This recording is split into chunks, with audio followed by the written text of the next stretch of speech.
The Man with the Black Cord, by Auguste Groner, translated by Grace Isabel Colbron. Leopold Urlach disappears. The little hamlet of Inzerdorf, near Vienna, enjoyed the melancholy distinction of being one of the very few spots in the vicinity of the Austrian capital which did not lay claim to natural beauty. The dusty, straggling little village existed mainly for the sake of the great brickworks which were its chief industry. There were few people in Inzerdorf living there from choice. Almost everybody had something to do with the brickworks or with the official administration of the village.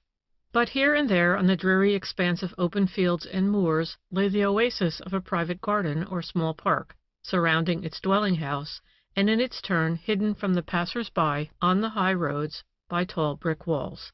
Among these homes of greater ease, the Urlach mansion was one of the oldest and best known. The house itself, imposing in structure in spite of its 1½ stories only in height, was of the solid build of a former century, and had its every door and window guarded by heavy iron bars. The slow growth of many years had enwrapped the severity of its exterior in a mass of rich-toned green, half a dozen different clinging plants striving for a place there.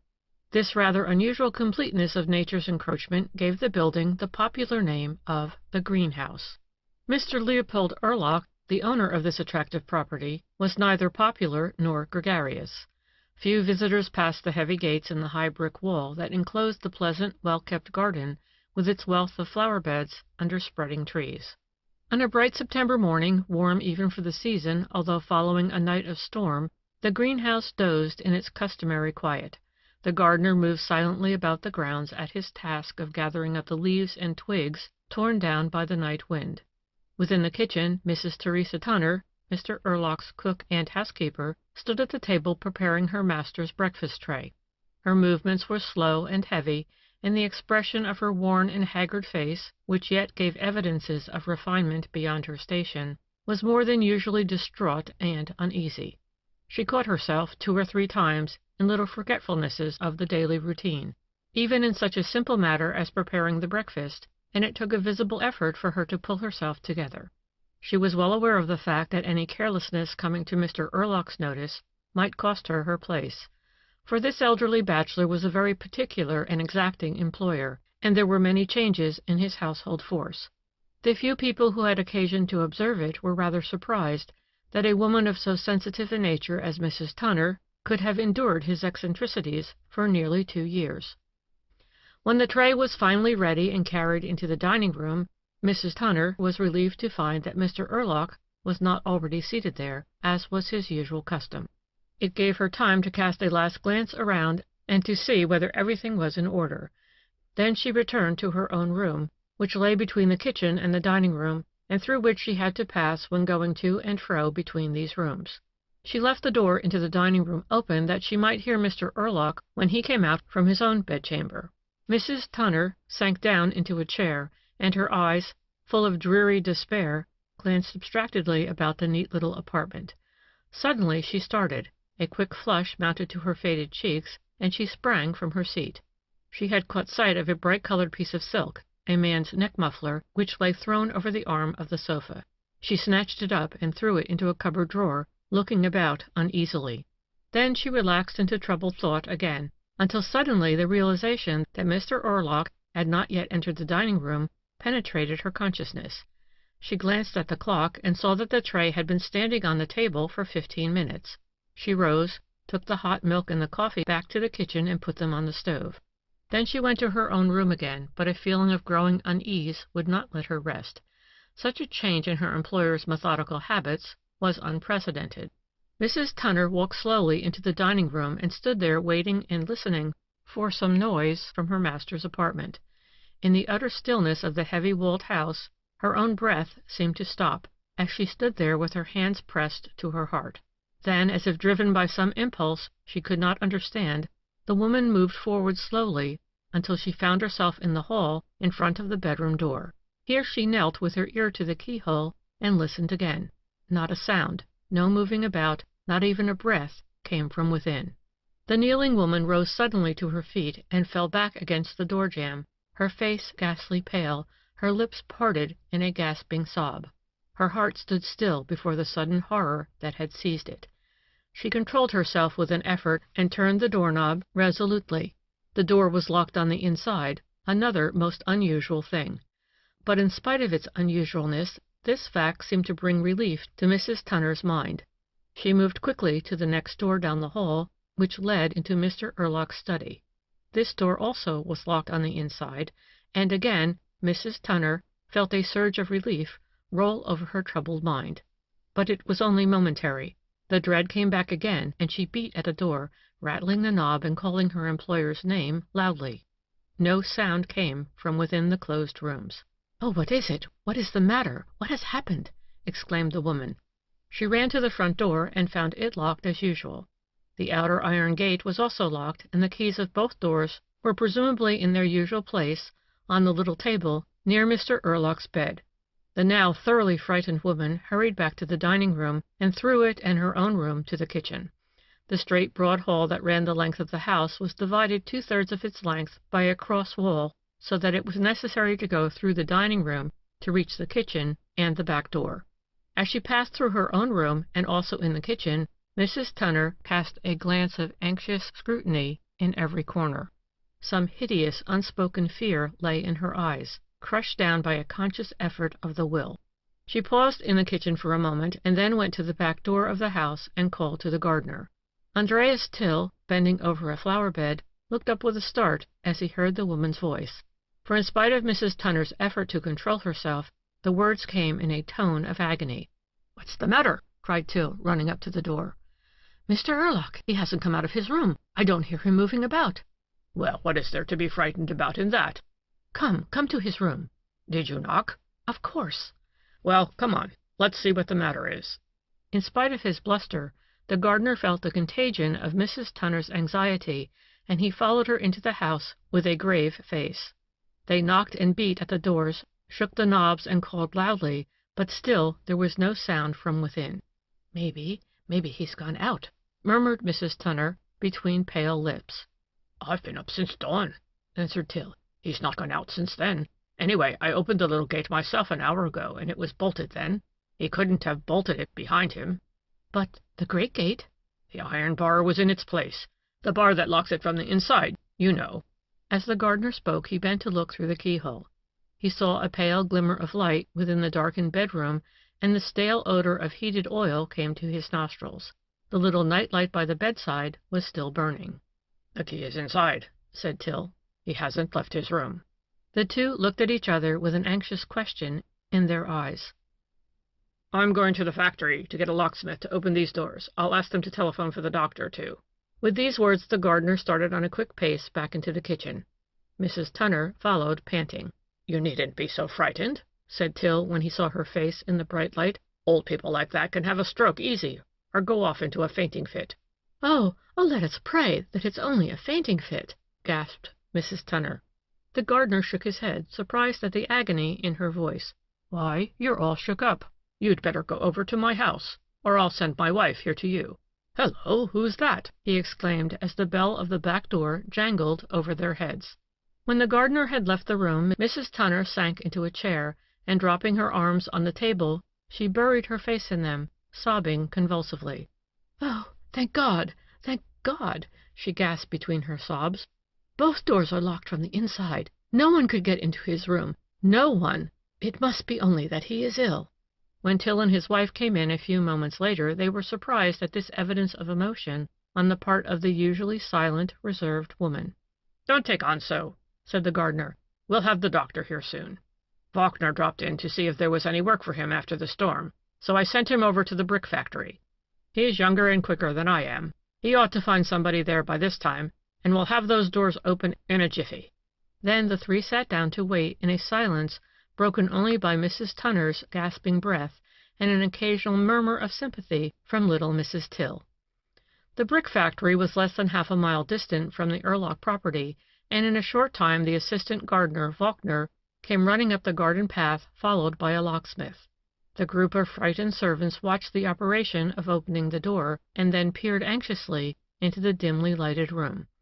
The shutters were tight closed on both windows, and the light that fell through the half-open door into the study beyond made a twilight in which the dying flame of the little night lamp flickered pale. The bed was empty.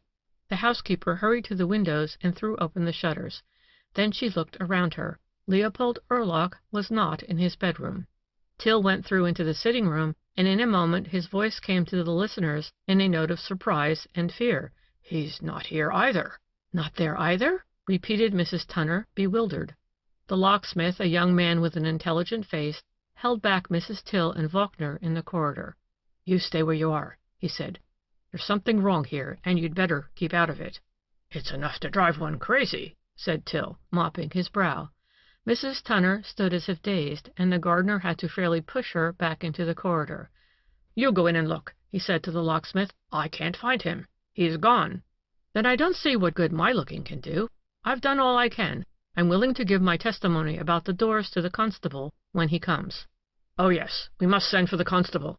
I don't know what I'm doing. It's all so queer," stammered Till. "Wagner, you run to the police station. I'd better stay here." Mrs. Till went to the door with Wagner, while Mrs. Tunner, Till, and the locksmith remained in the room. The gardener brought a chair for Mrs. Tunner, who could hardly hold herself upright. Then they waited in silence while the shadow of suspense and fear sank down over the vine-wrapped house. Chief Constable Kern came himself, and heard the story from the three witnesses. Each had only the same simple facts to tell: all doors locked from the inside, iron bars at all the windows, and yet Mr. Urlach missing. "It's a queer go," said Kern. "Some of those bars at the windows must be looser than they look." The constable entered the bedroom, taking the locksmith with him, while the others at his command remained in the corridor. The bed had evidently been occupied, but looked as if it had been vacated in haste. This was the only sign of disorder, however, and the 2 bunches of keys as well as Mr. Urlach's watch lay undisturbed on the little table by the bed. But there were no clothes to be seen anywhere. The suit and the underwear which he had had on the day before, even his shoes and socks, were missing, as well as the nightshirt which was usually laid ready for him on the bed. In the sitting-room everything showed in its usual neatness, for Mr. Urlach was a most orderly old gentleman and exceedingly tidy about all his belongings. One half of one of the high windows stood open, but the iron bars in front of it did not yield even to the pressure of 2 pairs of strong arms. Nothing larger than a cat could slip between these bars, so closely were they set into the window frames. The 2 men examined every cupboard, closet, and corner in either room, every place in which a living man or a dead body might be hidden. There were no signs of Leopold Urlach anywhere, nor any clue to the manner in which he might have escaped, or been carried from his room. "I don't see how it was done," said Kern. "He must have gotten out somehow. He wasn't a wizard." "What's the matter here?" exclaimed a cheerful voice at the door. "Oh, doctor," said the constable, "we don't know what the matter is, unless it's a miracle that's happened." "What did you send for me for, then?" asked Dr. Bergman. "Is Mr. Urlach ill?" "No, sir. He's gone. Nobody knows where or how." Then the constable detailed the case to the physician, his eyes the while following the movements of the locksmith, who was carefully examining the fixtures and bars of all 4 windows. The room was a corner one and had 2 windows each on 2 of its sides. In the other walls, one large door led into the bedroom, while another, a smaller one placed near the corner, opened out into the main corridor. Between this door and the nearest window stood a little table. Something on the table attracted the constable's attention, and he walked over to it, followed by the other 2 men. On the table stood a candlestick holding a half-burned light, the wick of which was pressed down deep into the wax. Spattered drops of grease lay on the table-top and on the leaves of an open book beside the candlestick. It was a large, old-fashioned volume, a work of ancient history. It was held open by a letter-weight, and 3 words on different parts of the page were underscored in ink. They were scattered words, but they formed a complete sentence. The sentence, "He was here."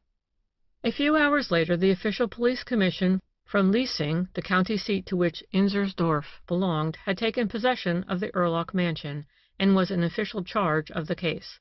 Mrs. Tunner and the gardener and his wife were examined again, but could tell nothing more than what they had told to Constable Kern and the physician. Till was the last member of the household force to have seen Mr. Urlach. As he was passing the study window about 8 o'clock the evening before, his employer called to him, and they had a short conversation about some work to be undertaken in the garden the following day. Mr. Urlock, Till said, looked extremely well and seemed very contented and happy. Then the gardener and the housekeeper were questioned as to any relatives who should be informed of the occurrence. They both asserted that Mr. Urlock had had few intimate friends, and only one relative to their knowledge. This was his nephew, Lieutenant Paul Urlock, who lived in Vienna and occasionally visited his uncle. A telegram was sent to the address given, and about 3 o'clock that afternoon a good-looking and extremely bewildered young officer arrived in Inzersdorf.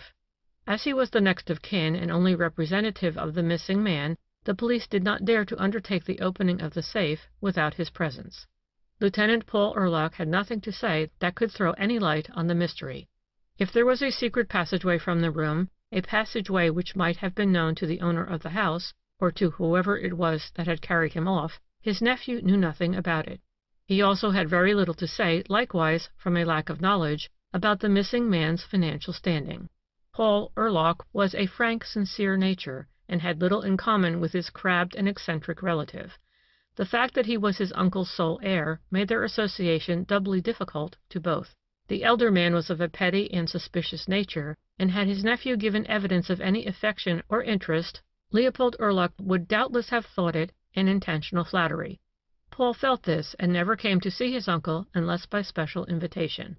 He considered himself as of no more importance than any other passing stranger in the house that would one day be his. Therefore he was not in a position to give any information as to what might or might not be missing from his uncle's safe. The police commissioner opened the heavily barred door, and he and Lieutenant Urlock drew out the various drawers of the safe and examined their contents. The key to the safe had been found in its usual place on Mr. Urlock's key ring by his bedside, and within the safe there was no sign of disturbance or robbery. 4 or 5 of its deep drawers were filled to the brim with fresh new gold pieces of high value. In another compartment were several leather cases containing old-fashioned but costly jewelry. A bitter smile curved the young officer's lips as he saw all this wealth, which his uncle had so carefully kept from his knowledge. Still another compartment of the safe was filled with documents, securities, bonds, and shares, and family papers. Among these last, quite at the bottom of the pile, was one labeled, "My Will." "I wonder when we'll be able to open that," murmured one of the police officials. The money, jewelry, and documents were placed in a suitcase, which was closed and sealed in the presence of the police commissioner and Lieutenant Urlock. Then, after another thorough examination, Mr. Urlock's 2 rooms were also officially closed. Mrs. Tunner informed the police commissioner that she did not care to remain another night in the house, with its gruesome mystery. The official told her that no objections would be made to her departure, but that she must inform him as to her future address. He gave a sharp glance into her troubled eyes. Then, as she left the room, he motioned to one of his men to follow her. He also told Till to delay the woman's departure until evening, by any means that would not arouse her suspicion. The gardener promised this, saying he would inform Mrs. Tunner that it was impossible for him to take her trunk to the station until a late afternoon train. "I wonder why," thought the gardener to himself. In the 2 years of their living in the same establishment, neither Till nor his wife had become really acquainted with Mrs. Tunner. The woman's embittered reserve was calculated to arouse suspicion, but Till was a good soul, and did not think it necessary to make any remarks to others about what might interest him. When she had packed her trunk, Mrs. Tunner went over to the gardener's house to wait until he should be ready to accompany her to the railway station. Mrs. Till bustled about hospitably, preparing the supper. Mrs. Tunner had just drawn up her chair to the table when suddenly her face flushed, and she started up, taking a step or 2 in the direction of the door. "What's the matter? Have you forgotten anything? Or is it something you wanted to say to the police?" Mrs. Tunner shook her head, controlled herself, and sat down at the table again. She tried to eat, but it was only by a severe effort that she could force herself to swallow anything. "I wonder what's the matter with her," thought Till again. "She's not the scary kind. This thing shouldn't upset her so. What makes her so excited?" But he said nothing to the police, for his good heart refused to let him add to the troubles of this woman, whose unhappiness and distress were so evident. When the time for the evening train approached, they walked to the station in silence, Till pushing the trunk on a wheelbarrow. When Mrs. Tunner entered the train, a man who had been sauntering up and down the platform stepped into the compartment after her. Till recognized him as one of the plainclothes men who had come that afternoon from the police station, while Mrs. Tunner was in the gardener's house. Mrs. Tunner herself did not notice that she was being followed, so engrossed was she in the gloomy cloud of her own thoughts. Chapter 2 of The Man with the Black Cord. The Mother's Fear. A week had passed since the disappearance of Leopold Erlach, and still the clouds of mystery hung black over the occurrence in the greenhouse. The local authorities seemed powerless to unravel the riddle. A thorough and careful search had been made of the premises and the entire vicinity, but Leopold Erlach, living or dead, was not to be found. Nor was there any clue as to how he could have disappeared from the locked room. No arrests were made, as there was no charge upon which to rest suspicion. The occurrence was the talk of Inzersdorf and the neighboring towns, and the Viennese papers gave considerable prominence to it as the mystery thickened. One chill, wet evening, a week after Mr. Erlach's disappearance, Theresa Tunner came hastily down the stairs and out of the door of a tall tenement house in a poor quarter of Vienna. She glanced furtively about her in the hallway and at the door, and seemed relieved as she saw how empty was the ill-lighted street. Mrs. Tunner's face was gray, and the glance of her weary, reddened eyes wavered as she drew her shawl closely around her and hurried along in the shadow of the houses. The woman looked old and haggard, crushed by some overpowering grief or anxiety. The distance she had to traverse was short, but it seemed long to her troubled mind. A block or two further on she paused before the door of a cellar coffee-room, one of the gathering places for the market people who came here in the early morning after bringing their wares from the country. At most other times of the day the dingy, unattractive little room was empty. When Mrs. Tunner descended the few steps and opened the door timidly, she found herself alone in the low-ceilinged, long, narrow space. A single gas flame threw a tiny radius of light beyond which was darkness. The room was empty, and Mrs. Tunner came in so quietly that the people she could hear and see moving about in the kitchen beyond did not notice her entrance. She took a seat in the darkest corner, a place from which she could watch the door. She sat there waiting in impatient anxiety, her eyes fastened, as if hypnotized, on the spot of brightness made by the metal doorknob. Finally, 15 or 20 minutes later, the shining knob turned, and the door flew open. A young man entered hastily, slamming the door roughly behind him. He was tall and broad-shouldered, although thin in figure, and his smooth-shaven face, even in the dim light, showed signs of dissipation. The furtive glance of his keen eyes was lacking in the candor and brightness which should belong to his years. "Karl!" The voice came out of the darkness, and he peered through the gloom until he caught sight of the woman sitting there. "Oh, you're there, are you?" he answered angrily. "Why didn't you creep into a rat-hole and be done with it?" "That is what I would like to do," said Mrs. Tunner bitterly. "Come over here to me." The young man laughed and replied in a lower tone, "Not much. I'm not over anxious to sit right under the gaslight either. And if we stay in that corner, they'll light the lamp right over your head. If we go nearer the other light, it will be still dark enough, and they're not likely to burn extra gas for us, too." He moved over to another place, and Mrs. Tunner followed him. She sat so that she had the light at her back and could see his face clearly. It was a face of good lines, which would have been noticeably attractive had it not showed all too plainly the marks of a life of dissipation.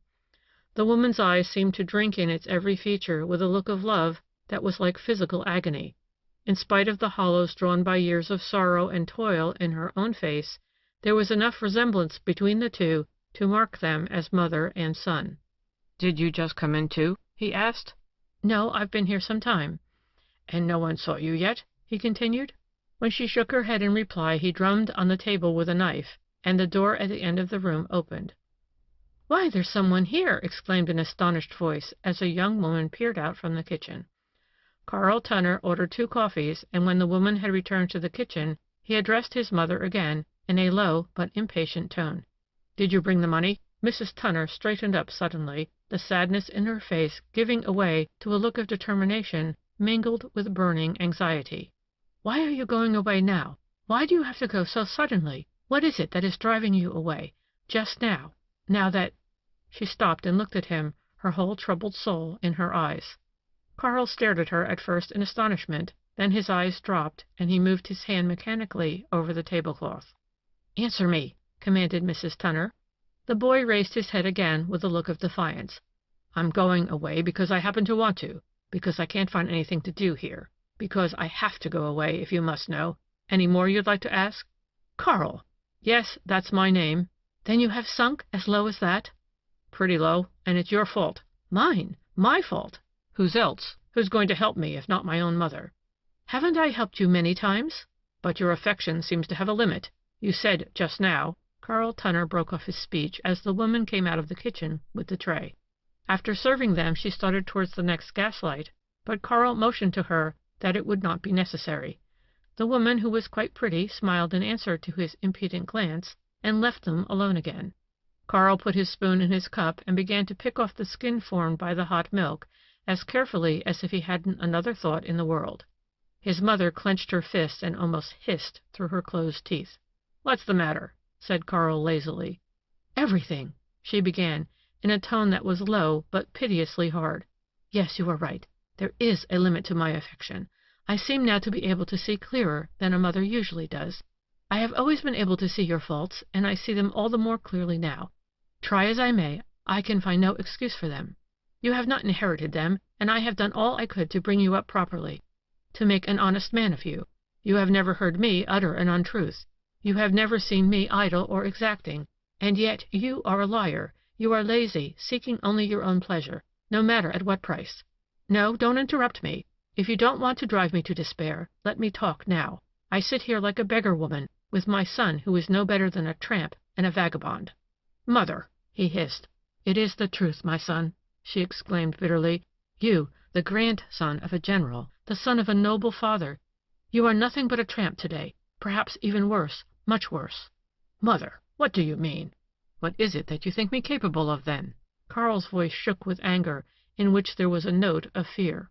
"I believe you, now, to be capable of anything." The word was like a knife thrust, and the young man shuddered as he sat there, his face drawn, his hands clenched. Suddenly the blood that had rushed up to the roots of his hair went back again, leaving his face white. He leaned back in his chair, his hands dropped helplessly in his lap. The terror in his face was reflected in that of his mother. "Capable of anything," she murmured, with pale lips. They sat for some few minutes in silence, a silence that was heavy with an unspoken horror.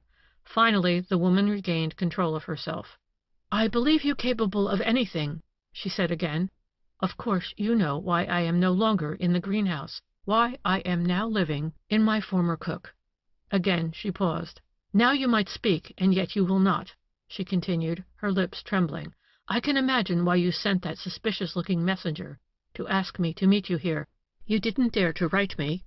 You supposed that I would be under suspicion, that I would be watched, because I am your mother. Someone may have seen you the various times that you have visited me. It was 5 times in all, and the last time, in that dreadful night, you came without letting me know beforehand. You climbed over the wall, and you went out that way, too, because I could not get the key to the gate." Her voice dropped more and more towards the end of her sentence, and her strength would have failed her, but for the firmness of her will. Her son did not answer, did not attempt to defend himself.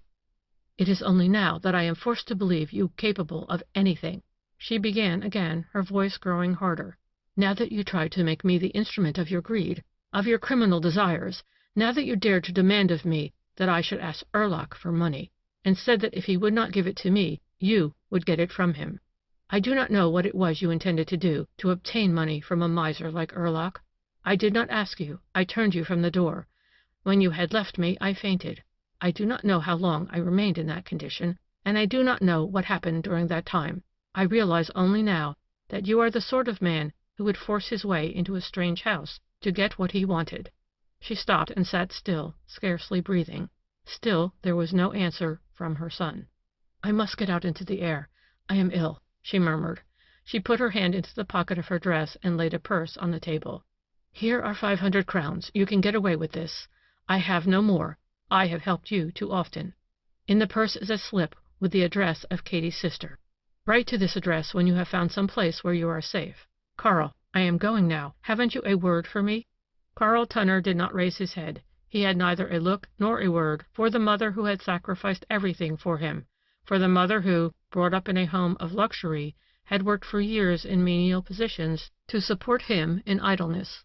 She crept slowly to the door and turned back with a last look at her son, a look of unutterable love and unutterable sorrow. Then she went out into the wind and the rain, glad of the unfriendly elements that gave her strength again. Outside she lingered for a few moments, hoping Carl would follow her.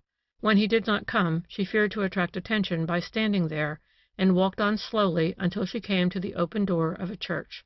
Here, in a dark corner, she sank to her knees and breathed out the anguish of her soul in a sobbing, passionate prayer. Carl Tunner sat for some time where she had left him, motionless. Finally he realized that he could not stay there forever. When he raised his head, his eyes looked dull and lifeless. He stretched out his hand to draw the purse to him, and saw through its red silk meshes that it contained a white slip of paper as well as the money. He opened the purse hastily and took out the paper with hands that trembled. He could not read the few words that were written there, for his eyes were dim with tears. Finally he managed to make out the writing. My son, my love, my prayers, and my forgiveness will follow you wherever you may go. I am not strong enough to do what I should do perhaps, and to accuse you openly. Save yourself and let me know when you are in security. But try to save your soul, too, that I may not repent of my great love for you, your mother. Carl Tunner sat looking down at the slip for some time. Finally he put it back in the purse, laid a piece of money on the table, and went out into the street. He wandered aimlessly about in the rain and the wind, heedless of the discomfort. His face was pale, and his eyes dimmed with sadness. Suddenly he realized what he was doing, and looking about, found himself outside of the city on the edge of an empty lot.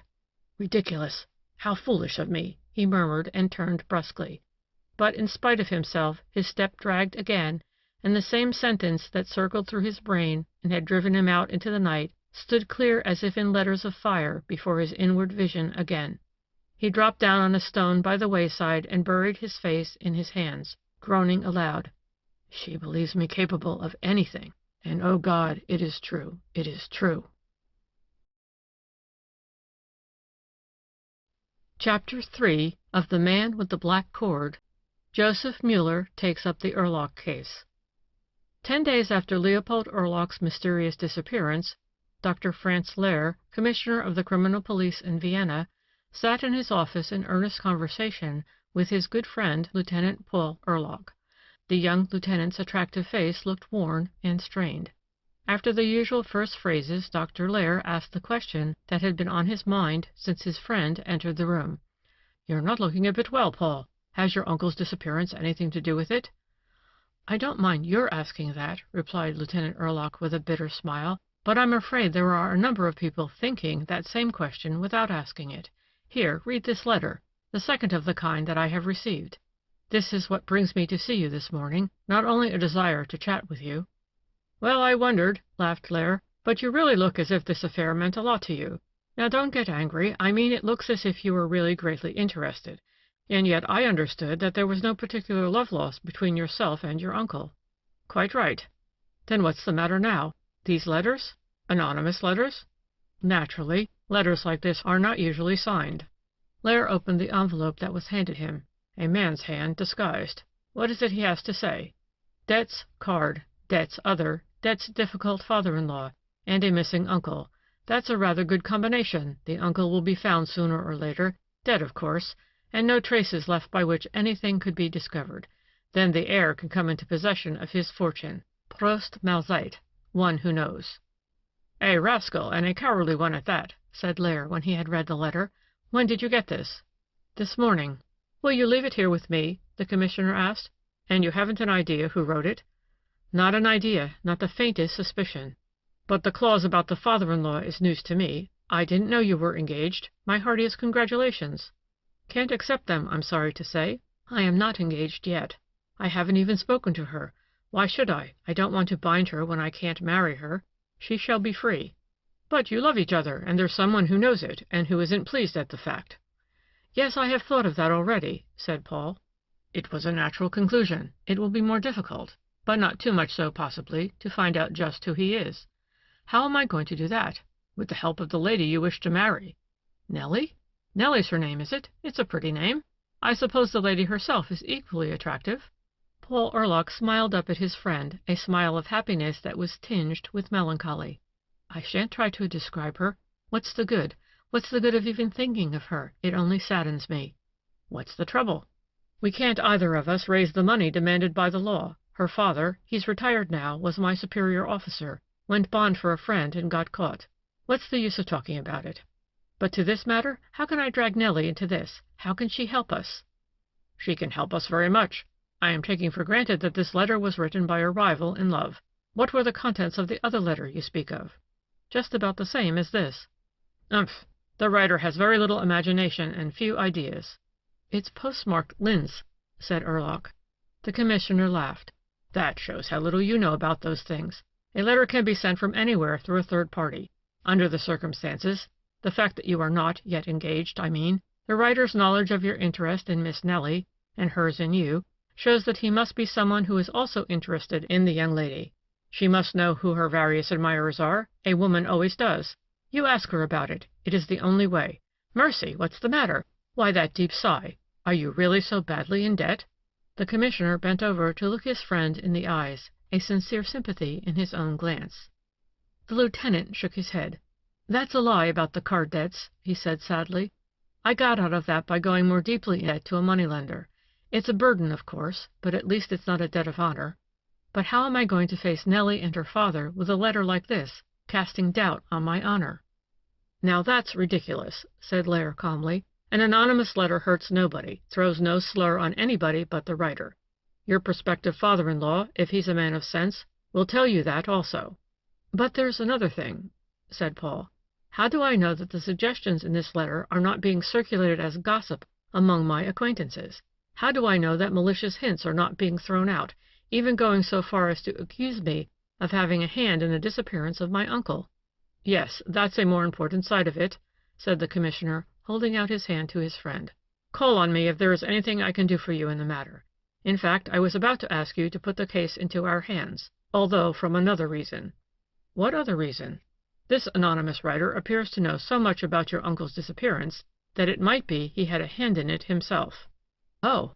"It is possible, I say. I'm not yet ready to assert that it is probable." "Then you think we had better not ignore these letters?"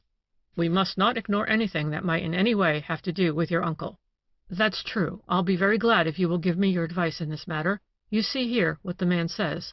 The uncle will be found sooner or later, dead, of course, and no trace is left by which anything could be discovered.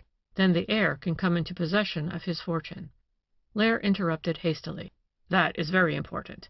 Don't you see that this man is in possession of the fact that you are your uncle's only heir, a knowledge which lessens still more the number of those upon whom suspicion could fall? And here's another thing. You see this Prost Mahlzeit? We use that expression little in Austria. It's a North German expression altogether. Do you remember any of your friends in the habit of using it?" Paul Ehrlich pondered a moment. "No," he said then, "I don't know of anyone. But there was something else I wanted to say to you. It concerns my uncle's disappearance." "About which you probably know less than we do here. The local authorities haven't asked for any assistance in the matter as yet, but the case interests me and I have been following the developments closely. But I don't see just how I am going to help you there. You can help me by recommending a capable detective. I want a man, if there are such, who would take up the case not merely as a matter of professional duty, but because it interests him. I've heard there are such people." "Yes, there are," said the Commissioner. "But I suppose their services are very expensive?" "Everything that's really good costs money. The men such as you describe are the rare talents that are sought for everywhere. Hold on, I know the man you want." "A capable man?" "Capable? He's the best detective I ever knew or heard of." "What's his name?"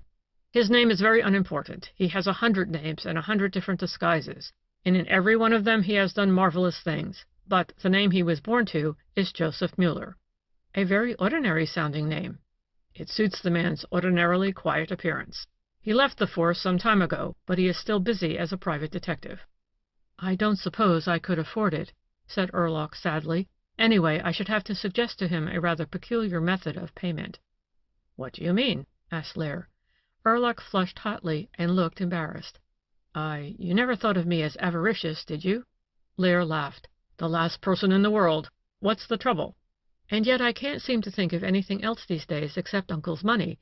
and the fact that I am his heir, and that he has never had any reason to disinherit me, and that he has never hinted at any other disposal of his fortune. Now, if he were dead, if we knew he were dead, but you see we don't know, we only know that he's disappeared, and that we haven't found him, and we may never find him, and if we don't, then 30 years have to pass before the state will hand the money out to me. 30 years! I'll be 64 then, if I'm alive at all.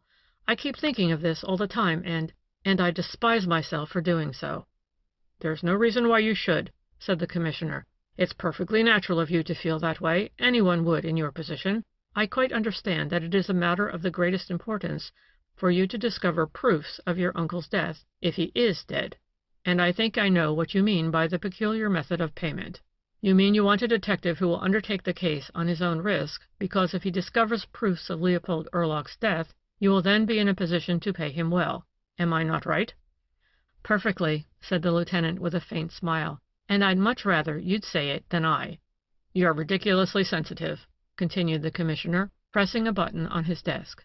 When the attendant entered, Lear said, Call up number 1234 and ask the gentleman if he can come here to my office.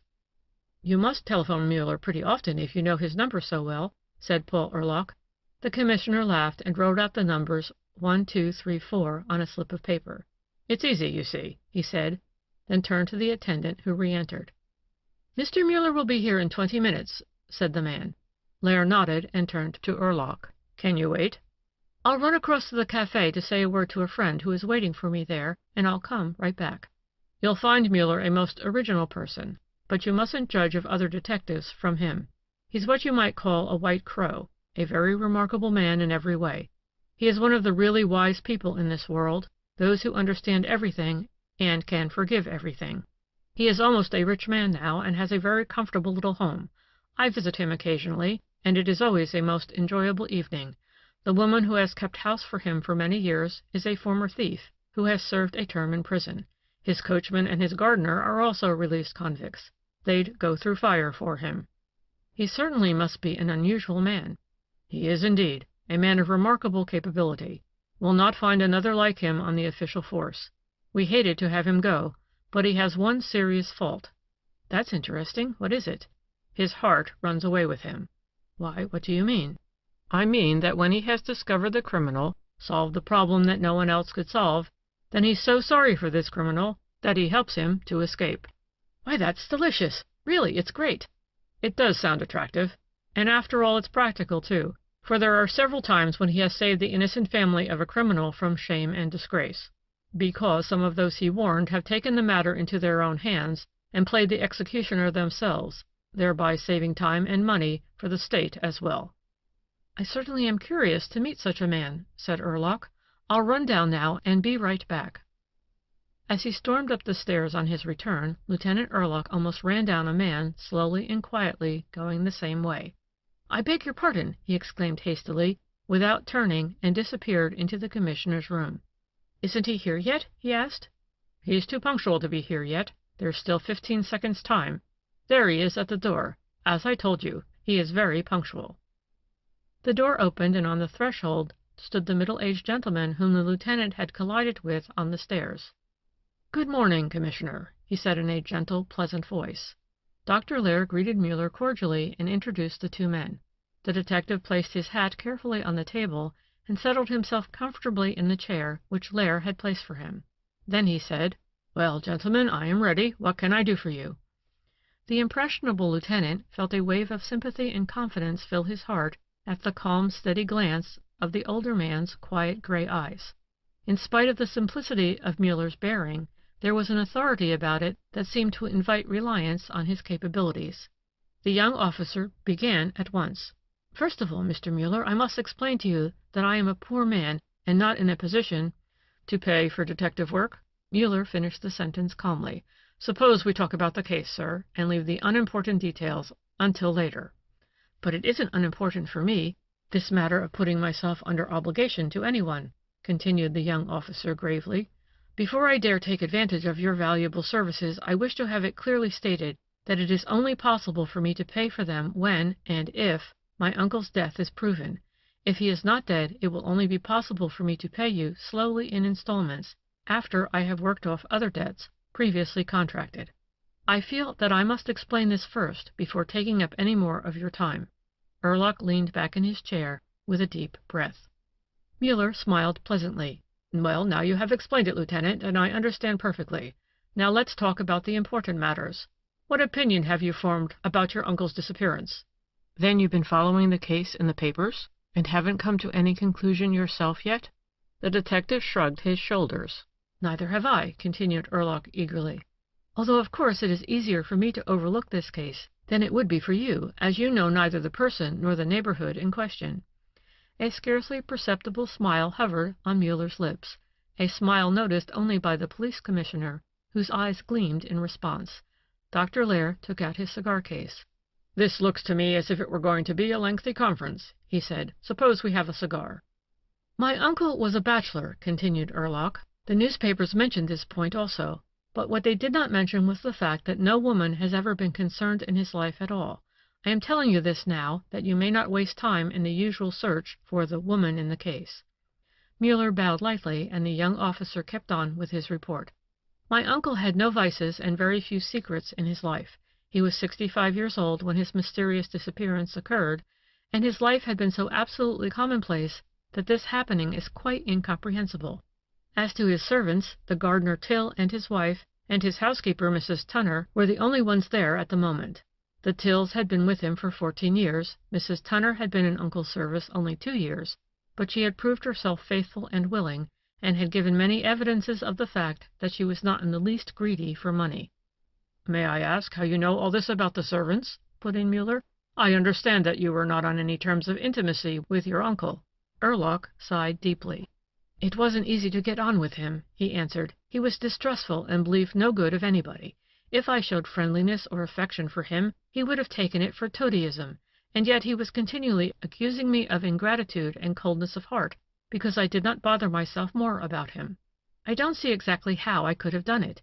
I've had very little time to myself since I have been here in Vienna, and I was stationed in Linz before that. My visits to Inzersdorf were necessarily few and far between. I can't say that I was anxious to make them any more frequent, for they gave me no particular pleasure. But when I did go there, Uncle's servants were his main topic of conversation. He was no great reader, cared little for art in any form, and knew nothing of politics. All that occupied his mind were the petty affairs of his garden and his household. There was very little he could talk about, but he could talk about his servants rather interestingly. His mental horizon was narrow, but within these limits he was a keen observer. He could talk well about his garden and his experiments with his flowers, and he knew the composition and the quality of almost any dish he had eaten which had particularly pleased him. As these things were about all he talked about when I did visit him, I couldn't help remembering some one or other of his remarks. This is how I came to know that my uncle was perfectly satisfied with the Tills and with his housekeeper." "With his housekeeper, too?" inquired Muller. Erlach was surprised at what occurred to be a particular interest on Muller's part in this woman.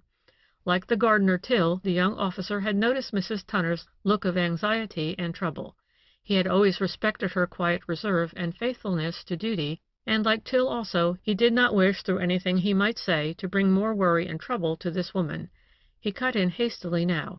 "Yes, my uncle was particularly pleased with Mrs. Tunner. She was quite alone in the world, which was a quality that uncle liked in a servant, and she was an excellent worker, although she was very evidently a woman of refinement and intelligence above her station.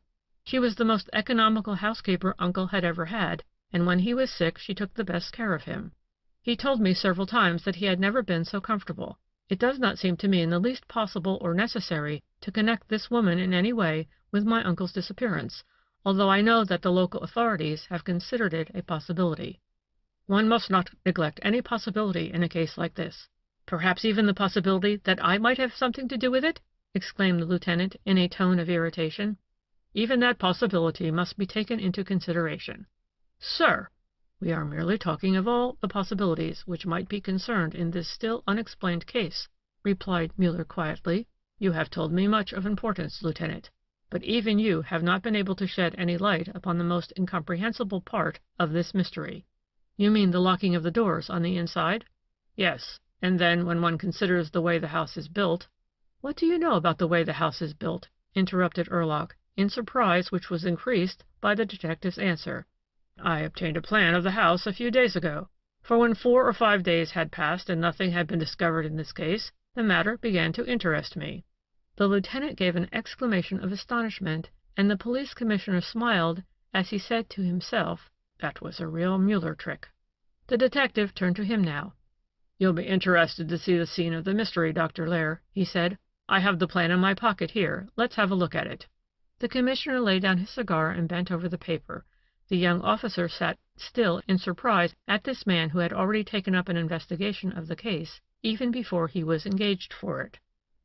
"It's extremely interesting," said the commissioner. "The walls are 9 or 10 feet high, both garden gates bolted on the inside, both the old gentleman's rooms locked on the inside, and yet he has disappeared. Really, it is quite incomprehensible." Muller pointed to a particular spot on the plan.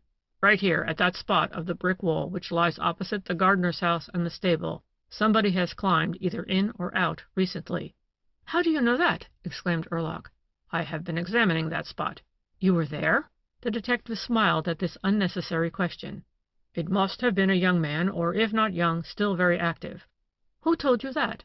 Muller smiled again, this time quite broadly. "I told it to myself," he said calmly.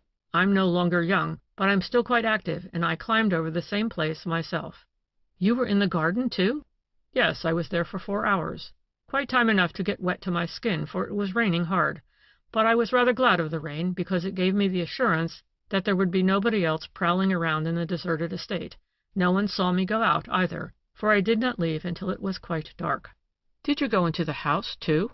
Muller shook his head. "No, I couldn't get into the house. The keys were at the county station, and the locks were complicated ones."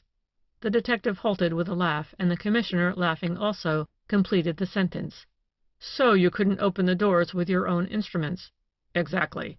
But I didn't even try to get into the house nor into any of the other buildings, which would have been easier, for it was really no affair of mine." "But you did climb over the wall," said Erlach.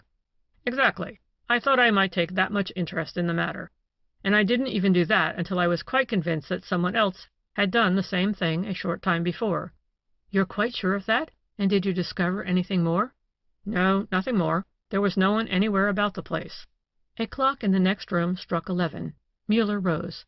"Have you anything else to say to me, sir? I must be in my own home again by 5 o'clock." "No," said Erlach. "Only please leave me your address. I am supposing that you have already undertaken the case, and we really must talk about the payment." "Some other time," interrupted Muller. "Really and truly, that is only a side issue. Or, if you insist, it is easily enough settled. If it's not possible to discover your uncle's whereabouts or the fact of his death, then I'll look upon the whole thing as simply an interesting experiment. If you do come in possession of his fortune, you can pay me whatever you like. The commissioner is witness to this agreement." "But I can't accept any such arrangement," persisted Erlach. "Oh, yes, you can," said Dr. Lair. "You see, you don't happen to know that our friend Muller has a perfect passion for interesting cases. Also that he is very well off." "And also that I do not accept this interesting case under any other conditions," said Muller firmly. Erlach struggled with himself for a moment, then took Muller's outstretched hand. "Very well, then, but you must give me your address." The detective shook his head. "No, you shan't have it." "Why not?" "Because you must not come to see me, nor must you write me. No, I cannot explain it now." "But I have your telephone number." Muller gave a start. "Please do not make use of it. This is a very important matter, Lieutenant. Please do as I ask.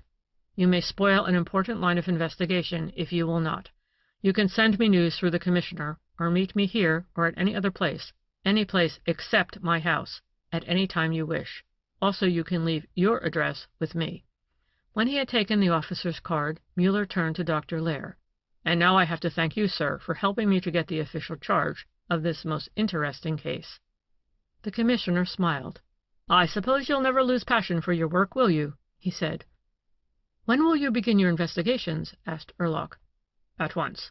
I must make an examination of the greenhouse between now and 4 o'clock, for I have an important appointment in my own house at 5, and the journey will take about an hour." Muller's eyes shone, and his cheeks were flushed. His whole frame seemed more tense in the excitement of his task. His enthusiasm was contagious. "Then I must get you the keys at once," exclaimed Erlach. "Yes, please. My carriage is waiting."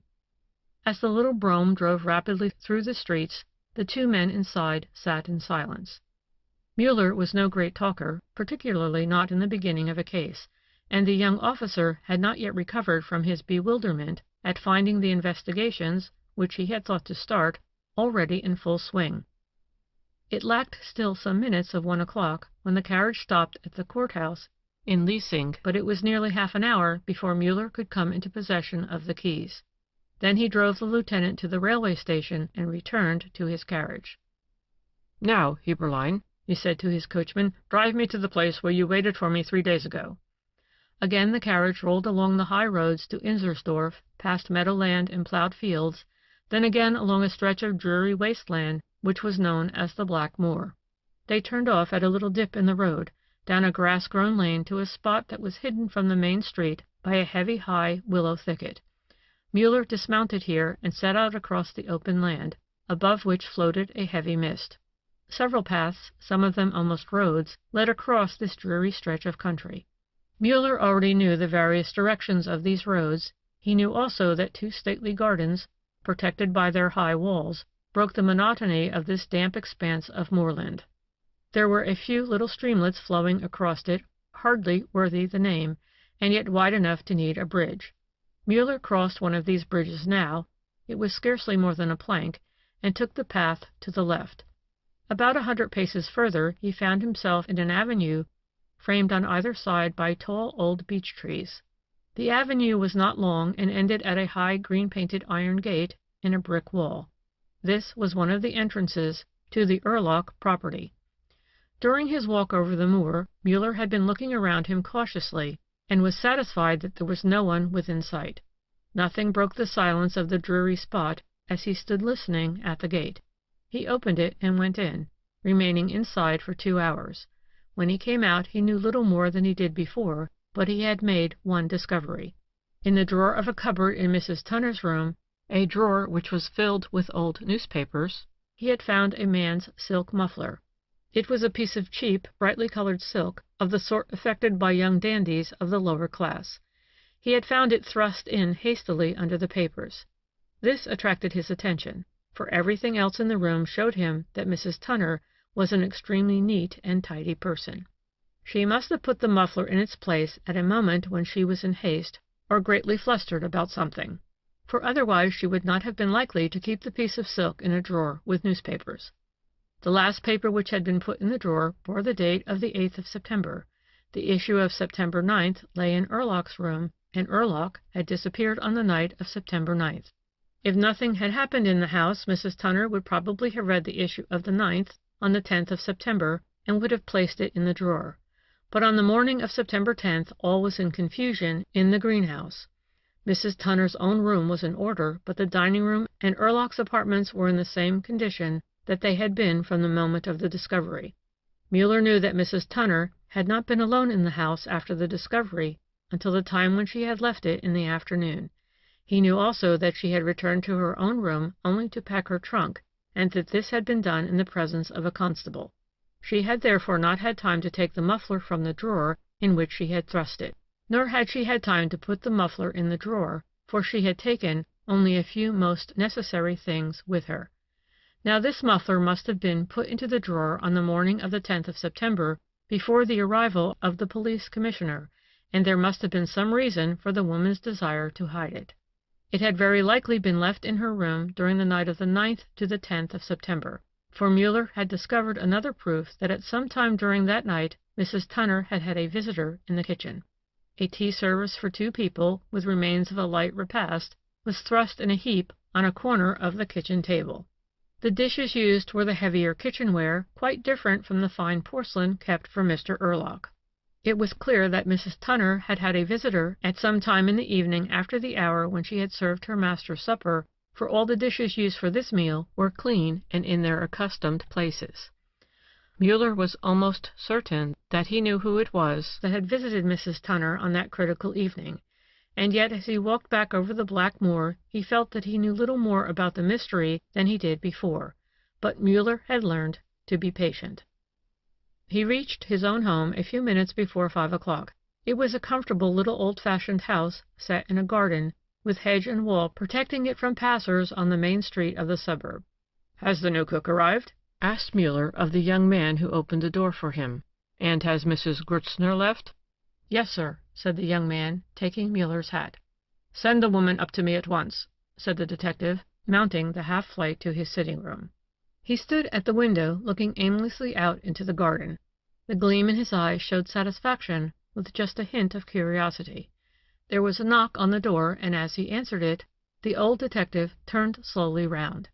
A tall, gaunt woman stood on the threshold, a woman whose face might at one time have been beautiful, but the lines of it were faded and worn now, and the great dark eyes were full of sorrow. Muller came a few steps to meet her. "Welcome to my house, Mrs. Tunner," he said cordially. "I hope that we will get along well together. Two such quiet, elderly people as we are certainly ought to be able to make life easier for each other." He held out his hand to her, and as she took it, 2 great tears rolled down her cheeks. Chapter 4 of The Man with the Black Cord, Muller's New Housekeeper. It was on September 20th that Mrs. Tunner entered Joseph Muller's service, 10 days after the disappearance of Leopold Ehrlich, and the 3rd day after her painful meeting with her son. No mere chance, but Muller's own determination, had brought the woman to his house. From the moment that the Ehrlich case began to interest him, he had been making inquiries about the servants in the establishment. There was nothing whatever to be found out about the Tills. They were ordinary, commonplace, faithful people. But Mrs. Tunner proved more interesting. Muller's experience had taught him that widows who are serving in a menial position, although noticeably above their station, were apt to have a past that might prove worth investigating. He looked up Mrs. Tunner's record in the Inzersdorf police station, found the date of her arrival there, and also the statement that she had been born in Innsbruck, in the Tyrol, and was now 48 years old. He traced up her former terms of service without difficulty until about 15 or 16 years back. In his search, Muller found that there were several other people in Vienna who bore the name of Tunner.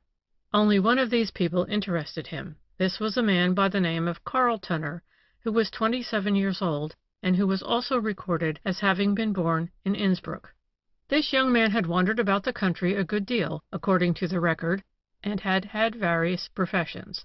He had been assistant to a photographer, he had been a chorus singer in one of the smaller theaters, and he had also been in vaudeville. As he followed up the official records of the life of this versatile youth, Muller became more and more convinced that Karl Tunner was Teresa Tunner's son. Muller also knew the address to which Mrs. Tunner had gone when she left the greenhouse. Furthermore, he knew that she had advertised for a position. He let his own faithful housekeeper answer the advertisement and engage Mrs. Tunner for her master. Mrs. Tunner saw no reason to doubt the other woman's story that she was obliged to leave her position, possibly for several months, to take care of an invalid sister. All this Muller had done on his own responsibility. Therefore he was greatly pleased when he was officially engaged for the Ehrlich case. He had also learned several things of importance from the young lieutenant. When the latter asserted what his uncle must have told him, that Mrs. Tunner was quite alone in the world, Muller, who knew better, wondered why the woman had lied. When she entered his household he apparently troubled himself very little about her after the first greeting. But in reality he himself, as well as his servant Conrad and his coachman, both of whom were in his confidence, were watching the woman's every movement. Everything that was needed for the household had been bought for the next 2 or 3 days, and it was Conrad's duty to post all letters and to receive those left at the door. Therefore there was no way in which Mrs. Tunner could communicate with the outside world unnoticed. But the woman herself was quite satisfied with this arrangement. The less she had to go out the better she liked it, and she knew her son to be in safety. For before she had left Mrs. Menger, the woman in whose home she had been living, the latter's sister had already received a letter from Karl to be forwarded to his mother. Mrs. Tunner could not bear to destroy the few lines written by her only child. She put them in her trunk. She thought that now, in the house of this pleasant old man, about whom she knew nothing further than that he was living quietly on his income, she would be safe from all intrusion. On her first entrance into the house some of the strain of her nerves seemed to relax, and she felt that if it were possible for her ever to be happy again, she might be happy here. The day following her arrival, Muller sent for Mrs. Tunner and asked her if she would mind going out. He had to send Conrad on an errand, and he discovered that Mrs. Groner had forgotten to order some articles from the delicatessen store, of which he was particularly fond. He would give her a list, and Conrad would drive her in Muller's own carriage. As he handed her the list and the money, he looked at her sharply and asked, "Are you ill, Mrs. Tunner? You don't look a bit well today. Perhaps I had better not send you out. It's so raw and cold. If you don't want to go, don't be afraid to say so." "Oh, no, sir, indeed I am not ill, and I'm not afraid of the weather, but it's no wonder I look sick, after what I've been through with." "Indeed, what was it?" "Haven't you heard of the occurrence in Inzersdorf, sir?" "No, I don't seem to remember. What was it?" "A rich old man disappeared mysteriously." "Oh, yes, yes, I remember now. It was in the papers. But how does that concern you?" "Concern me? Why, I was his housekeeper, and I was alone with him in the house at the time of his disappearance." "Indeed, that is most interesting. You must tell me all about it. You will probably be able to give many more details than the newspapers did." "Oh, no, sir. I know nothing whatever about it. Nothing more than anyone else. Nothing more than what was in the papers." These last words were spoken in a quiet, monotonous tone. Muller wondered whether the woman had uttered them so often that they became like a speech she had learned. He also wondered at her deliberately calling up the subject herself. Was it intentional? Was it from a desire on her part to avoid an unexpected mention of it? These questions filled Muller's brain as he pushed a chair forward for her and said, in the tone of a child pleased at the thought of hearing a gruesome story, "Oh, do sit down here and tell me all about it. I read only a short notice, just mentioning the occurrence, and it's so much more interesting to hear about it from someone who was there. You must tell me all about it." Mrs. Tunner smiled slightly at his childlike eagerness. She told her story with the same bare fidelity to facts that she had shown all along. She did not mention her son, nor did she say anything about the specter of horrible doubt that had clouded her mind since the morning of the 10th of September. Muller threw in a question now and then, a question cleverly devised to lead her on to say more. He knew enough of the case to see that the woman, in what she did say, was telling him absolutely the truth. But with the keen, inexplainable other sense that made him the man he was, he felt that Mrs. Tunner was hiding something from him, something that might not have been actual knowledge, but was at least a supposition. When she had finished her story, she rose from her chair with the words, "So you can imagine, sir, that I did not want to stay in that house another night." "I can indeed. It was quite natural that you should have preferred to go back to your own family." "Mrs. Menger is no relation of mine." "Are you alone in the world, then?"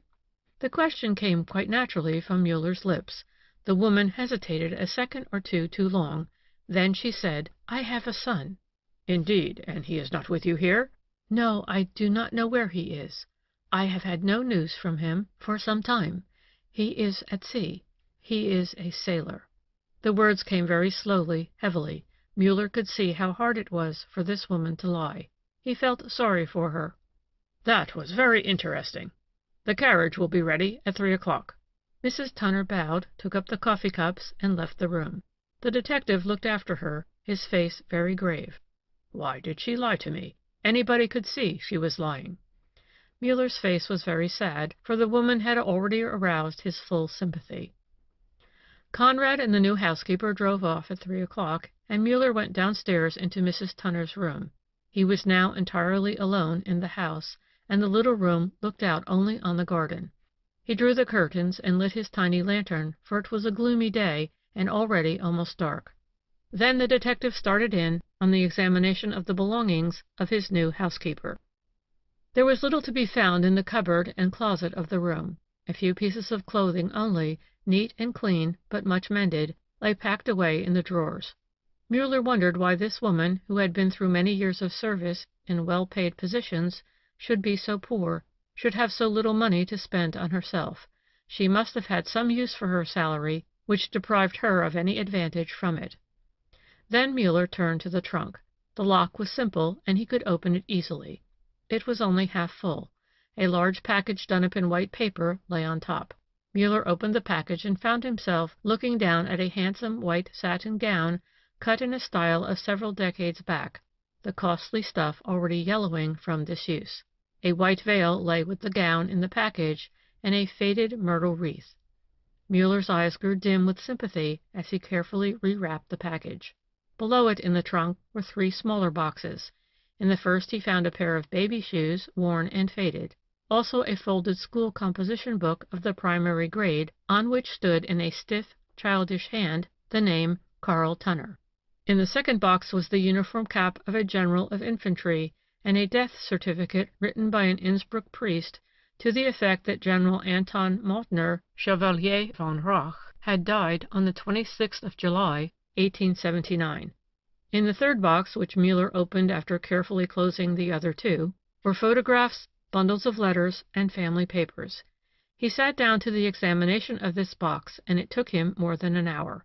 When he had got through, he knew the history of Mrs. Tunner's life.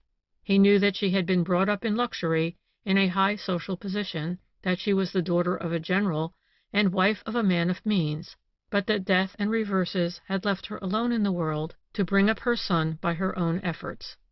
There were several photographs of this boy at various stages of his childhood and youth. The latest one, taken possibly a year or two ago, interested Muller most. It was a costume portrait of a very good-looking young man in Greek dress, with the exaggerated hair and jewelry of a comic opera part. Written on the back of this picture were Carl Tunner's own remarks as to his success in the part. Also there was a letter, written somewhat later, in which he said that he was tired of the photographic business and wanted to return to the stage, for which he felt he was well fitted. In the few letters that were there, Muller could see what Mrs. Tunner must have suffered from the vagaries of her son, whose idle, pleasure-loving, and unscrupulous character lay clear before the reader. The last letter that the detective found was hastily written in pencil on a torn slip and thrust into an envelope which was not addressed. The word Tunner was written on it in pencil. The letter read as follows: I was a fool to suggest what I did to you on that dreadful night. If you could only have helped me in time, I would not now be in hiding. I thank you from my heart for what you have now done for me. The money will help me to get away. I thank you deeply for your letter. You can be easy about me. I will tell you more when I feel that it will be safe for me to see you again. K. Muller read these lines carefully several times, his face very grave. Then he copied them in his notebook, murmuring half aloud, "Oh, that dreadful night." He closed the trunk and left the room. His heart was full of pity at the thought of what this woman must have suffered in the varied experiences of her life. Then his mind came back to the business of the moment, to this woman's possible connection with the mysterious occurrence in Inzersdorf. Was the dreadful night of which Carl Tunner wrote the night of the 9th of September? This much stood clear. Carl Tunner was in hiding, had fled from the city. His mother had not been able to help him in time, but later she had given him considerable money. And mixed up in this somehow was what the careless lad himself spoke of as the dreadful night. Chapter 5, Part 1 of The Man with the Black Cord. The Return of the Prodigal. Conrad and Mrs. Tunner returned to the house about 5 o'clock. The housekeeper set about preparing the afternoon coffee, and as she did so her thoughts went back to her son's last letter. "You can be easy about me," she repeated half aloud, while a sad smile flitted across her pale face. These words gave her renewed hope and comfort, although there was nothing to tell her whether they indicated his innocence in regard to the occurrences in the greenhouse, or had reference merely to his present safety. She did not know where he had posted the letter to Katie's sister, for she had not seen the envelope. Carl had not told her where he was, so she could not write to him. But she was not anxious to do so. She realized that she was probably being watched by the police, and any move on her part to communicate with Carl might be dangerous to the latter. For even if her worst suspicions were not justified, he must have done something wrong, that was certain. And this wrong thing, whatever it was, had been done on the night of the 9th of September, or shortly afterwards, for it was several days after that he had sent a messenger to her asking her to meet him in the coffee cellar and to bring money for him, as he was obliged to leave Vienna at once. She could only hope and pray that whatever might be the reason for his flight, it would not be the one terrible thing she feared. Shortly after she had carried up the coffee tray to Muller's sitting room, he sent down word for her to come up again, as he had something to say to her. She ascended the stairs mechanically and found Muller seated at his desk in the cozy room. He held a newspaper in his hand, and there were several more heaped up on the side of the desk. The lamp was already lit, although there was still some daylight outside. "You sent for me, sir?" said Mrs. Tunner, walking slowly over to the desk. Muller raised his head to greet her, and his left hand fell carelessly on an open newspaper that lay near the edge of the desk. The paper fell to the ground. Mrs. Tunner moved to bend down for it, her hand outstretched. Then she stopped as if suddenly turned to stone, and her left hand slowly extended itself with a gesture of hiding something from her own gaze. Her eyes widened as they rested on the top of the desk, and her face was ghastly pale. She gave one deep, gasping breath, then fell forward unconscious in the arms of the man who sprang up to catch her. "I didn't expect it would have that effect," murmured Muller as he rubbed her temples with water and then started for the next room in search of something stronger. But before he reached the threshold he heard a deep sigh behind him. He turned back to the sofa. Mrs. Tunner was conscious again, but she lay there motionless, her wide-open eyes full of the same horror as before. "Where am I? Who are you? Who are you?" The words came low from between her trembling lips. Her eyes never left the edge of the desk, on which lay a bright-colored silk muffler. The master of the house drew up a chair to the sofa and sat down upon it. "My name is Joseph Muller, as you know," he said, "and it's also the truth that I am living retired on my income. We did not lie to you in that respect. But if we had told you that I am a detective, you probably would not have entered my service. Is this not so, Mrs. Tunner? No, don't move. And now, drink this water," Muller continued in a more friendly tone, as he laid his hand gently on hers. "Don't try to hold back your tears. They may relieve you. Then we can talk about your son, Karl." He rose from his chair and went to the desk to lock the muffler in one of its drawers. Mrs. Tunner leaned her head on the arm of the sofa and wept bitterly. Muller's soft heart was torn with pity for the unhappy woman. He retreated to the depths of the window niche and waited there until the first spasm of her sorrow and fright had passed. A sudden noise behind him made him turn. Mrs. Tunner had risen from the sofa so hastily that the glass on the silver tray on the little table in front of her jarred loudly. "Well?" said Muller, turning his serious eyes full on the excited woman. She stood erect, her hands clenched, her eyes flaming, and hissed between her gasping sobs, "Oh, it's cruel! It's horribly cruel to force a mother to betray her own child in this way!" "Then you have something to betray?" The words came quietly and slowly. The woman staggered and grew even more pale. Her mind seemed frozen, she could not master her thoughts. She grew dizzy and caught at the arm of the sofa to support herself. In the haze in her brain she felt Muller's hand on her arm and heard his calm and gentle voice saying, "I am not your enemy, Mrs. Tunner. I am nobody's enemy, and if I ever can help anyone who is in trouble, I always do it.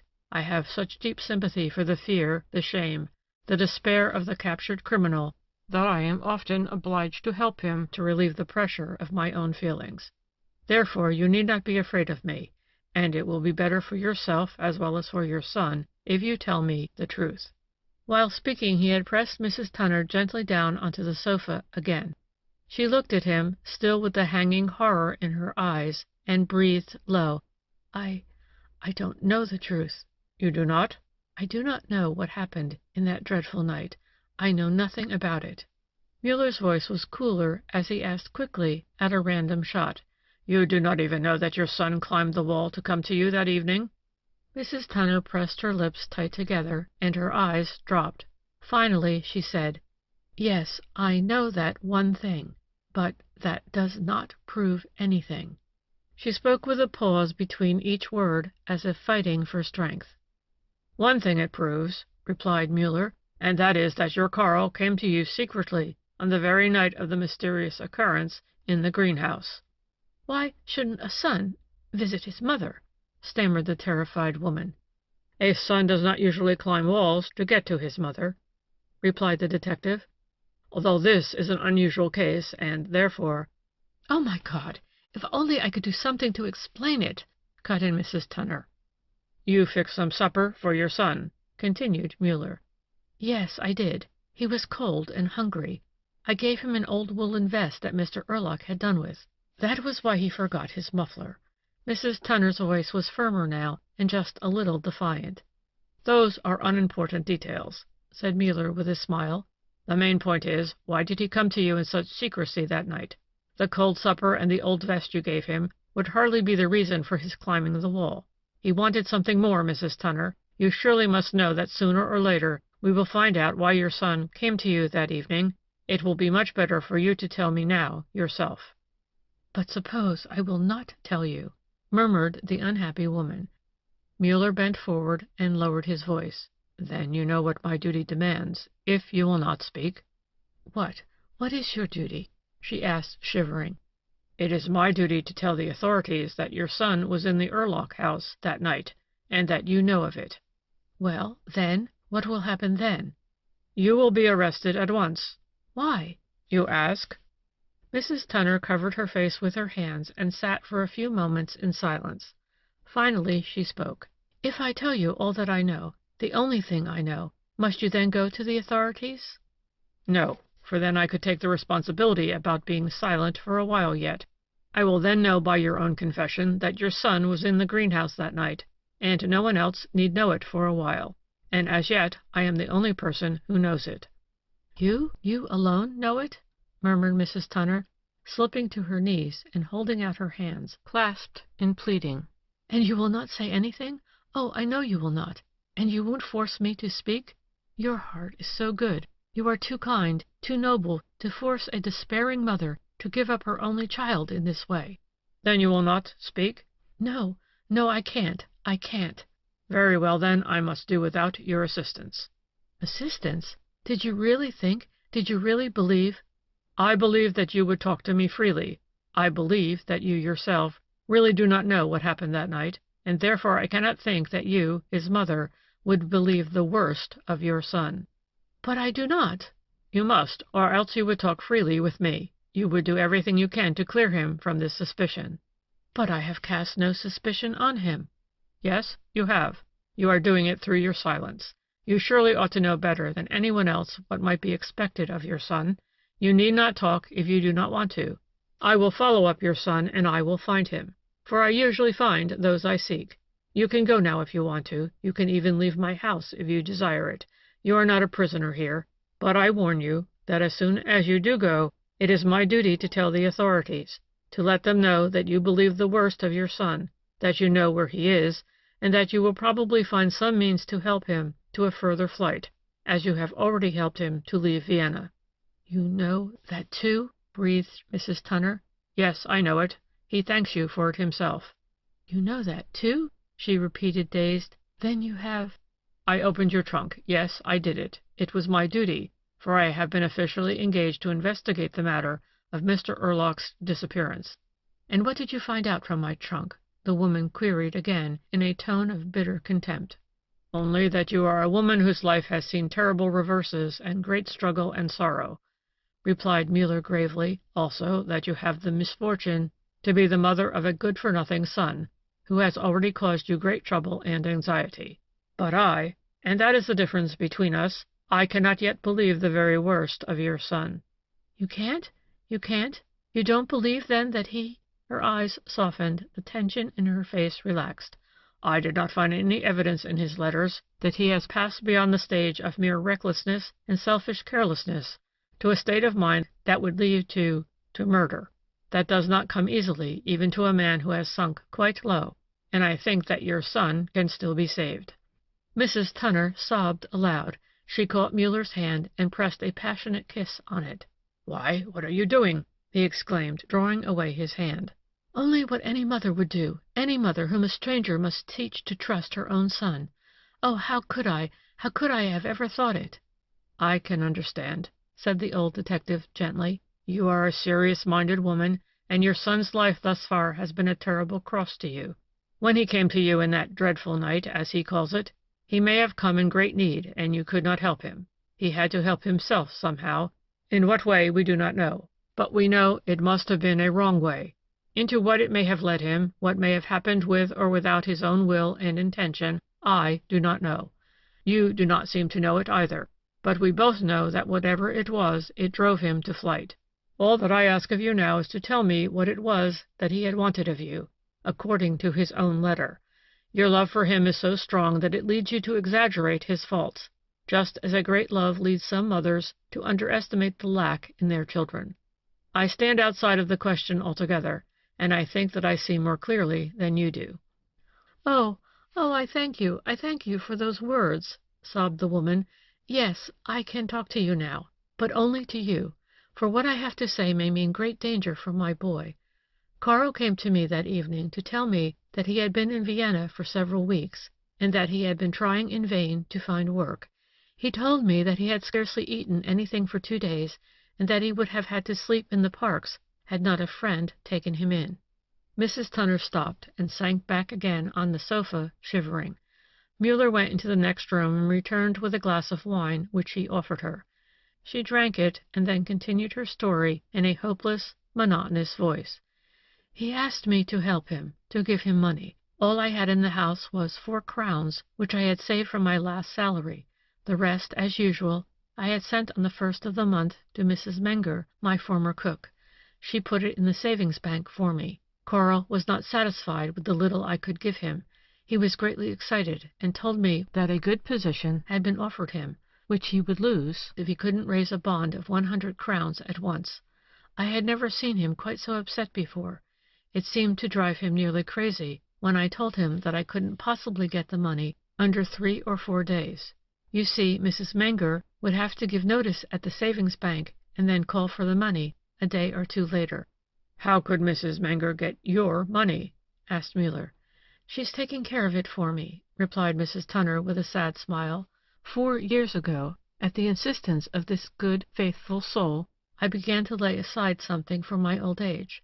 I had given Karl all my wages before that, but Katie Menger gave me no peace until I had started a savings bank account in her name, and promised to send her all I did not absolutely need just as soon as I received it. So now, if Karl came to ask for money a day or 2 after the 1st of the month, I never had any to give him. That night he was so angry that he lost his head completely.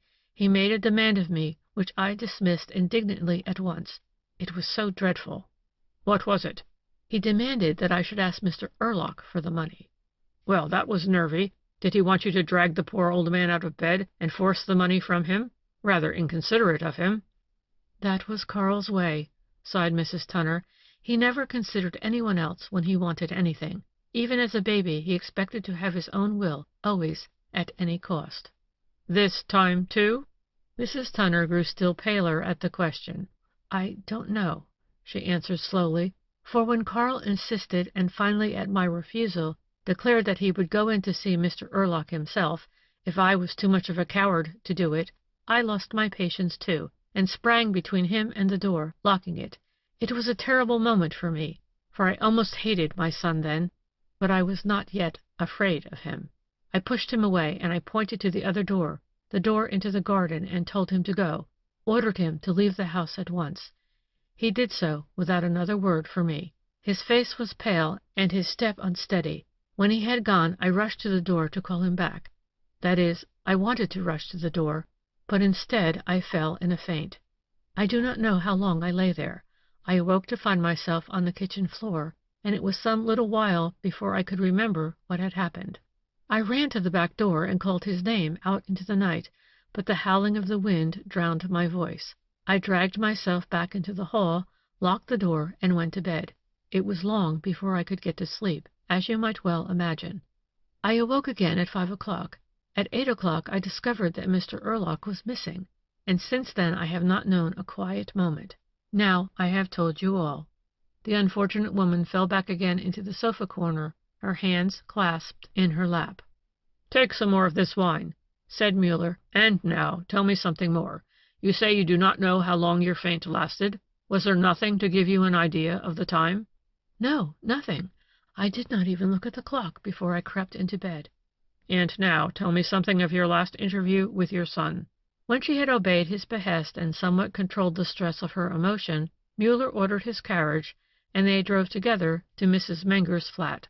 All they could find out here was that the letter received by Katie's sister from Karl Tunner had borne a Hungarian stamp. This seemed to suggest something to Mrs. Tunner, and Muller asked her what it was. "I think he must be in Pressburg," she said, apparently greatly relieved. Muller was much surprised. He stood for a moment motionless, then a faint smile curled his lips and shone in his keen eyes.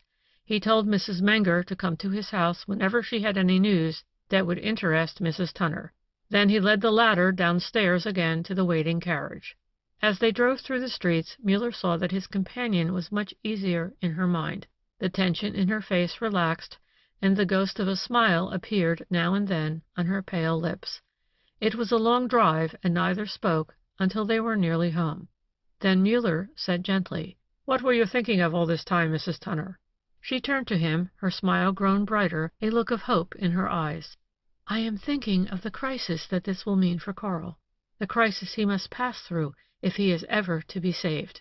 "Then you will be satisfied with whatever I undertake, even if I find it necessary to arrest him?"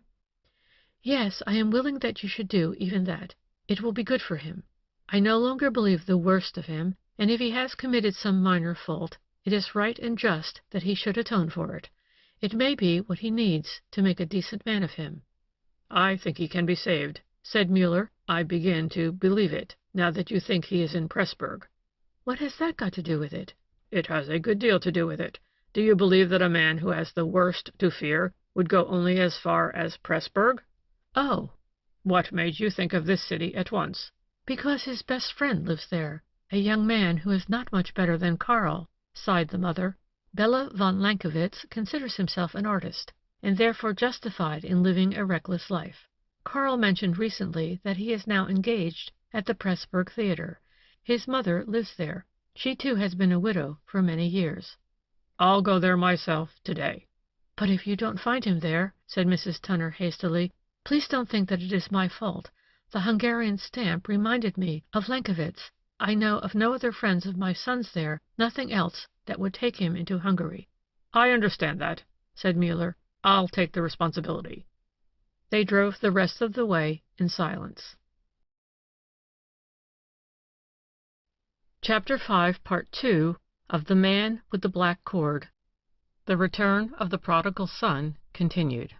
Muller reached Pressburg that evening after midnight and went to a hotel at once. He was up again at 7 and walked over to the theater. The bills for the performance of the day before were still hanging on the boards, and an attendant came out to change them as the detective stood there. "This is the bill for today, sir," said the man. "That's what we gave yesterday." Muller inquired about Mr. von Lankewitz, and the attendant shrugged his shoulders with a smile. "Oh, he never gets his name on the bill," he said. "He sings along with the rest of them in the chorus." A silver piece pressed into the man's hand brought forth the necessary information regarding the address of the young chorus singer. As it was at a considerable distance from the theater, Muller set out in spite of the early hour. The number he sought was in a new street of cheap tenements, where the outer wall of the houses, newly erected as they were, was already cracking and peeling off. The interior, the halls, and the many stairways were equally unattractive. Finally, after many inquiries, Muller found the apartment he sought. As he stopped in front of the door, he could look through its little glass peephole into an untidy kitchen, about the walls of which women's garments were hanging. The whole look of the place, as far as he could see, told him that even if the two young men were alike in character, this mother was very different from Mrs. Tunner.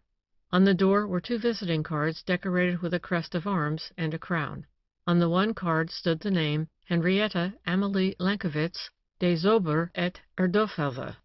Underneath was written in ink, "Lessons in dancing and deportment." The other card showed the name of the young Lankewitz. The writing on the first card gave Muller the excuse that he needed to enter the apartment, and he pressed the button at once. He had to wait some time. Finally he heard steps coming to the door from another direction, and it was opened a tiny crack. "What do you want?" said a small plump woman, whose untidy gray head showed in the opening. "I would like to speak to Mrs. von Lankewitz." "I am Mrs. von Lankewitz." Muller excused his early coming by saying that he was busy the rest of the day, but that he wanted to speak about dancing lessons for his nieces.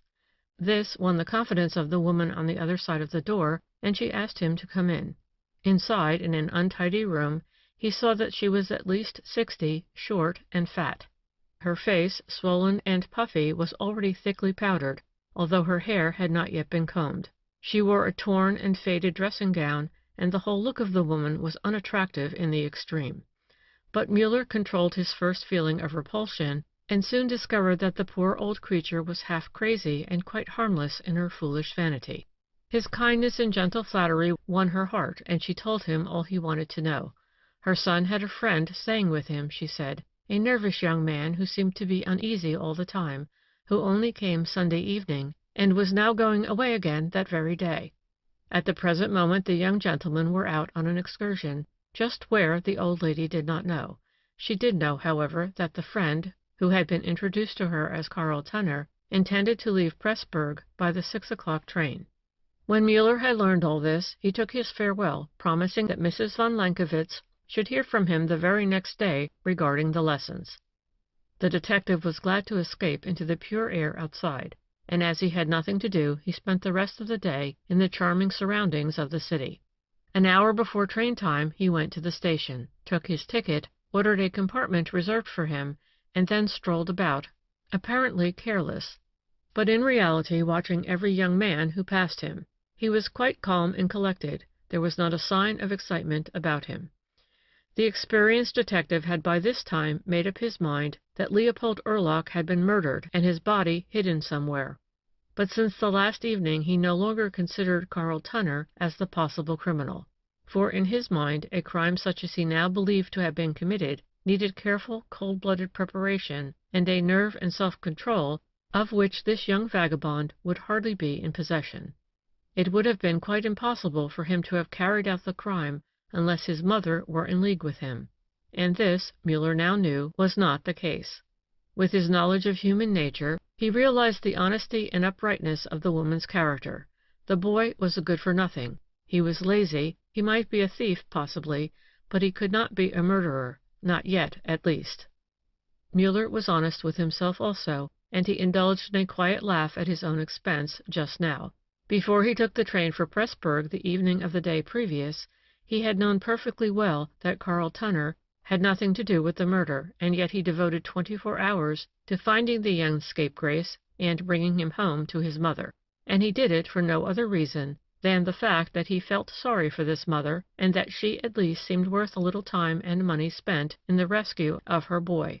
It was one of the little digressions that he could not help, and he excused it to himself by saying that from the next morning on he would devote all his energy to the Erlach case. The time passed finally, and about 10 minutes before the departure of the train, two young men came in hastily, in earnest conversation. They parted just inside the door, and the taller of the two hurried to the ticket office. Muller, who followed close behind, heard him ask for a third-class ticket to Vienna. There was no third class on the express, so the young man was obliged to go second. When he had his ticket, he hurried out to the platform, Muller still following. The detective motioned to the waiting conductor, and the official helped the young man into the compartment that Muller had reserved. The latter got in himself, and a moment later the train started. "Good afternoon, Mr. Tunner," began Muller, when they were well on their way. Karl Tunner sprang from his seat, then sank back again, stammering inarticulately. "You want to know who I am?" asked Muller with a smile. "I am a man who has come to find you and take you home. I am a detective." "Did that fool Stillinger give me away when there was no need for it, or have they arrested him again?" Muller was surprised, but now he knew why Karl Tunner left Vienna. "Don't be angry," he said. "You ought to have known that you couldn't depend on Stillinger." "But it was he who told me to stand watch." "Even then you didn't have to do it." "Did you ever go a whole week without anything to eat?" "No, I'm not afraid of work." Karl Tunner's eyes dropped. "I was coming home," he said after a pause. "I wanted to come back and be a decent man again. I was coming back to see my mother, but I won't be able to do it now. I won't be able to ask her to forgive me. I never thought that I'd be arrested now. Oh, my poor mother will never outlive it." "But you will, all right." "Oh, don't make fun of me. Haven't you got a heart?" "About as much as you have, to judge by your conduct toward your mother." "Oh, I'm a good-for-nothing. I know it. But how do you know so much about me? Have the police been watching me?" "They've naturally been looking up your record." "On account of that little fool thing?" Stillinger sent me word that the man wasn't really hurt. Why did they arrest him again, then? And why did you follow me here?" "See here, young friend, you'd better not be asking so many questions. Leave that to me." "Very well, then. But I don't have to answer you, do I?" "Oh ho, we're defiant, are we? That will only make things worse for you. The best thing for you to do is to stick severely to the truth. Then you won't mix yourself up in what you say and set the judge against you." "The judge? Are they going to bring me to trial?" "Why, of course. They want to find out about the other matter, the more important one." "What other matter? What do you mean?" "I mean what happened in the Urlock house." "What happened there?" Tunner's voice was full of defiance. "I told my mother she ought to ask Mr. Urlock for money, if you want to know. I don't know why that should interest the police. She didn't do it, anyway. She turned me out of the house, and—" "And then she fainted and lay there unconscious ever so long. The next morning Mr. Urlock had disappeared, and has not been found since." Carl Tunner stared at the man opposite him as if dazed. It was clear that he did not understand the matter at all at first. But as the comprehension came to him, he screamed aloud and sprang up. He stood before Muller, his face white, his big blue eyes full of horror, trembling in every fiber, and stretched out his hand as if pleading for mercy. "Then that was what she meant," he groaned. "That! She even believes me capable of murder? That was what she meant! And I didn't dare tell her that it wasn't true, because just a few days before I'd helped to knock a man senseless and rob him." The poor boy sank back in his seat, trembling all over. Muller looked at him pityingly, although his mind was busy with the question, "Who then is the unknown murderer, and where must I seek him?" It was some time before Carl Tunner could control himself. Finally he began to speak again. "You say that Mr. Urlock disappeared that night?" "Yes, that was what I said." "And in my excitement I imagined, of course, that he must have been murdered and buried somewhere." "You may possibly be right about that." "Possibly? Don't they know?" "No, nothing has been discovered." "Why did they think of me? I hadn't anything against the old man. I never even saw him." "Robbery may have been the motive for the murder. It is known that you were with your mother that evening, after Urlock had gone to bed." Young Tunner clenched his teeth and groaned aloud, as Muller continued calmly. "We know your past career. We know that you are idle and disinclined to work. We know that you are pleasure-loving and unscrupulous with but a very poor idea of duty or consideration for others. It's easy enough to be led into murder when one is determined to get money at any cost. You confess to the other matter. Might it not have been the same with Urlock? He was an old man, not strong. It would have taken little to finish him, especially when he had been awakened from sleep." "Who says he was asleep while I was in the house?" interrupted Carl. "What do you know about it?" "I know there was a light in his room, not a night light, a regular lamp." "Did your mother know that?" "No, I didn't tell her. She thought he was asleep." "It would be difficult for you to convince people that you could climb that wall without help." "So they know I came in over the wall, do they?" said Carl bitterly. "And they think I must have brought an accomplice with me. Do they believe that my mother—" "No, they do not," said Muller quickly. "Your mother's life would give the lie to any suspicions." Carl's head sank on his breast. After a while he spoke slowly and grimly. "Yes, Stillinger was with me, but he stayed outside the wall. It was he who drove me to do it, to go to my mother that evening, and he waited outside for me." "Why did you want 100 crowns? Of course, I don't believe the story of the position and the bond, but I certainly don't think you're bad enough to frighten your mother to that extent, just because that rascal Stillinger demanded it of you." Again Carl paused a moment before he spoke. "Well, I suppose you'll have to know that, too. I had a position as errand boy with a tailor, and he gave me an overcoat to take to the furrier. I pawned the coat, and Stillinger and I used up the 50 crowns it brought me.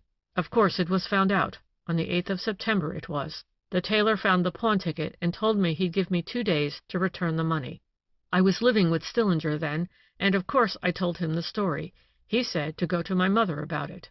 "And you asked her for 100 crowns? Man alive, isn't there any limit to your heartlessness and your impudence?" Carl Tunner's head sank again. In spite of his show of bravado, he was only half-heartedly a rascal. Meekly he endured all this scolding at the hands of a man who, although Carl did not know it, had no authority for the position he took. But it was one of Muller's characteristics that he invariably knew the right time to say a thing. It was this that gave him his power to touch the heart of even the most abandoned criminal. His present task was an easy one. Carl Tunner had reached the crisis which comes to all at some time or other the moment when the natural good hidden down deep in the boy's heart began to assert itself in a wave of disgust at the life he was leading. For in spite of his selfishness and laziness, Carl was not really bad at heart. He had a hidden fund of inherited good qualities to fall back upon, and the crisis of emotion through which he was now passing had served to bring it out. He bared his soul piteously to this utter stranger, as a sort of penance for his misdoing. "And when your mother couldn't give you the money, what did you do then?" inquired the detective. "Stillinger and I spent all day making plans. Finally, we decided to try the hold-up. Do you want me to tell you about that?" "No, you needn't. I know about it." Muller had read the police account of the farmer coming into market in the early morning hours and being held up by a young man by the name of Stillinger, who was known to be an assistant at the city market. In spite of the victim's intoxication, he had managed to call for help, and Stillinger was arrested. His accomplice, who had stood sentry, escaped. Muller was now the first to know that Carl Tunner had been this accomplice.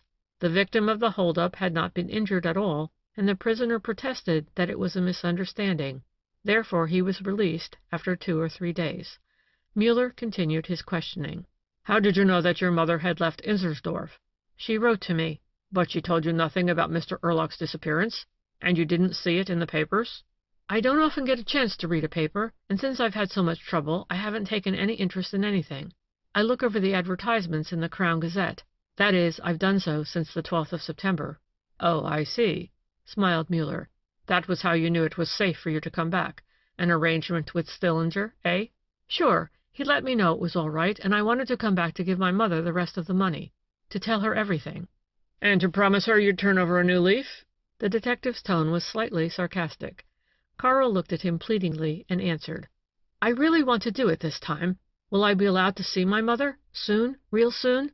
If she's got to live through this disgrace, at least I want her to know that I'm not a murderer." The young man burst into tears, and Muller let the crisis of his emotion pass without interruption. When Carl had controlled himself again, he said, "And when I serve my term, when they let me out again, will you let me hunt for Erlach's murderer? If they haven't found him till then, I'll find him." A smile and a quick look of interest illumined Muller's face. "That's not a bad idea," he said after a moment. "How much schooling have you had?" "Normal school and a business school." "And yet you've never been able to accomplish anything?" I didn't half try, I'm afraid." "Do you know any foreign languages?" "I can speak French. My mother speaks it just as she does German, and we always spoke it at home when I was a child. I kept it up ever since." "That might come in handy," said Muller thoughtfully. After this they both relapsed into silence. Carl did not say another word even when the station was reached. He followed Muller quietly into the cab and sat cowering in the corner as they drove through the lighted streets. Supposing that he was being driven to prison, he paid no attention to his surroundings.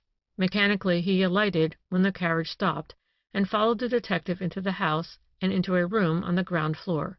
It was a comfortable, warm, and well-lit room, but the unhappy boy did not notice it. He sank into a chair and covered his face with his hands. "And I've come down to this," he thought, "but no one will pity me, for I've deserved it." He sat there for some time until he heard steps outside and the door opened softly. Even then he didn't dare look up. "Now they're coming after me to take me to the cell," he thought. Finally, as no one spoke, he mustered up courage to raise his head, looking toward the now open door. With a cry he sprang up, ran forward, and fell on his knees at the feet of the woman who stood there. "Mother, oh, mother!" he sobbed. Chapter 6 of The Man with the Black Cord, What Stillinger Saw on the Black Moor. That same evening, while Muller and Carl Tunner were making the journey from Pressburg to Vienna, Lieutenant Paul Erlach sat by the side of Miss Nellie von Feldern in a cozy drawing-room, bright with lights and flowers. There had been no definite word spoken between the young people, but they themselves were as little in doubt as to their feelings for one another as was the rest of the family gathering that filled the adjoining rooms of the Feldern home. Paul was poor, and Nellie's father, the retired Colonel von Feldern, had suffered financial reverses owing to his generosity in shouldering a comrade's debt. Neither of the young people could raise the sum of money required by the Austrian military authorities as a first condition for consent to the marriage of an army officer. Paul was a man of sensitive mind and high ideals of honor. He would not consent to bind the girl to him thus hopelessly. But the renunciation cost him many an hour of suffering. It seemed doubly hard this evening, with her grave, sweet beauty enhanced by a simple and becoming evening gown, with the pretty flush on her soft cheeks that betrayed her happiness in thus having him at her side. Nellie had never seemed so lovable, so desirable.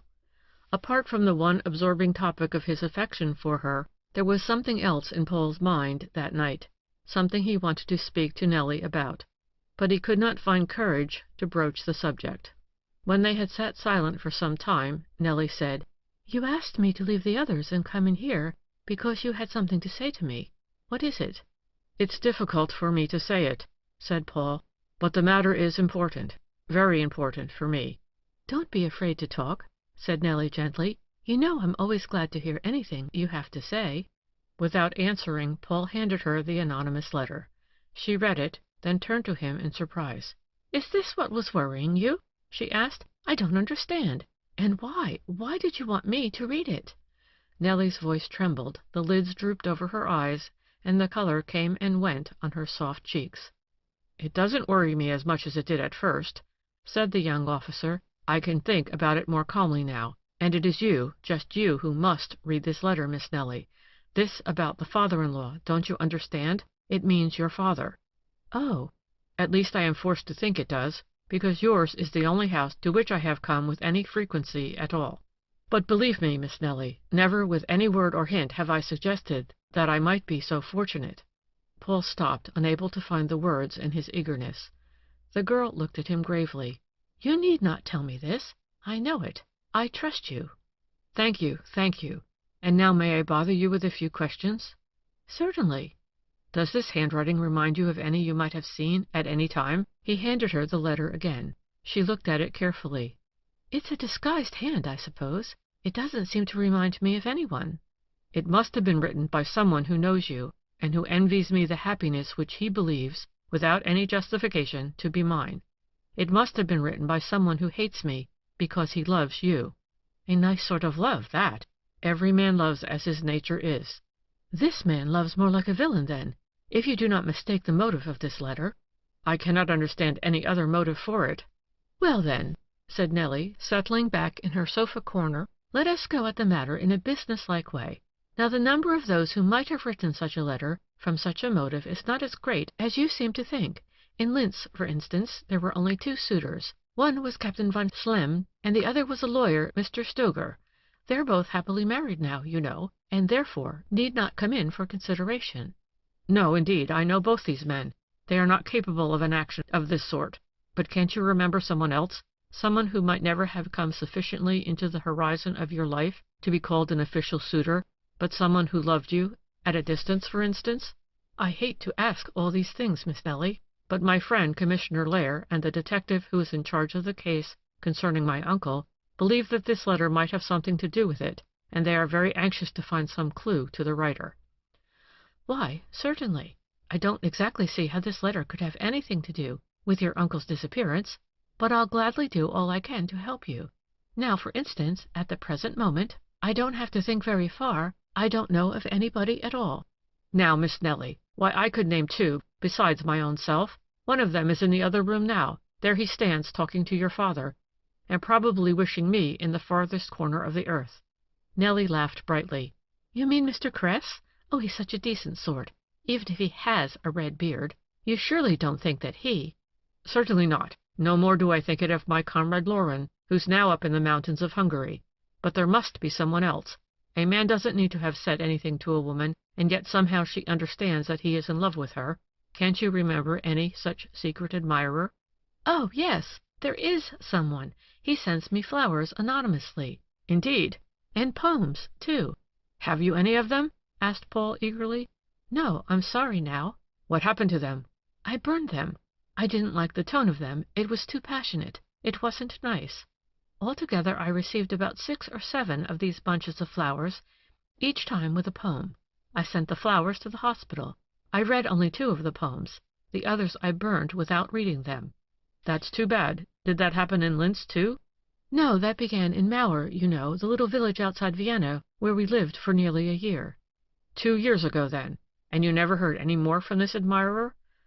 Why, I don't know. I get flowers occasionally. Perhaps they're from him, but he doesn't send any more of the poems. How did these things come to you? When we were in the country, they came with the parcels post from Vienna. Here, they're brought by a messenger. Now, may I ask where you lived in Mauer? Did you have a house of your own there? No, we rented a larger part of a house from a Mrs. von Probst. She owned the house and also a very unpleasant son. He was one of those conceited individuals, although goodness knows he had no right to be, for the only thing noticeable about him was his ugliness. I suppose he tried to attract your attention? No more than he did that of everybody else.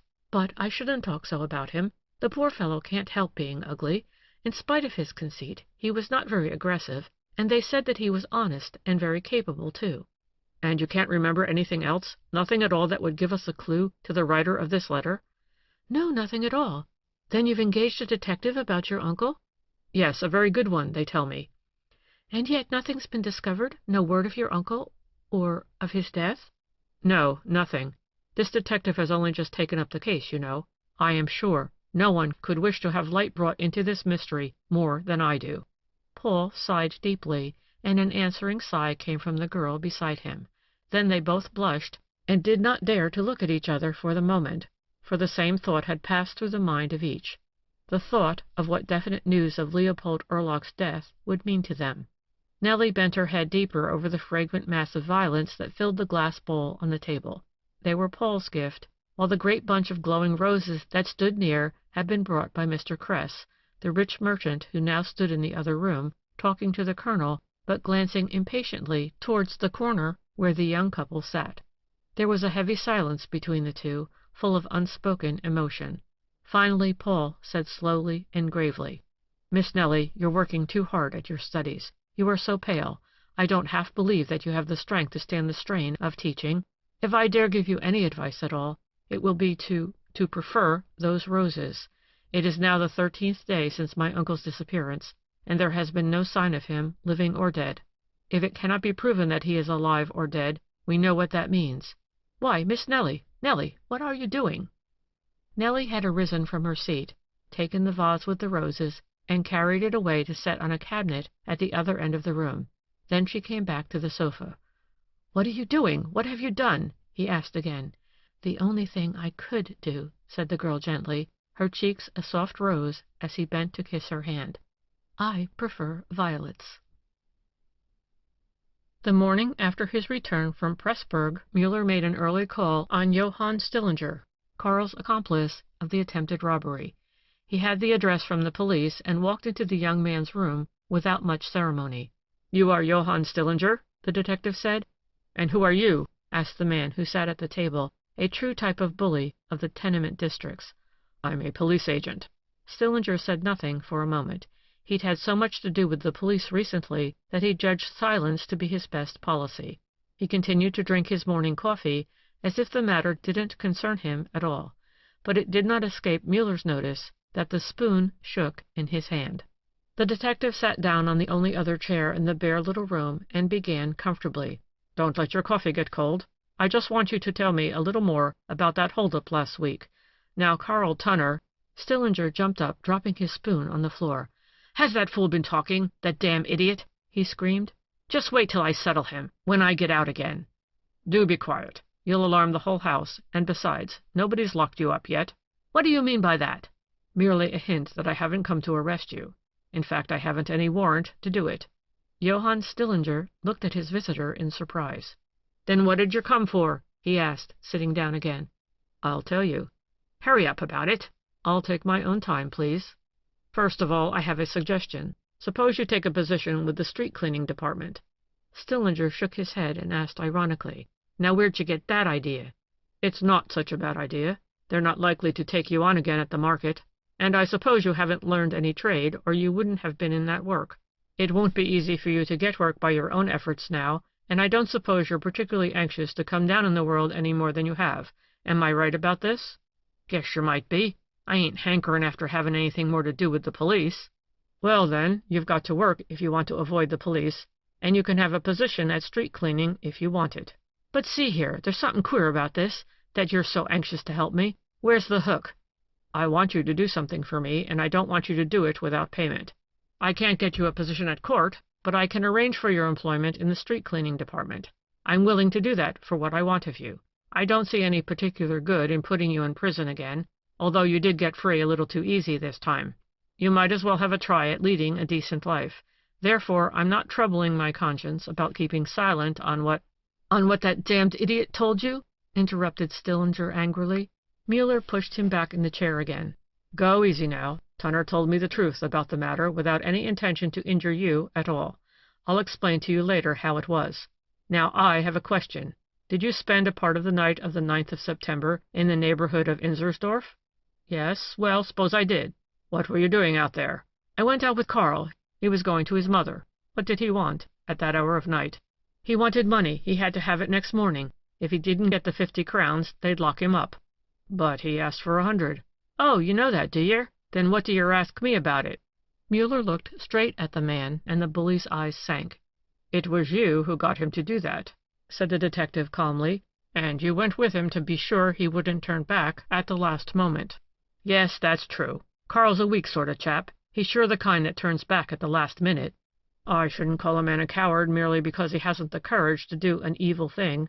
Now I want you to tell me exactly what happened that night. Well, if you know it all, why should I tell you about it? You will do as I tell you, and do it right now. All right, then. Well, we went out to the country, and it was pretty late. I heard it strike 11 in Inzersdorf when Carl climbed over the wall. I walked up and down. Then I stood by a tree, a poplar tree it was, at the edge of the meadow. That's how we'd arranged it.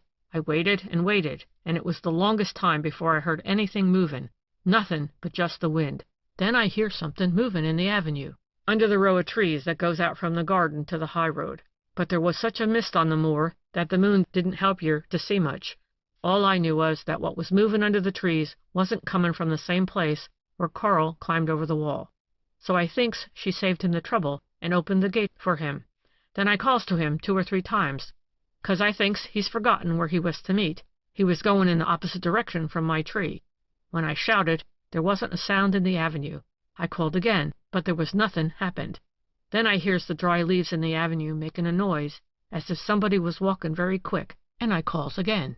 Then way off in the fog I see a man's figure, only just for a minute, and I don't see him very distinctly. Then he's gone again. I yelled after him, and suddenly I hears Carl behind me saying to me, "What are you yelling so for, you fool?" There he was, come over the wall, just where he'd gone in. I asked him for the money, and he tells me, very mad, that he couldn't get it. So we comes back here, and then I thinks out the hold-up. Stillinger stopped and sat looking at the detective in astonishment. Muller was evidently greatly interested by the man's story. He sat leaning forward in his chair, his lips firmly set, his eyes sharp as steel, and his face pale in excitement. Finally he breathed deeply and leaned back more comfortably. Then, after a pause, he asked, "Then you saw the man only very indistinctly?" "Yes, just dim like in the fog." "Was there anything you particularly noticed about him?" "No, or yes. He seemed pretty big, but perhaps that was only the fog." "Yes, that's possible. Did he seem to be carrying anything?" "No." "Or were there 2 of them?" "No, there wasn't but one." "Do you think that if we stood under the poplar tree you could show me the direction the man took?" Now Stillinger became interested himself. "Is that so important?" he said. Muller replied sharply, "Answer my question." "Sure, I think I could tell yer." "Very well. 6 o'clock this evening you are to meet me in front of the church of St. Roch. I'll have a carriage there, and we'll drive out to Inzersdorf." "I'll be there," said Stillinger. "But why is all that so important?"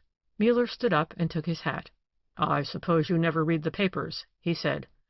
"I get a blink at one occasionally, when I have the cash for a glass of beer in the café." "Well, you don't miss much, and the matter concerned here probably wouldn't interest you, so you needn't ask any more about it. Be there on time, and now, good-bye."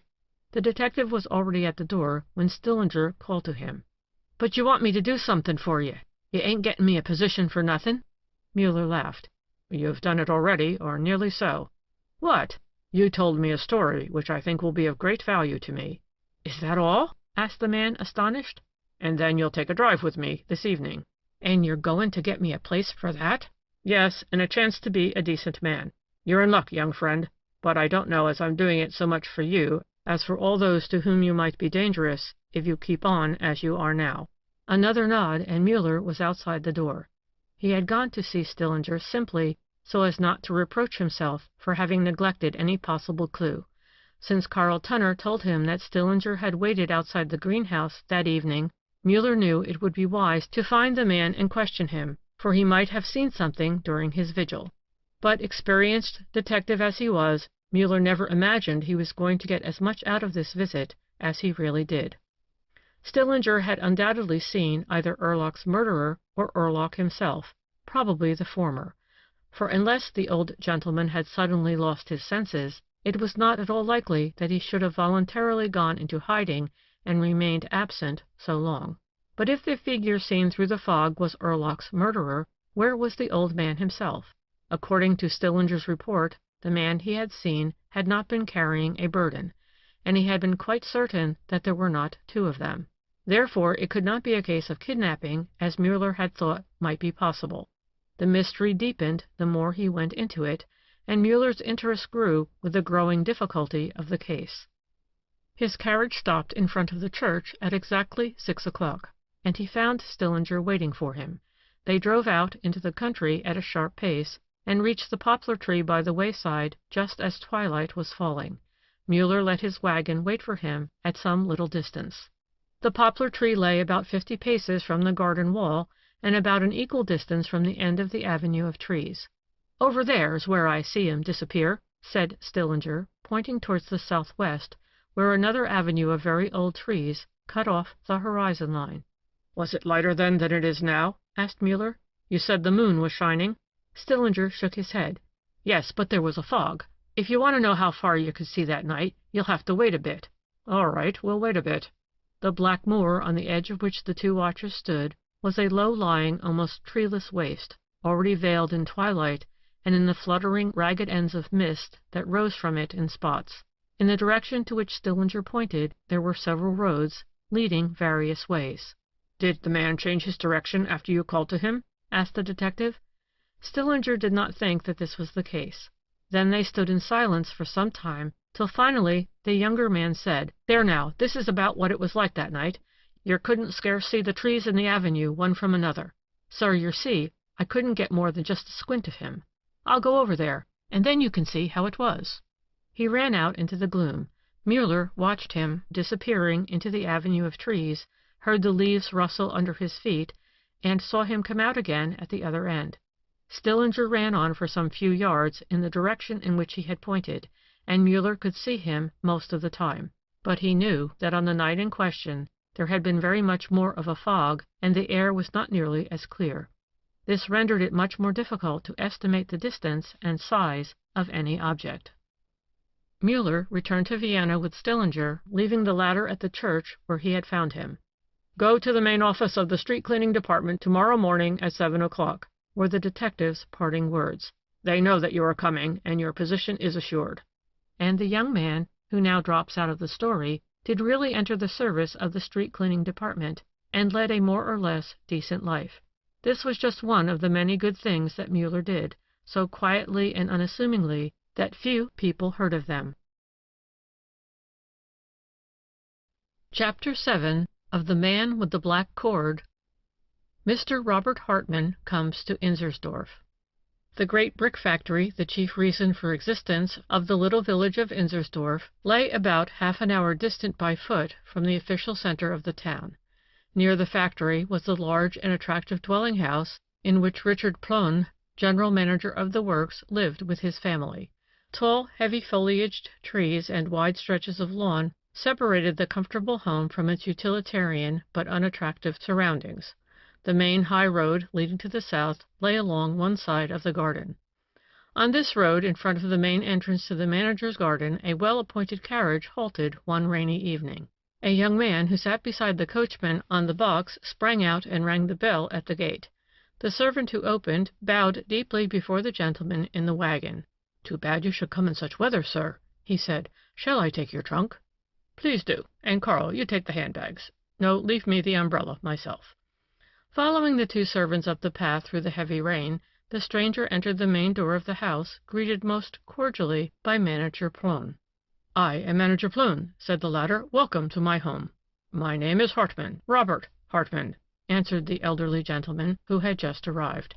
"I hope sincerely that my coming will not cause any inconvenience in your household, and that you will not be angry with the Baron because he sends me to you." "No, indeed," said Plune. "You do us a great favor by coming, for I assure you it is dreary enough in Inzersdorf sometimes." "But you must know that I have the reputation of being an original." "Oh, I'm not afraid of that," laughed the manager. "We have 2 or 3 other originals in our family already. But now tell me, would you rather be domiciled downstairs or up 1 flight? There are 2 rooms at your service in either story, and we can easily take care of your valet also." "May I be quite frank?" "Please do." "The Baron told me something about a pavilion in your garden." "Yes, there is such a one, but it's quite a distance from the house, and if you want to have your man with you there, it would give you only 1 room for yourself." "I don't mind that, and I'm used to living alone." "Then I will have them put the pavilion in order for you." "You go and help them, Karl," said Mr. Hartman to his servant. "It will be damp and cold in the pavilion," continued Plone. "They will have to air the rooms and heat them thoroughly. Won't you join us in the sitting room until the place is ready? And you're sure that you will not be afraid to sleep there? The pavilion is in a distant corner of the garden, right by the wall beyond which is the open moor, and our neighborhood, I am sorry to say, is not a safe one." "I am not afraid. I am strong and well, and am not unarmed. Besides, I am not alone if I have my man with me." Mr. Plone gave orders to have the pavilion put in readiness, and then asked his guest to follow him into the sitting room. An hour later the stranger was the center of attraction in the family circle. Plone's little boy rode fearlessly on his knee, while Mimi, a year older, tugged at his coat with perfect confidence and begged for another lovely story. The great St. Bernard dog sat beside Hartman, looking at him with cordial interest, and the 3 grown members of the family, Manager Plone and his wife, as well as his sister, Miss Suzanne, had already decided that the advent of this stranger into their midst was as pleasant a thing as could have happened to them, for they found Hartman a highly cultivated, delightful conversationalist, who bade fair to be an entertaining addition to the small social circle of the neighborhood. The stranger, Robert Hartman as he called himself, a landed proprietor from Poland, had discovered brick clay on his estate, and determined to start a brick factory. But as he knew nothing whatever about this industry, he concluded that it would be well to study it up first.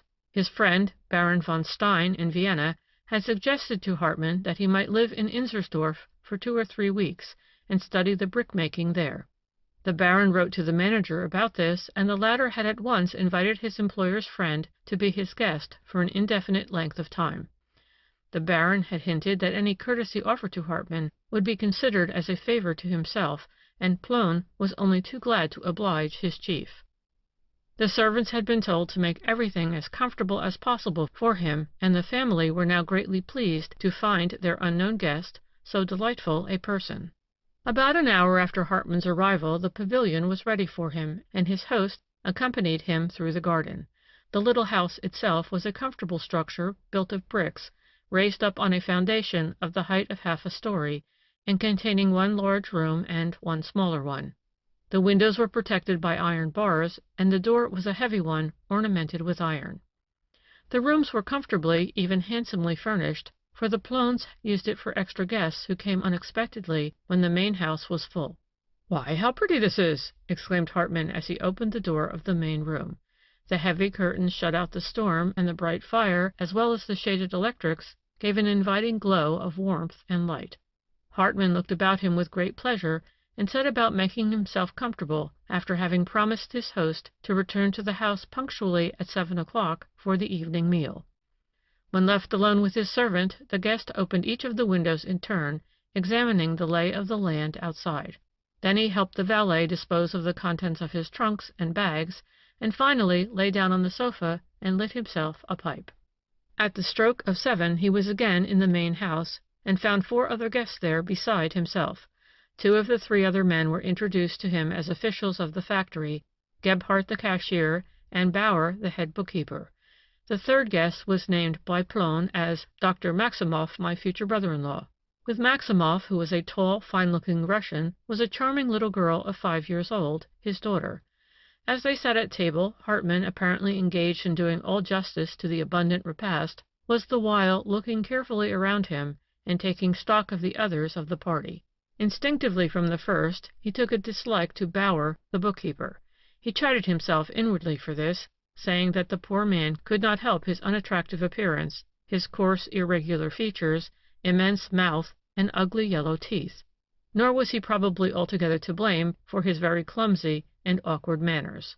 But there was something in the man's expression, a shifty look to the pale eyes, which glanced about him nervously from time to time, that particularly antagonized the stranger. Gebhardt, the cashier, was merely a commonplace type, whereas Dr. Maximoff was in every way a noticeable personality, a complete contrast to the unfortunate bookkeeper. The Russian, apparently about 40 years of age, was a superbly built man whose strength was combined with a quiet dignity and an easy grace of movement that was most attractive. He was an excellent talker, bright and cheerful, his handsome face lighting up with frank, smiling animation at every subject that interested him. Yet in repose there was a deep melancholy in his great eyes that gave an added charm to the man's personality. Hartmann quite understood the affection with which Miss Suzanne Plön, otherwise a calm and self-possessed young lady, glanced up now and then at her betrothed. The meal progressed comfortably, and when it was over the company adjourned to the cozy living-room. The gentlemen had just started out on an animated political discussion when the maidservant entered the room with an appearance of haste and excitement. "What's the matter?" asked Plön, who saw the girl first. "There's something happened, sir. There's been a fight, and one of the workmen is badly hurt. The constable's there already," replied the maid. Plön left the room hastily, followed by his 2 employees. Maximoff went with them. Hartmann sat quietly with the ladies, although they both looked at him somewhat in surprise. But they were quite satisfied that he made no move to follow the others, as they did not enjoy being left alone. The sudden disturbance naturally made a break in the conversation. The guest broke an uneasy little pause by asking if these fights were customary among the workmen in the factory. "Yes, unfortunately they are," sighed Mrs. Plön. "Particularly on Saturdays," put in Suzanne. "When they get their money and gather in the saloon, there's sure to be trouble. But I suppose it's so everywhere in these big establishments." "Yes, that's true," added Mrs. Plön. "Only our particular misfortune is that among our men there must be a monster of quite particular and unusual wickedness." Hartmann looked up with great interest. "Must be, you say?" he asked. "Why so definite?" "Why, I don't know," said the lady. "I suppose I might have spoken quite definitely, for we know that he is here, only no one has ever seen him, at least not to know it. His existence, however, is too unfortunately an evident fact." "Anna," said her sister-in-law, "I think I'd better take the children up to the nursery." Mrs. Plön nodded, and Suzanne led the 3 little ones away. Hartmann waited for their departure with impatience. "Do tell me, dear madam, what do you mean by this? It is most interesting. What has happened here, and why are any of your workmen suspected of whatever deed it is you are thinking of?" "It began about 3 years ago in the autumn," said Mrs. Plön. "They found the body of an old peddler in one of our shallow ponds. He had not been drowned, but had been strangled before being thrown into the water. The cord which had pressed his life out was still around his throat. It was a bit of black cord of an unusual sort." "And the criminal or criminals were not discovered?" "No, the murderer, we are quite certain there was only one, has not been discovered even yet." "Was there any motive that one could find out? An act of personal revenge? Or was it robbery? Even the peddler's little pack can sometimes excite cupidity." "Oh, no, the man was a poor old soul who hadn't an enemy in the world, and his pack was found untouched beside the pond." "And then what else?" "Oh, there were other cases." "Other murders?" "No, minor crimes." For instance? An empty house was broken into, a private house belonging to people who came here for the summer. Was there much taken from the house? There was nothing taken at all. Then the criminal or criminals were frightened away? No, no one saw the man. You're quite sure there was only one? Yes, there was only one. That was proved by the tracks in the snow. Our constable happened to pass the house the next morning and saw footprints in the deep snow leading from the street up to the empty house. And then? The official followed these tracks up to the house, stepping carefully beside them. The tracks, he said, were of unusual size. The house has only a small garden and is surrounded by a high iron railing. The constable noticed that the house door and all the windows were opened. There was no smoke from the chimneys, but the constable thought it possible that someone might have come merely to air the house and to look about inside, so he rang the bell. There was no answer even to his repeated ringing. He saw that the footprints led up to the front door, and that other tracks led out again from the door and around to the back of the house. The policeman followed these tracks back to the end of the garden and saw that there were several boards broken out of the fence. From there the tracks led into the grove beyond. Our worthy constable went around to the front of the house again, and hailing a passer-by, sent him to the police station with news of the occurrence. He himself waited in front of the house until the police commission came, and then they all entered together. The house was empty, and there was no sign of damage done within. In one particular only was there any trace of an outsider's presence there. The lock of the sideboard was broken open, and a bottle of expensive wine taken out. This, 2/3 empty, with a used glass, were on top of the sideboard. A cigar box was open, and one of the cigars missing. A little heap of ashes on the sideboard showed that the intruder had been smoking there. But where do you think that half a cigar was found? I haven't an idea. No, nobody could imagine it that hadn't heard of it. The rest of the cigar was found in the mouth of a snowman, which was built up in the yard at the back of the house, a remarkably well-modeled figure. What a delightful idea! Yes, the owner of the house thought so too, as he is a man with a sense of humor. Only he did not care to run the danger of more such unexpected visitations, so he sold his house to people who would live in it year-round. The whole performance was astonishingly impudent, to say the least. But that isn't all, Mrs. Plone. I can see by your face that you're keeping back the most interesting morsel for the last. Your guess is correct, Mr. Hartman. And may I not know what it is? I'm waiting for you to ask how it was we knew that this impudent trick was played by the murderer of the poor old peddler. Please imagine the question asked. I'm very curious as to the answer. The originator of this trick had left something else on the snowman besides the cigar. And what was that? A black cord. Oh, that is interesting. Mr. Hartman straightened up in his chair and looked out into space, his gray eyes brilliantly keen. I thought you would be surprised.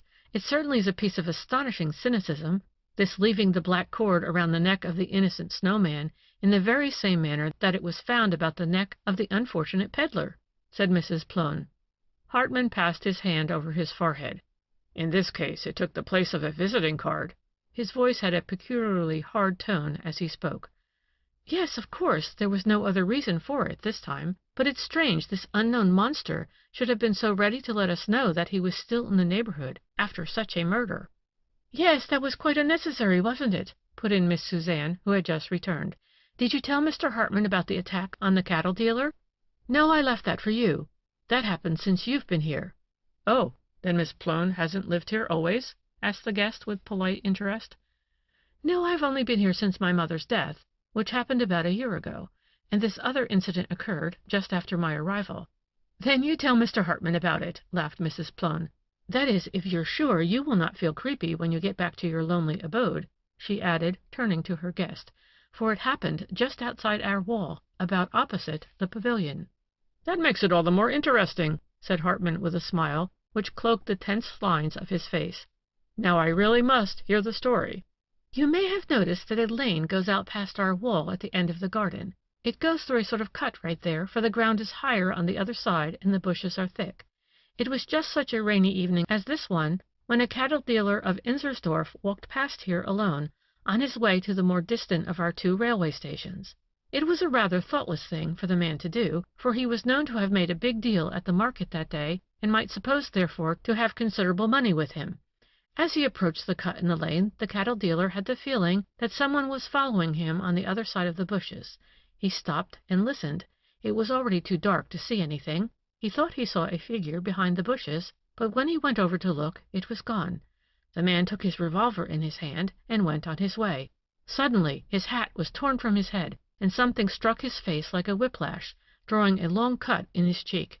The dealer shouted and fired his revolver in the air. With the other hand he caught at the thing, whatever it was, that was on his face. He only just caught it lightly, something that seemed to him like a thin cord with sharp edges. Then it was torn from his hand, and he saw a figure disappear into the woods. He shot again in that direction, but had no means of knowing whether the bullet took effect. Everything was quiet after that, but the cattle dealer returned to Inzersdorf police station and told what had happened to him. Next morning the ground around the spot was examined. Was anything found? Nothing but a number of footprints in the rain-soaked ground. Footprints of unusual size. All footprints seem large in rain-soaked earth, remarked Hartman. Suzanne smiled. That may be, she said, but the footprints of this lasso-thrower measured 16 inches at least, and the space between them was nearly 6 feet. The man must have fairly jumped from step to step." "Yes, that's so. That was a wide stride." "Particularly when you consider the condition of the ground." "Which shows that the man had very long legs, great physical strength and activity," said the guest, and Suzanne added, "And it shows also, doesn't it, that he must be a man in the prime of life." "Quite right, Miss Plone," replied Hartman. "Your conclusion would do honor to an experienced police official." "Oh, here they come," said Suzanne, rising quickly and going to meet her brother. "Where is Sergius?" she asked. "Is he still with the injured or dead man?" "It was only an injury," said the manager. "Maximoff has treated his wounds, and will stay with him until the ambulance comes. He will join us again when he has cleaned himself up, he says." "Who is the victim?" "He's one of the newer men. I don't think you know him. His wounds are not fatal, but they're pretty bad." "Do they know who did it?" "There seem to be 3 of them. It was a drunken brawl, of course. Bauer, will you kindly telephone to the police station? This thing has got to stop, if I have to have the innkeeper's concession taken away." Bauer left the room, and the ladies continued to question Plone. "Who are the 3 attackers? Have they been arrested yet?" asked Mrs. Plone. "Yes, the constable has taken them off. The chief sinner is Lieb, who is at the bottom of everything of that kind here, and then the 2 Polish brothers with the unpronounceable name." "But this is really distressing," said Hartman. "Will I have all this trouble when I start my brick factory?" Plone laughed. "I couldn't say in advance," he replied. "There is sure to be trouble of this kind everywhere where you have a lot of workmen together, a number of them unmarried men, living in barracks." "But the brutality in this neighborhood seems to be worse than anywhere else, even including murders and night attacks." "Oh, then the ladies have been telling you—" "Yes," said Mrs. Plone. "The occurrence of this evening naturally suggested the subject." "Well, then, as long as we have started that topic, suppose our friend Gebhardt here tells us about his adventure. We must all do what we can to entertain our honored guest." Plone spoke with a laugh in his eyes. "Oh, don't you make fun of us," said Suzanne quickly. "You're just as much excited over all these things as we are. You won't even let us walk to Inzersdorf without protection. Didn't we have to borrow Sergius's carriage the other day because our own was being fixed, and we had to be out after dark?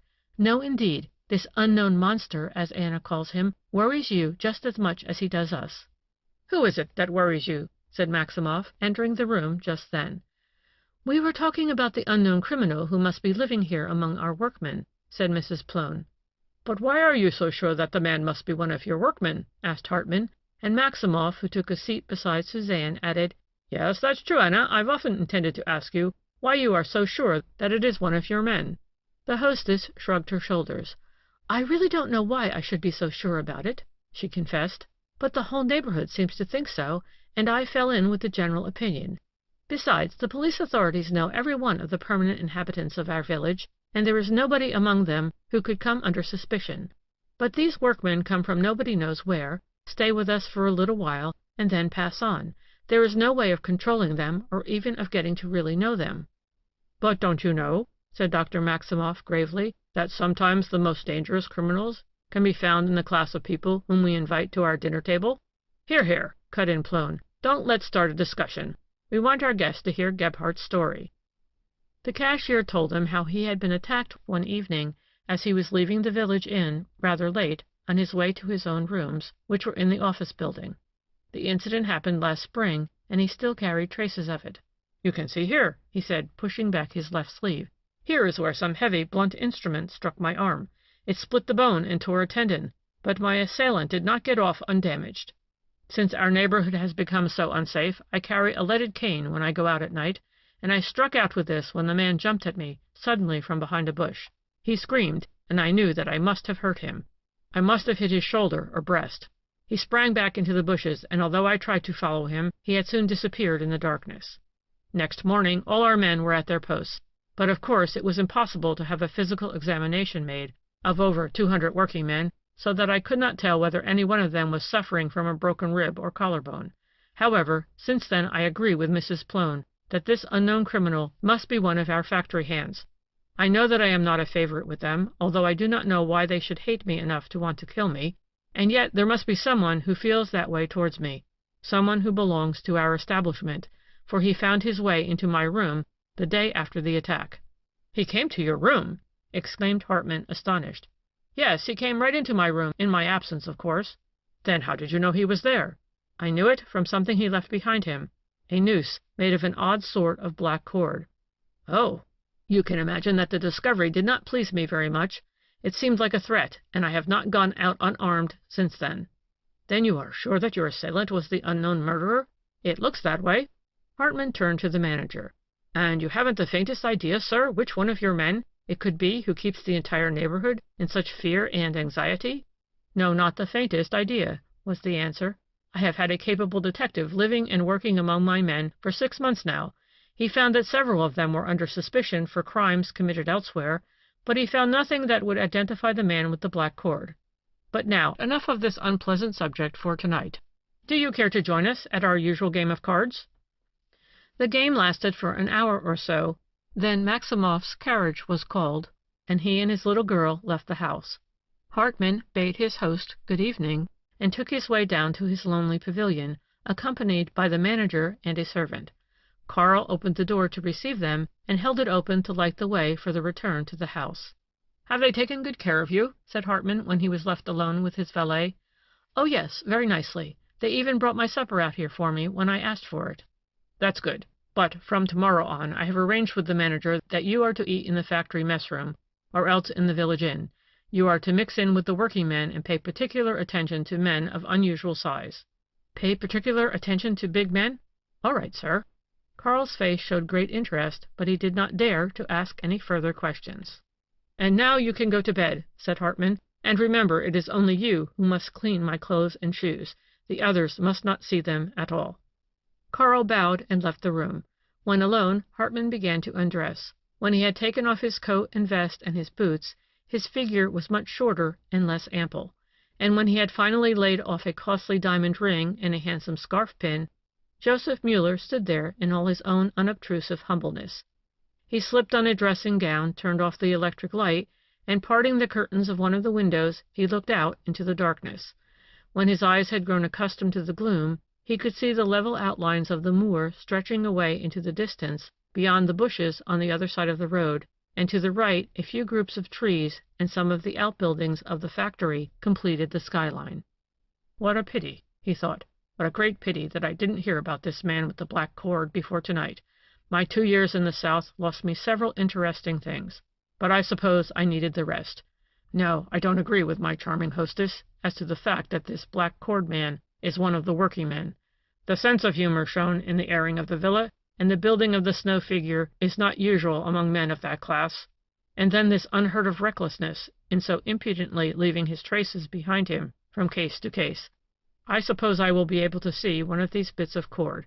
Anyway, it's exceedingly interesting, and this last mystery is the most interesting of all. I wonder if there is any connection here. Nobody mentioned the Erlach case tonight, but it probably won't be difficult to get them to talk about it." At this stage in his meditation, Muller devoted his attention again to the landscape. Then he went to bed. "The idea of the black cord is really delicious, most romantic," he murmured once more before he went to sleep. "But it's too reckless. This man will hang himself with a bit of his own cord before long." Chapter 8, Part 1, of The Man with the Black Cord, Midnight in the Greenhouse. Mr. Hartman began his studies in the factory the very next day. The bookkeeper Bauer had been appointed his guide, and showed him all the rooms in the establishment, describing the various stages of the process with considerable intelligence. The man knew his business thoroughly, and Plone had already spoken of him to his guest as a faithful and capable employee. But Bauer himself, as a man, was extremely unattractive, and the impression of distaste gained by Hartman the evening before was increased by a further acquaintance with the bookkeeper. Bauer was tall and fairly well built. The somewhat too heavy lines of his figure gave an impression of great strength, but his repulsive face and his bad table manners were as disagreeable as was his constant inclination to bring up only unpleasant matters in his conversation. Muller wondered that the rest of the company did not seem to notice this. Then he realized that they were accustomed to it from seeing Bauer almost daily for several years. Also that they were willing to overlook the man's disagreeable qualities because of his other good traits. When the detective found a moment to talk it over with the general manager, he discovered that Bauer was one of the originals of whom Plone had spoken the evening before. "He's the most prosaic man you could imagine ordinarily," said the manager, "but I happen to have discovered that he writes poems in secret, and sends flowers to a lady whom he loves equally secretly and without any hope whatever. It is the contrast between his ordinarily prosaic nature, his complete lack of attraction, and this secret sentimentality which seems to be beyond his control, that makes him such an original. It makes him somewhat ridiculous, I must confess. I know he is not an agreeable table companion, but we overlook it because of his other good qualities, and because the poor man is so alone in the world." Muller didn't ask who the other originals were, and he was not particularly interested in the matter at the moment. The house and all those within interested him only as headquarters from which to pursue his investigations. Once Lieutenant Erlach had put him in charge of the affair, he had taken the keys of the greenhouse and had obtained from the local authorities a promise that nothing should be changed in the entire place until he wished it done. This was not the usual proceeding, but then Muller was not a usual sort of detective, and the police in and around Vienna knew that it was worth while to let him go his own way in any case he had undertaken. Everything was done that could make the investigation easier for him this time. A high police official introduced him to Baron Stein, the owner of the brick factory, and made it possible for him to enter the manager's house in the role of Robert Hartmann, the Polish landed proprietor. The Baron himself suggested his living in the pavilion because right near it there was a small door in the garden wall through which he could go in and out without being seen. He asked for the key from his host on the pretext of not disturbing the family in his comings and goings, and he soon made use of it. The day after his arrival was a Sunday. He spent the morning in the factory, and in the afternoon he went out for a solitary walk. His path led him past the greenhouse. He made a thorough examination of the avenue of trees, and followed it up in the direction in which the man seen by Stillinger had gone. The end of this short arbored road led out onto one of the two main highroads which crossed the Black Moor. It was the road known as Laxenburg Avenue, shaded by ancient trees which shed their leaves heavily in the autumn wind. It was a very ancient street, but not altogether a favorite one because of the loneliness of the country through which a greater part of its length led. At either end of this arched avenue were the royal castles Laxenburg and Schönbrunn. Did the man whom Stillinger had seen go down this avenue, or did he turn off into one of the side roads which crossed it? One of these led to the factory, another to the second highroad, and a third to a mill on the river. And each of these side roads had presumably several forks. One thing only was certain. That was that the man in the fog had gone first towards the southwest. This direction would lead him, if he continued in it, past a little shallow pond surrounded by bushes, which lay between the Erlach property and Laxenburg Avenue. Muller stood on the edge of this pond, gazing down into the water. It lay so thickly hidden between its fringe of bushes that the wind scarcely ruffled its surface. The detective stood looking at the dark, silent stretch of water. Now, in case that man had been carrying Erlach, the murdered Erlach, in his arms, when he first heard the shout behind him, he may have left the body by the wayside and gone back for it later, he pondered, but he didn't put it in this pond. And again he looked down at the water plants which showed just below the surface over the entire expanse of the little pool. Then he took up a heavy stone and threw it into the water. He could see it quite clearly, and was thus certain of the shallowness of the pond. He turned away from it back to the avenue, walked down to the bridge, and then returned in the direction of the factory. He had almost reached the buildings when he heard his name called, and saw Dr. Maximoff behind him, waving his hat and hurrying to catch up. The Russian was on his way to the Plone house and carried an armful of unusually beautiful chrysanthemums. Muller's sincere admiration of the superb flowers pleased the other, so that he gave him a cordial invitation to come and see his conservatory. "It's not far from here," said the Russian. "When we pass these bushes we can catch a glimpse of my house. There, do you see that red roof behind the trees? That's where I've lived for the last 4 years. You must certainly come and see me." "I shall be very glad to. Then you've been in Austria for some time?" "Oh, I've been here before that even. I studied in Vienna, as so many of my countrymen do, and grew very fond of the neighborhood. But this particular spot of it can't have very much attraction for you, apart from Miss Suzanne," said Hartmann, smiling. The doctor answered with a sigh. "I did not know Miss Suzanne when I moved here," he said with a touch of melancholy in his voice. "I came here in the desire to get away from everything that reminded me of the short but very happy years of my first marriage. I didn't care where I went." After my wife's death, I left my own country with my little girl, went to Paris for a while, and then came to Vienna. I looked about for a country home, for my baby is not strong, and I did not want to keep her in the city. My agent found this little place here, Rose Cottage they call it. I came and looked at it. The place was pretty, and I was so indifferent to everything else that I scarcely noticed how unattractive the country about here is. And now I suppose you notice it less than ever, remarked Hartman good-naturedly. Yes, indeed. Now that I have found Suzanne, we have been engaged for nearly 2 months. Now I am happy again. If only nothing happens to prevent— What do you fear? I fear that something may come between me and my happiness. But why should you fear it? Muller halted and looked up into the other's melancholy eyes with true sympathy. Maximoff smiled sadly. You may not know how we Russians are constituted psychically, he said. Either our blood is over-light or else heavy and black as the storm night. I am not of the first type, I think. I can be merry with others for a time, but I cannot shake off my natural melancholy. But really, he continued in a lighter tone, this is selfish of me, and it can't interest you, and I see Suzanne and the children waving to us from the window. Let us hurry to greet them. Where's your little girl? Asked Muller as they walked on more quickly. Maximoff explained that Sonia had taken a slight cold yesterday, and that he was afraid to bring her out. His face softened and his eyes shone in tenderness as he spoke of his little girl, and the soft-hearted detective felt a warm wave of sympathy for this good-looking and attractive man. The Russian seemed to reciprocate it, and the men parted at the door, apparently the best of friends. During the conversation that evening, Muller managed cleverly to bring the talk around to the topic which interested him most. And without anyone noticing his management of it, he soon had them all discussing the Urlach case. He pretended to have heard nothing whatever about it, and he showed an interest that flattered the ladies into giving him all possible detail. After he had been informed as to the disappearance of old Urlach from within his locked room, the men of the party had something to say as to the character of this eccentric elderly bachelor. They both agreed on the fact that Leopold Urlach was a totally uninteresting personality. Maximoff, who said that he occasionally went to the greenhouse to play chess with its owner, had some amusing anecdotes to tell about the pettiness of the other's outlook on life, which was oddly combined with considerable personal arrogance. But the authorities have evidently not given up hope of bringing some light into this mystery, continued the Russian, for our constable, whom I met this afternoon, told me that an experienced detective was expected shortly from the city to take charge of the case.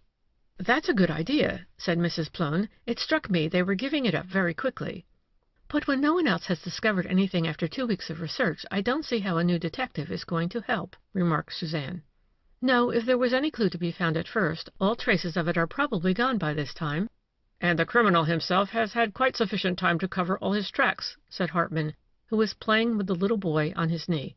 I wonder, he added casually, whether the occurrences of which you told me yesterday have any connection with this last mystery? Whether the man with the black cord had a hand in it, you mean? Said Plone. It might be, but he didn't leave the cord this time, and he seems to take a pride in doing so. There's an astounding, almost an admirable insolence in that, was Hartman's next remark. Then they didn't find it this time? This odd visiting card? Maximoff laughed heartily at this designation for the black cord, and the talk turned on lighter things. The guest seemed to have very little interest in the subject, and did not mention it again.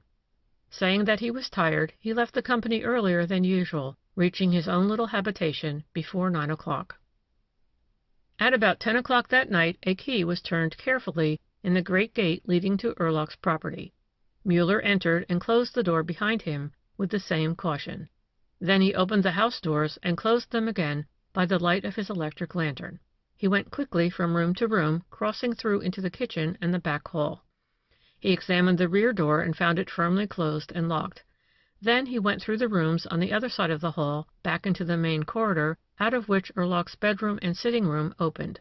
His main object in this nightly visit was to examine the papers and letters in the missing man's desk, in the hope of something that would give a clue to his disappearance.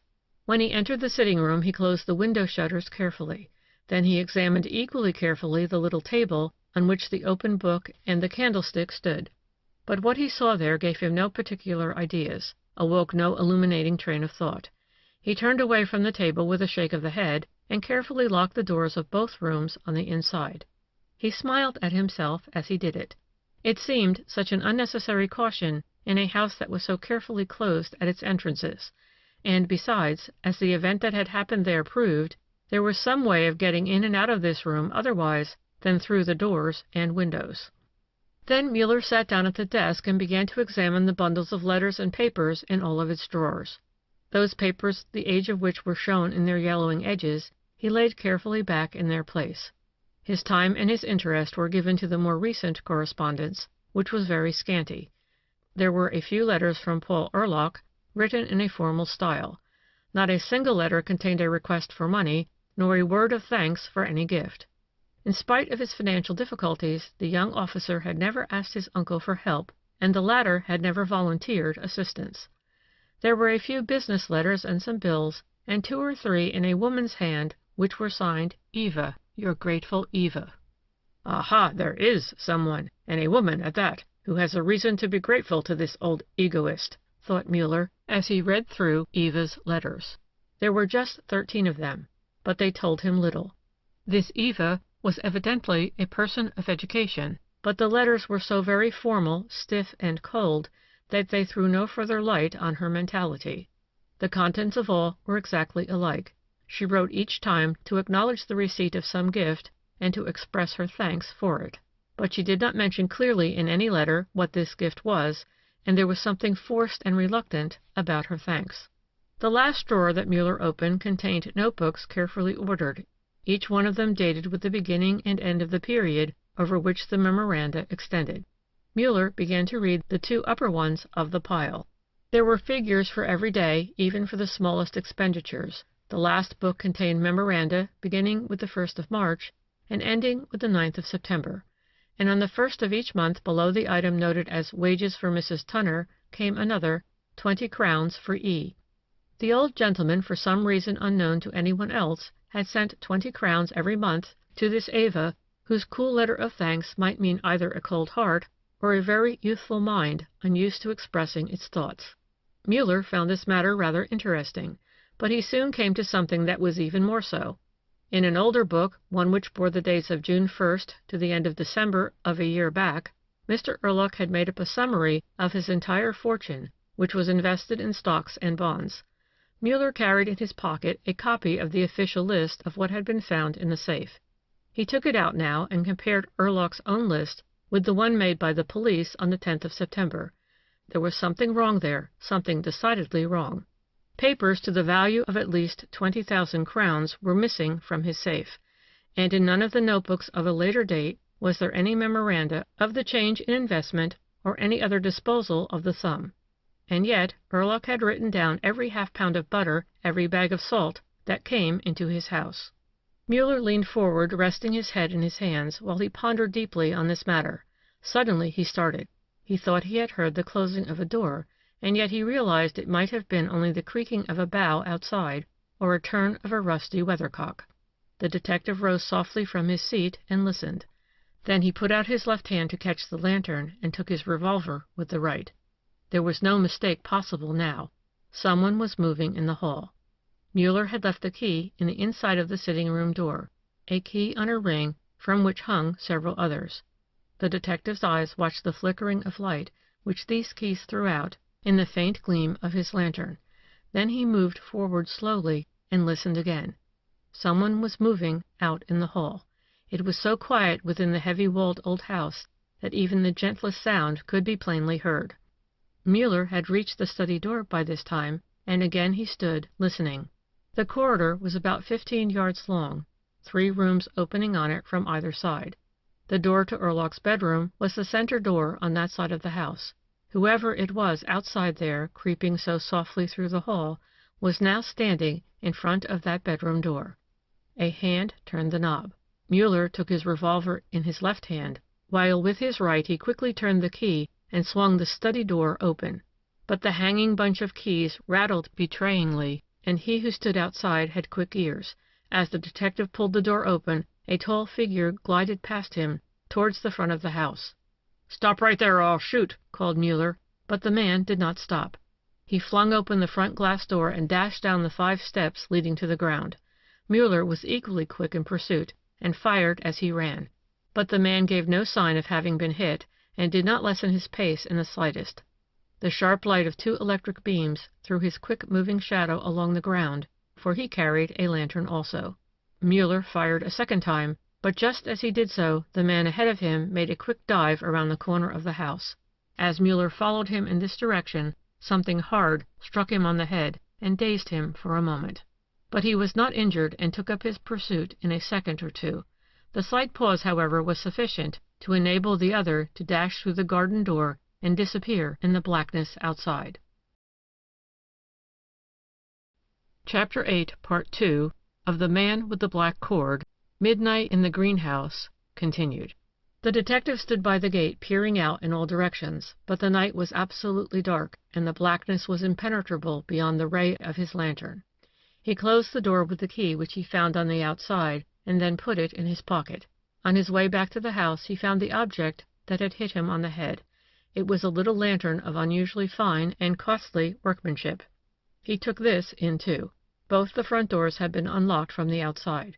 The keys were still in the locks. Muller closed them and put both keys with the others in his pocket. Then he let the light of his own lantern move over every foot of the floor of the corridor.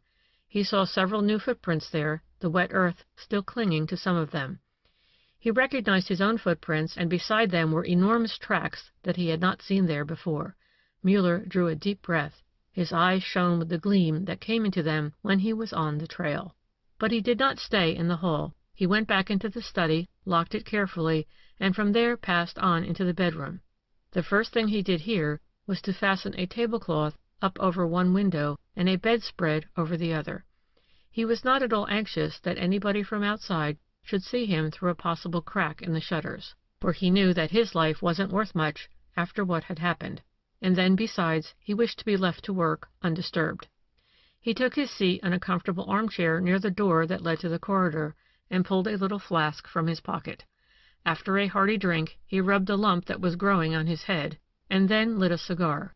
Then finally he disposed himself to meditate over this unexpected night visitor. "Who could it have been?" he said. "Could it have been the same person who underscored those 3 words in the book, in the next room there?"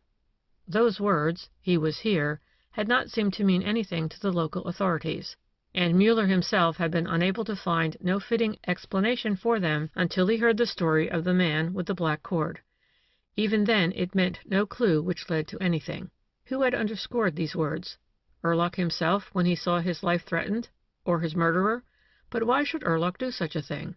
The incident had no sense to it unless it had been written by the other, for this other might have intended this to notify the authorities, who were so unable to cope with him, that he was the terrible unknown who kept them all in fear and terror for years, that he had been in this room and had given them another uncanny riddle to solve. Who was it who was here a few moments back? Muller asked himself again and again. It was not Leopold Erlach, of that he was certain. Leopold Erlach was small and slight, and this man was of unusual size. A man may increase his height and his breadth by a disguise, but he cannot change the length of his stride. No man under middle height could take the steps left as a clear trail by the fleeing unknown, and no old man could move with such haste. It had not been Leopold Erlach, even if the latter were still alive. "Of course, it may have been an ordinary thief who managed to get the 3 keys and thought this a good chance to plunder an empty house," said the detective to himself, but this idea didn't seem right to him. He was glad he had forgotten to bar the garden door through which he entered himself. For if this had been done, the unknown would have realized that there was someone in the house and would not have come. The man, whoever it was, seemed to know the locality and went directly to the bedroom. What could he want in this room? He must know that all valuables, as well as the contents of the safe, had been removed to the police courts. Was there some clue, some trace of his presence that he may have remembered leaving, and that he wanted to take away? The detective asked himself all these questions while his eyes wandered slowly over every inch of the room. He knew that the bedchamber had been thoroughly examined by the local police several times. Every inch of the wall and floor had been sounded, the larger pictures and the mirror had been taken from the walls in search of a possible secret door. The bed had been dragged out from the wall, but had not otherwise been disturbed. It was impossible that Erlach could be concealed in the bed anywhere, for although the wooden part of the structure was very old, the spring and mattress were new and modern. On Muller's first visit to the house he had also examined the room very carefully, but he had not seen anything beyond what the others had found. He knew now, however, that there was something more to be seen, something which he must find, something which brought this nightly visitor to the door. Suddenly the veteran detective rose with a start, while a crimson wave of blood shot up over his face to the very roots of his hair. One of his sudden intuitive flashes had illumined his brain. He had realized that all the colors in this room were dark. From the browns of the inlaid floor up to the paler ceiling, everything was dark. The furniture was of ebony, and the picture frames heavily carved, of the same wood. The wallpaper was of a dark shade which had grown deeper with years. The light ceiling and the white coverings of the bed were all that brought brightness into the room. Muller's eyes now rested on the old-fashioned woodwork of the bed structure, its richly carved high head and footboards. On top of the headboard, two little angels, carved out of the black wood, leaned forward as if to look down on the one who should sleep there. With their little fat fingers they held fast to a rococo railing which formed a border for the heavier carving of the solid wood below. It was this railing and its many corners and curves that now attracted Muller's eyes. A faint memory of something seen before, but only half noticed, came back to his mind. It seemed to him that when he first saw this bed he had casually noticed that the lines of the pretty composition at its top were not quite clear. It was this memory that now sent a searchlight flash through his brain. He stood with the light of his lantern thrown full on the carving, and his tightly closed lips parted in a smile. His free hand carefully disengaged the black cord which was twisted about the black carving, the cord left there by an incredibly audacious criminal. Then Muller examined his latest discovery. The cord was about 10 inches long, evidently a bit cut off of a larger piece. The strands were loosening on either end. The cord was made of braided horsehair and was about as heavy as a large steel knitting needle. "That's what he was after," said Muller aloud, and then he wondered mildly whether the man who escaped was not likely to be waiting outside on the moor until he himself should come out. If he were, there would probably be heard the sound of a shot through the night, or, safer still, the quick thrust of a knife, and the man with the black cord would no longer have to fear the only foe who was as brave and as clever as he was himself. But Muller, who though fearless was not reckless, decided that there was no necessity of running into such an avoidable danger when he could easily pass the rest of the night in the greenhouse.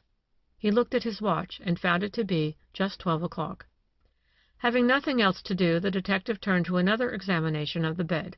The first time he had seen it, on the 20th of September, he was already convinced that that bed had not been slept in on the night of the 9th, but he knew that someone had laid down on it for a few moments, laid down in his clothes and his shoes. He discovered this through the magnifying glass with which he had thoroughly examined the sheets and the coverings. The glass showed him infinitesimal bits of earth on the white surface, and these soiled spots were very near the front of the bed, at the place where the coverlet had been found thrown back. Muller was sure that somebody had lain on that bed with his knees drawn up, and that the soles of his boots had come into contact with the clean sheet. Whoever it was had been careful to brush away all the stains, except the few microscopic bits which no one had noticed. The top pillow still held the pressure of a head, and the sheets showed the folds into which they were thrown by the body resting there. But at the lower end of the bed there was not a single fold to be seen. Whoever had lain there had not stretched himself out comfortably as a man naturally would when sleeping in his accustomed bed. Why had the unknown criminal desired to give the bed the appearance of having been slept in? For no other reason possibly than simply to give an added touch of mystery to the affair. And all of the clothes which Erlach had worn through the day of the 9th of September were missing. Muller knew by this time that the old man had not yet gone to bed when he was attacked. This corresponded with Carl Tunner's report that he had seen a light in Erlach's room when he had entered the garden. The lamp hung above the desk in the study, and the study shutters were not closed, so that the light could easily be seen from outside. While pondering all this, Muller made himself comfortable in the corner of a big sofa, settling down for the rest of the night. But he had not sat there long before he raised his head again and listened. Again he heard someone moving, outside the house this time.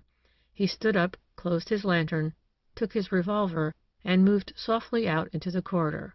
When he reached the front door, he looked out through the glass, and could dimly see the figure of a man waiting there. The man moved, pressed the knob of the outer iron gate, and shook it. Finding this of no avail, he put his arm through the bars and knocked on the glass pane.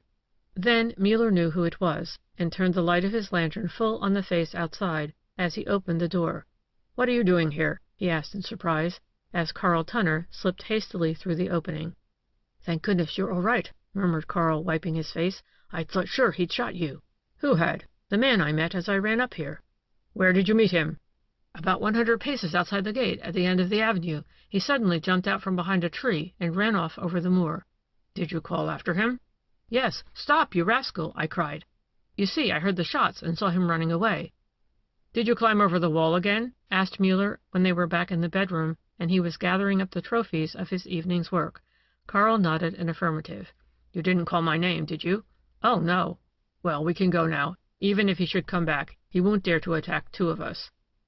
Muller locked the front doors carefully, thinking that the unknown would not be able to get into the house again, as it was scarcely possible he would have duplicate keys.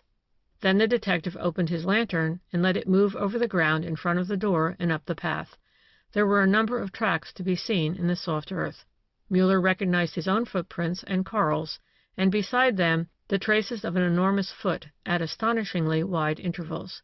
He stooped to examine one of them. It was a very odd track, having none of the usual outlines of a boot sole. It was just one big, even oblong, rounded off a little at either end. "He's wearing overshoes," said the detective. "Not rubber soles, either, for these have very characteristic soles and can be recognized at once. This man is much too clever for that. He chooses felt slippers or something of that sort. It's a very good idea, an excellent idea, one reason the less to fear discovery." Muller straightened up and put out his light even before they came to the corner of the house. "Now watch out well," he said in a whisper to Carl, "and stay close beside me. Take this leaded cane, and if we should be attacked, and you can get at him, try to hit his legs. But don't make a mistake and hit mine instead." Then they went forward through the blackness. But the eye grows accustomed even to such darkness, and when Muller had locked the garden gate behind him, he could already distinguish the outlines of tall old trees. Once outside, the two men set out on a strange wandering about the moor, going now to the right, now to the left, then back again, stopping now to listen, creeping forward again. Finally, after numerous twistings and turnings and zigzaggings, they came back to the little gate that led them into the garden of their present home. Before Carl opened this gate, they both listened and looked in all directions. Then, when they were quite certain that there was no one within sight or hearing, they slipped quickly through and into the pavilion. They went to bed in the darkness, for if anyone outside on the moors should have been following or watching their wandering, it would not be wise to let him see light at that hour in the little house inhabited by Mr. Hartmann and his valet. Muller lay awake for some time, going over all the impressions he had received during this eventful night. Of one thing he was certain, a certainty which thrilled him with pleasurable excitement. He knew now that the person concerned in the Urlock mystery was the same clever, cynical, reckless rascal who had kept the entire neighborhood in terror for the last 3 years. And Muller was certain of something else, too. The unknown was not one of the factory workers.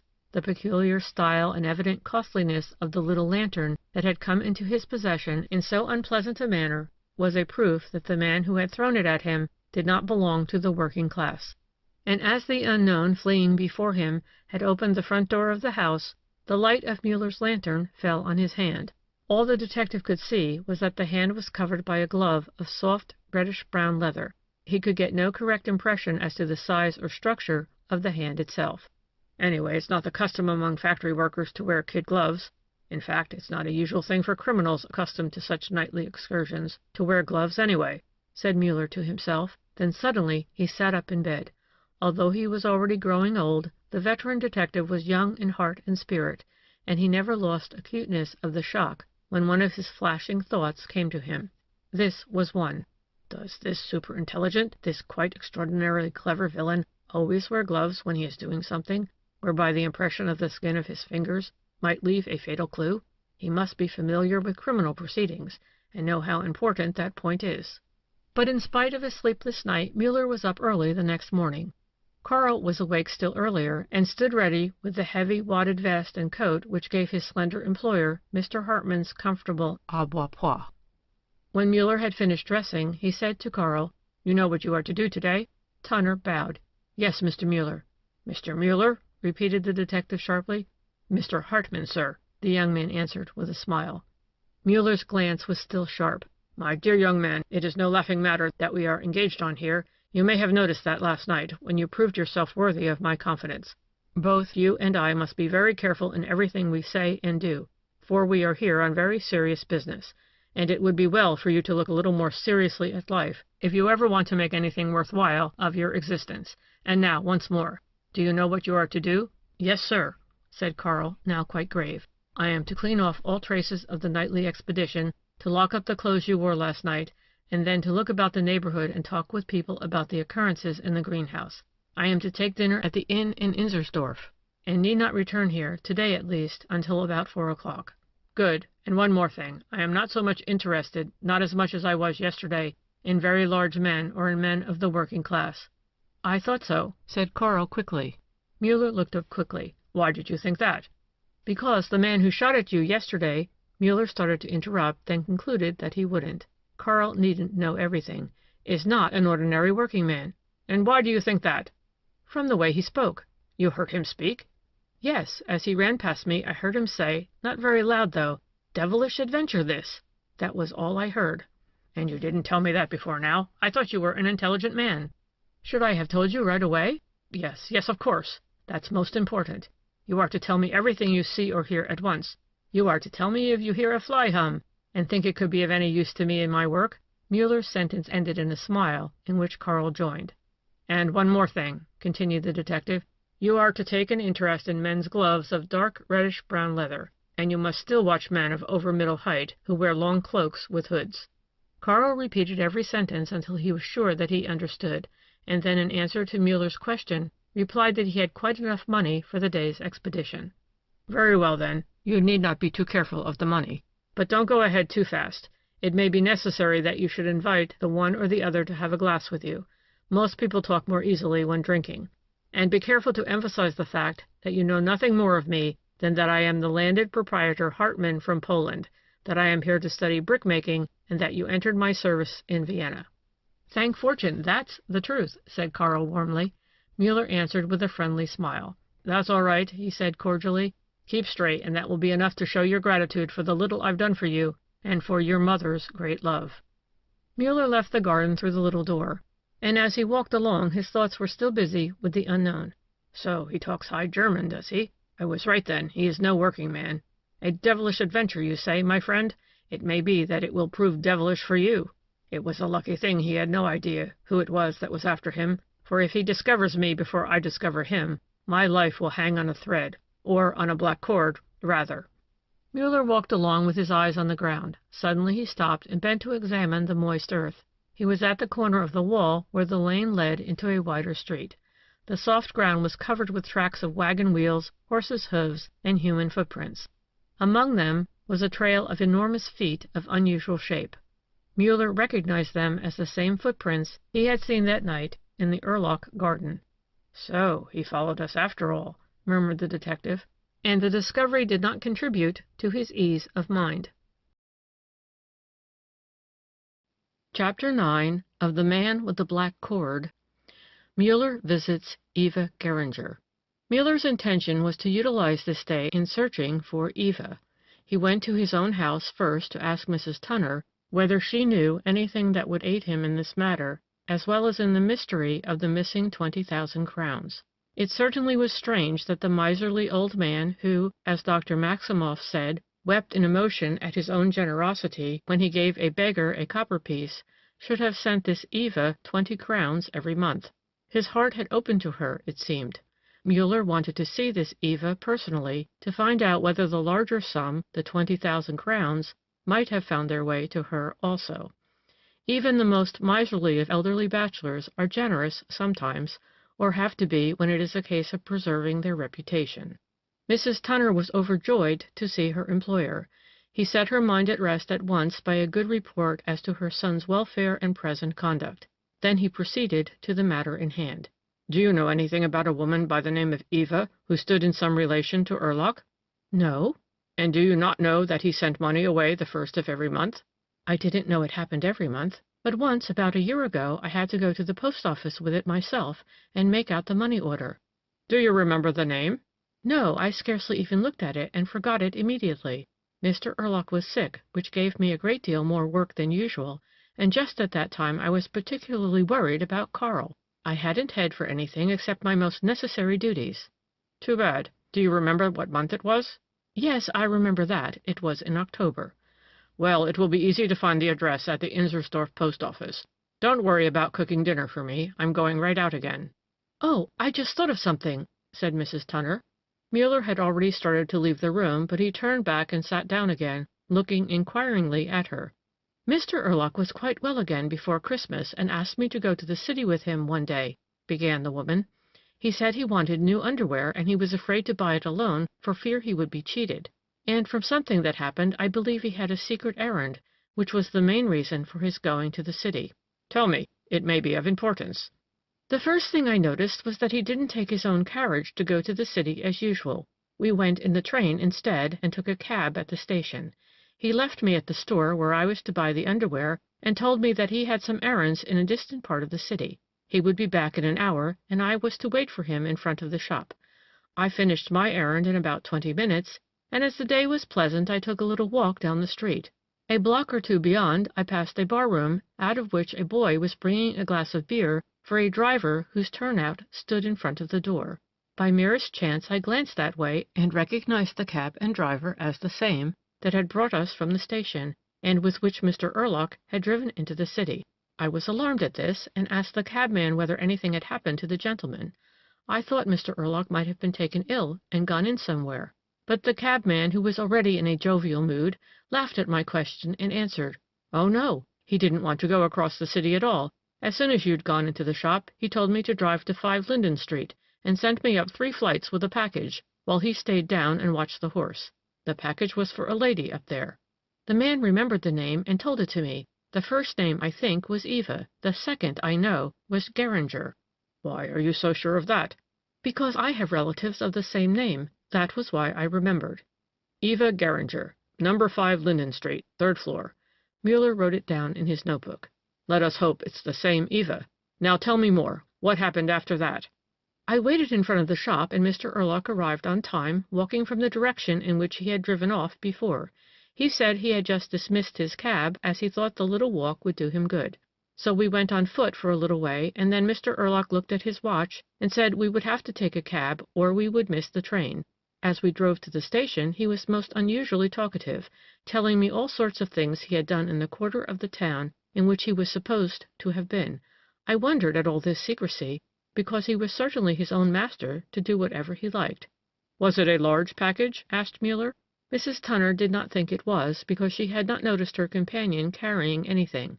The package must have been in his coat pocket. An hour later Muller's carriage stood before the house in Linden Street, and he himself mounted the stairs to the 3rd floor. On one of the many doors on this landing he saw the name of the woman he sought. He knocked at the door, and it was opened by an elderly woman, poorly but neatly clad. Muller inquired whether Miss Geringer was at home. The woman smiled sadly and answered, "Oh, yes, she is at home." "May I speak to her?" he asked again. And again the woman answered, with sadness in her face and voice, "Yes, you can see her today." "Evidently the young lady is not always in the mood to receive visitors," thought Muller, as he entered the small, dark vestibule. The whole look of the place was totally different from what he expected, and when the woman went off to announce him, he looked about carefully. Signs of poverty were everywhere, but poverty combined with exquisite neatness and the ability to make the best of every little thing. The tiny little kitchen into which the vestibule opened was bright and cheery, and as well as the hall was spotlessly clean. "Will you please come in, sir?" said the woman, returning and holding the door open. Muller entered a small, sunny room, furnished with the greatest possible simplicity, but cozy and homelike in spite of it. In front of the window was a large table, and beside it a great soft armchair. In the chair sat a thin, faded little woman, whose face seemed shrunken with its many wrinkles. Only the great gray eyes still showed signs of life, and traces of former prettiness. "You are Miss Geringer?" asked Muller, bowing. "I see you are not feeling well today, and I'm afraid I have disturbed you. Shall I not come some other time?"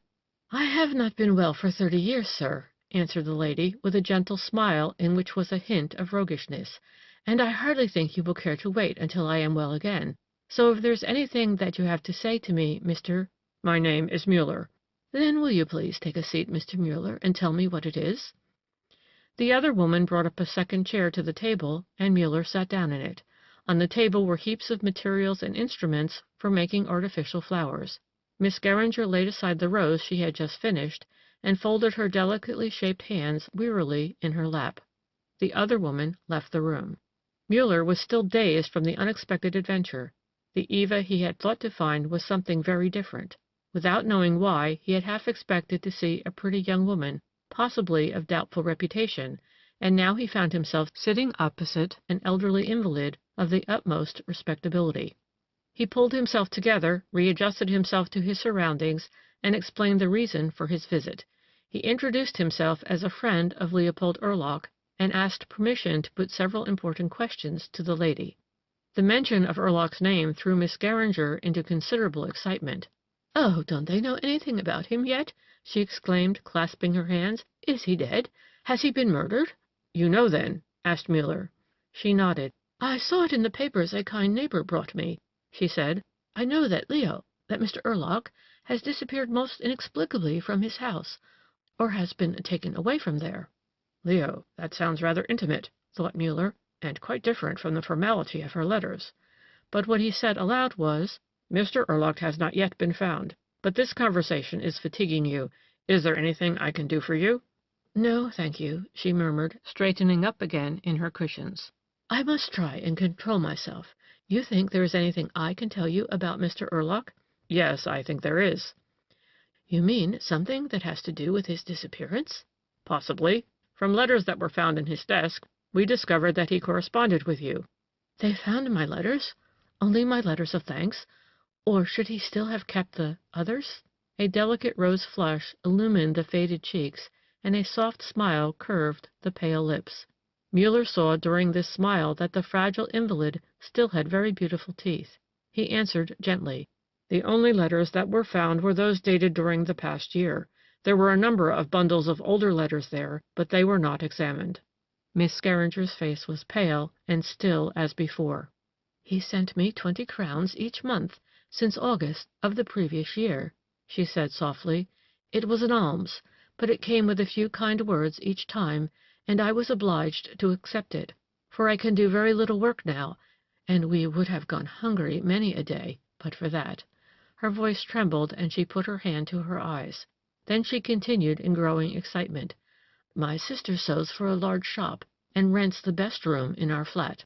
I, as you see, make these flowers. We manage to get along somehow, but if we have to pay the doctor and the apothecary, it goes hard with us. I have been helpless for many years, and I know that of course I could find a place in the Home for Incurables, but I shudder at the thought, and my sister knows what it would mean to me to have to go there. She is too good to send me to such a place, although people tell her that she is foolish to have to work so hard just to keep me here. Is it not my duty, therefore, to accept this charity, which makes things a little easier for her?" "Dear lady, please don't excite yourself. I'm afraid it will be bad for you," said Muller sympathetically. "Why should you not take the help that was offered you? We were only surprised that Erlach should have been so charitable. How did it happen that he opened his heart to you, and you alone?" The old lady wiped the tears from her eyes and said in a firmer tone, "Oh, yes, you do not know then in what relation we stood to one another. I was engaged to him 30 years ago." "Ah, indeed, and yet they say that there was no woman in his life?" "I am telling you the truth, and have letters to prove it. I am still, as you see, wearing the ring he gave me in an unforgettable hour. Erlach was then a warm-hearted, sincere man, though he changed sadly later. I was poor. He found a richer and more beautiful woman who claimed his interest. When I saw that his heart turned to her, I broke our engagement myself." "But he did not marry the other woman?" "No," said Miss Geringer, with a bitter smile. "He was ready to marry her, but she found someone else who had more money than he, and whom she liked better. He came back to me then, but I would not have him. We were both sentimental in those days, though, and we did not give back our letters nor the rings we had exchanged. And so, you see, I'm old-fashioned enough to still keep his letters. But they won't do you any good in your investigation. for the Erlock who wrote those letters is long since dead." "But how do you know that, if you haven't seen him for so long?" "I heard indirectly through people who live in his neighborhood that he had become hard and narrow-minded, making no friends and seeking none." "Yes, that seems to have been the case." "In the same way, without any desire of mine, news of our situation came to his ears, and he has been sending me this money ever since." She sat staring out into the room, her hands pressed close together, and great tears rolling unhindered down her cheeks. Muller understood now why her letters of thanks had been so cold and formal. It must have been very hard for her to take this money from the man whose wife she was to have been. But she had had to take it, for hunger is painful, and still more terrible was her dread of the home for incurables with all its surroundings of hopeless misery. And Erlock's pettiness of heart and mind was shown clearly by this meager gift, which out of his plenty he had sent to the woman he once had loved. "Probably he wept at his own generosity every time he sent the money," thought Muller, a feeling of utter contempt in his heart for the man in whose interest he was busying himself. He felt nothing but sincerest pity for Miss Geringer. He could understand what her life had been the last 30 years, in sickness and poverty. His face showed his feeling so clearly that the invalid's great soft eyes grew bright again, and she held out her frail little hand to him. "What will you think of me?" she said. "Here you come to me, a total stranger, and in less than half an hour I have told you things that very few know." "We're like steam engines, dear lady," replied Muller with a smile of encouragement. "We have to open the valves sometimes, you know. Need I assure you of my sympathy for you?" "No, I think I can feel it without words. Your visit is an oasis of brightness in the dreary loneliness of my life. I am only sorry for the sad reason of it, and I am sorry that I have so little to tell you that would be of any good for the investigation." "Erlock has never been here?" "No. It was my wish that he should never come. Even the most unfortunate of us has still a touch of vanity left, and I could not bear the thought that he should see me as I am now." "Then I have annoyed you quite uselessly?" said Muller, rising from his chair. Fraulein Geringer straightened up. "Oh, I have thought of something," she said. "He sent me an extra present last Christmas. It was a reminder of old times, and therefore very dear to me. He had remembered that in those days I was particularly fond of miniatures. Also, he remembered that in those days I was said to look something like the Emperor Josephine, with the exception of my eyes." "And of your teeth," said Muller, smiling. "The Empress is said to have had very bad teeth, you know." Miss Geringer flushed again, but she continued. "When we were engaged, Erlock showed me a charming little miniature of the Empress and one of Napoleon. He had bought them from the collection of a French nobleman. They are pretty pictures and oddly framed. Last Christmas he sent me the picture of the Empress and a silk scarf of antique design. There was a letter with the present. I will show them all to you." She touched a little bell on her desk, and when her sister came in, Eva caught at her hand and said, "Here, Mr. Muller, is the best sister that ever lived. She has kept me with her and made a home for me in spite of everything. I am afraid now that I will have to go to the asylum after all." "Dear little stupid," said the other woman, touching the invalid's hair gently. Then turning to Muller with a look of distrust, she continued, "Do you come from there? I know Eva's been writing to the asylum without letting me know, but I tell you now she shall not go. She's to stay here with me. I'll make it possible somehow." "No, indeed," said Muller with a friendly smile into the eyes of the agitated woman. "Miss Eva shall stay right on here, and I have a feeling that things will be a little easier for you now. But I must be going home. May I see the presents?" Eva opened the box her sister brought out. In it lay a carefully folded silk scarf, the miniature, and a letter. The picture represented Josephine Beauharnais in winter outdoor dress. The frame was odd and unusual. It was made of pale gold, with an imperial eagle at the top. On its inner side a circle of tiny pale crystal points, like icicles, surrounded the painting. It was not altogether attractive. The only reason for it was possibly the suitability of these icicles to the winter garments worn by the Empress. Muller laid down the picture again and took the letter, which Eva handed him. "My dear Eva, I hope the possession of this picture, which I have always admired for your sake, will please you. Please accept it with this scarf which was once worn by the Empress. As you see, I have not yet forgotten those years of our youth which brought us together. It was your wish that we should both remain alone. Was it right? I have forgiven. Your Leopold. Muller handed the letter back silently. As Eva laid it into the box again, a tear fell unnoticed upon the paper. "May I come back again if I have anything of importance to tell you?" asked the detective. Both women assented eagerly. He left them, bearing with him the impression that he had just made the acquaintance of two unusual natures. It was a compensation for the fact that his visit had, as he believed, brought him nothing that could be of value to him in his work. Mrs. Tunner had dinner ready for him when he returned. He told her that he had found Eva, and that it was the right Eva. "Did you know that Erlach possessed two valuable miniatures representing Napoleon and Josephine?" "Yes, indeed. I know the pictures well. One of them is still in Mr. Erlach's cabinet." "I didn't notice it when I was there." "It's the picture of Napoleon." "Yes, it must be, for its companion has not been there for some months." "No, I know that. When I noticed it was missing, I imagined it must have been in the package that Mr. Erlach sent to Miss Geringer." "It was. She showed it to me. They are charming pictures." "I was admiring the picture of Napoleon a couple of days before Mr. Erlach's disappearance," continued Mrs. Tunner. "We were working together at cleaning the various valuable curiosities in the glass cabinet in the sitting-room. I remember the picture particularly, and his speaking about it." Muller nodded with friendly indifference, his thoughts elsewhere. "Now, can you please tell me the names of all the visitors whom you have ever seen in Erlach's house?" he began. She was surprised at the question, but too sensible to waste words.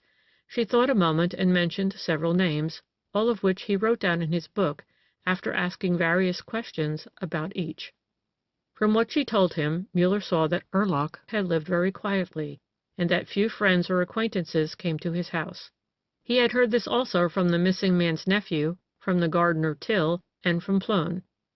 Till had told him that Erlach's last visitor was the representative of an insurance company.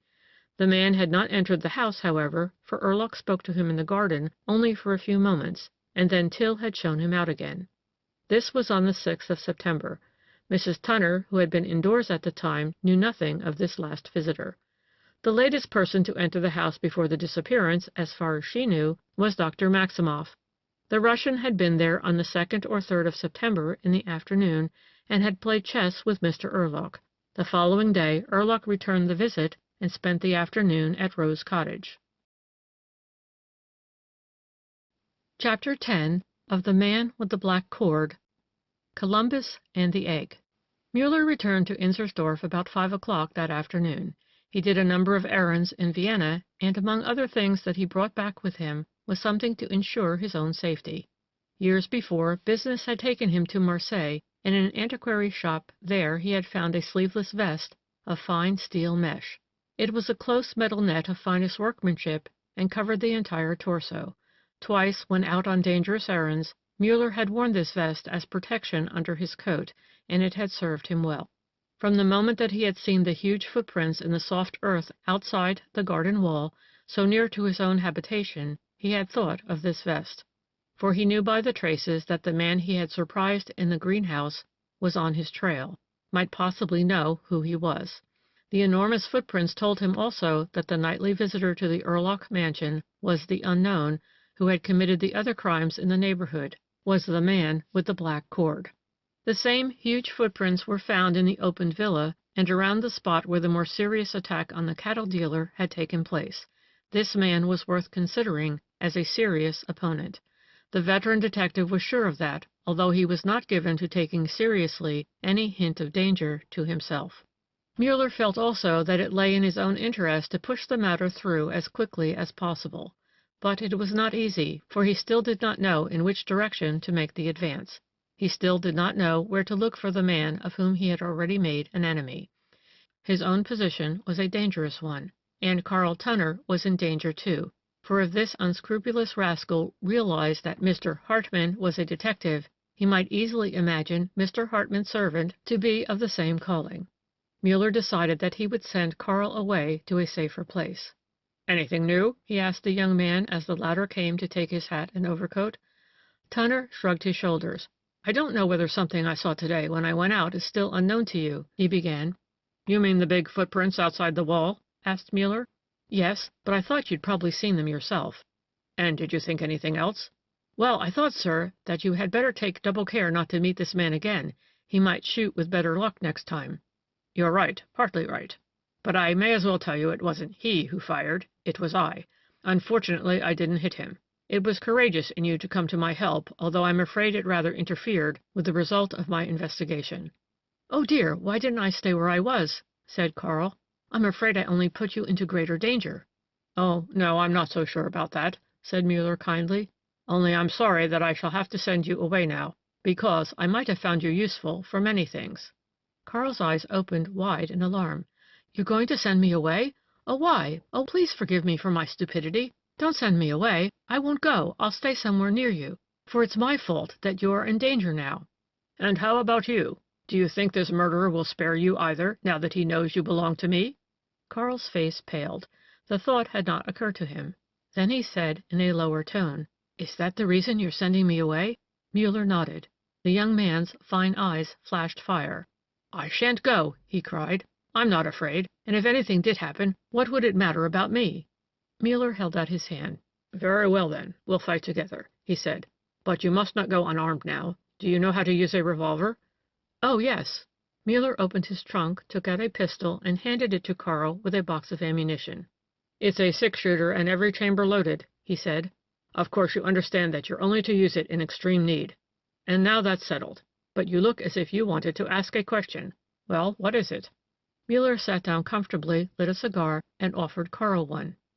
You said last night the man was partly disguised, began young Tunner timidly. All I could see was that he had a hood drawn over his head.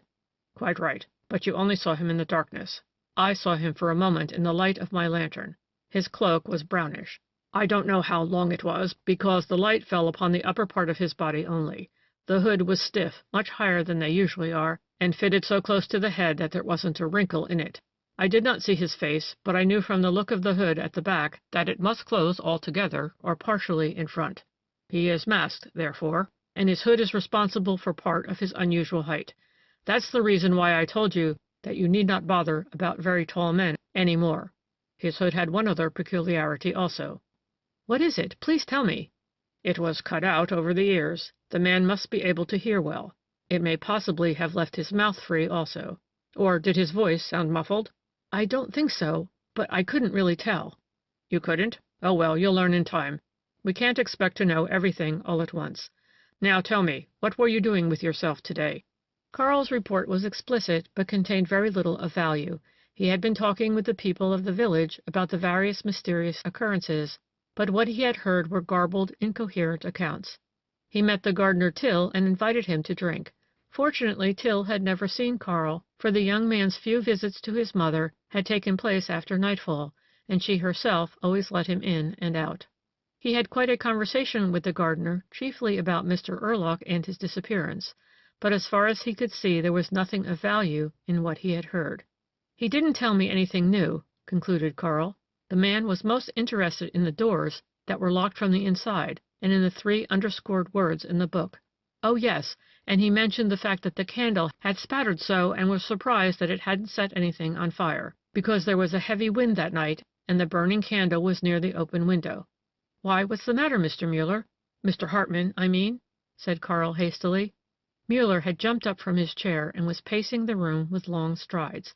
Back and forth he went 2 or 3 times, then stopped in front of the astonished Carl and asked, It was the last window he spoke of? The window near which the table stood? This window was half opened, he said? Yes, that was the window, but it wasn't half open. How was it? The right pane of the outside window and the left one of the inside were open. Oh, that was it, murmured Muller, and repeated once more. Oh, that was it. A smile flashed across his quiet face, and he walked through the room once again. Then he stopped in front of one of the windows and stood for a long time looking out on the dreary stretch of country beyond, over towards the old trees of the Laxenburg Avenue, to where, beyond them, the pointed dark roof of the greenhouse rose amid the foliage. It stood there quiet and defiant, as if daring the watcher to penetrate its secrets. And beyond it the sky was a colorless gray. Carl, further back in the room, stood looking at his employer with a growing awe and admiration. He was such a quiet, unassuming little man, in mien and bearing, and yet how quickly he could make himself the master of any situation. Carl was learning much in these days, and he was changing rapidly from the superficial, pleasure-loving youth he had been. Finally, Muller turned back to the room, his face calm as ever. All trace of excitement into which the mention of the window had thrown him was gone. He went to the cupboard and took out a book. "Here's something to read," he said, handing it to Carl. "Did you bring in supplies for supper?" "Yes, sir." "Well, then, go out into your own room and make yourself comfortable. I shall be busy now for a while, and then I'm going over to the house." When Carl had left him, Muller sat down to another careful study of the official report of the first police visit to the Erlach house, also to a study of the ground plan of the mansion. Toward 7 o'clock he joined the Plone family at supper and spent a pleasant evening with them. "Will you take up your studies again tomorrow?" asked the manager when Hartman finally rose to go. "Oh, indeed I must," was the answer, "because, you see, I ran away today, but I don't come to Vienna often, and I always have so much to do when I do come." "Well, the longer you stay with us, the better we will like it," said Mrs. Plone. Hartman bent over her hand politely and then left the house. The next day he appeared in Bauer's office promptly at 10 o'clock. He was anxious to learn about the bookkeeping of the factory, about the rates of wages and the method of payment. All this information was given him with a pedantic thoroughness which made him wonder more and more at what Plone had told him about Bauer's sentimental proclivities. The bookkeeper, thorough though he was quite satisfied with the intelligent interest shown by his listener. No one except Carl Tunner knew that this ardent student of brickmaking had already passed several hours before the dawn in the greenhouse. Carl had stood at the window of the pavilion with an excellent field glass and watched every moving thing that came within the range of his vision. Finally he saw his master coming from the direction of the Erlach property and breathed relieved. Muller seemed in a very good humor and asked for a cup of tea. It had been Hartman's wish that his own servant should make the morning tea or coffee for both of them in the pavilion, and Carl had proved himself quite a clever cook. It was a dainty tray before which Muller sat down early this morning. The detective was in an excellent humor, and he did not seem to mind the fact that the eggs were a little harder than he usually liked them. Carl was quite upset over his carelessness in the cooking. "Oh, never mind it," said Muller. "You see, I'm taking the second one already." He put it in his egg cup and was about to strike the top with his knife. Suddenly he changed his mind, took up the egg again, and asked, "Can you make an egg stand on its end?" Carl Tunner was astonished. He was reckless enough himself, but he was struck dumb with admiration at the man who could joke about trifles while he knew himself to be at the mercy of an unusually clever criminal.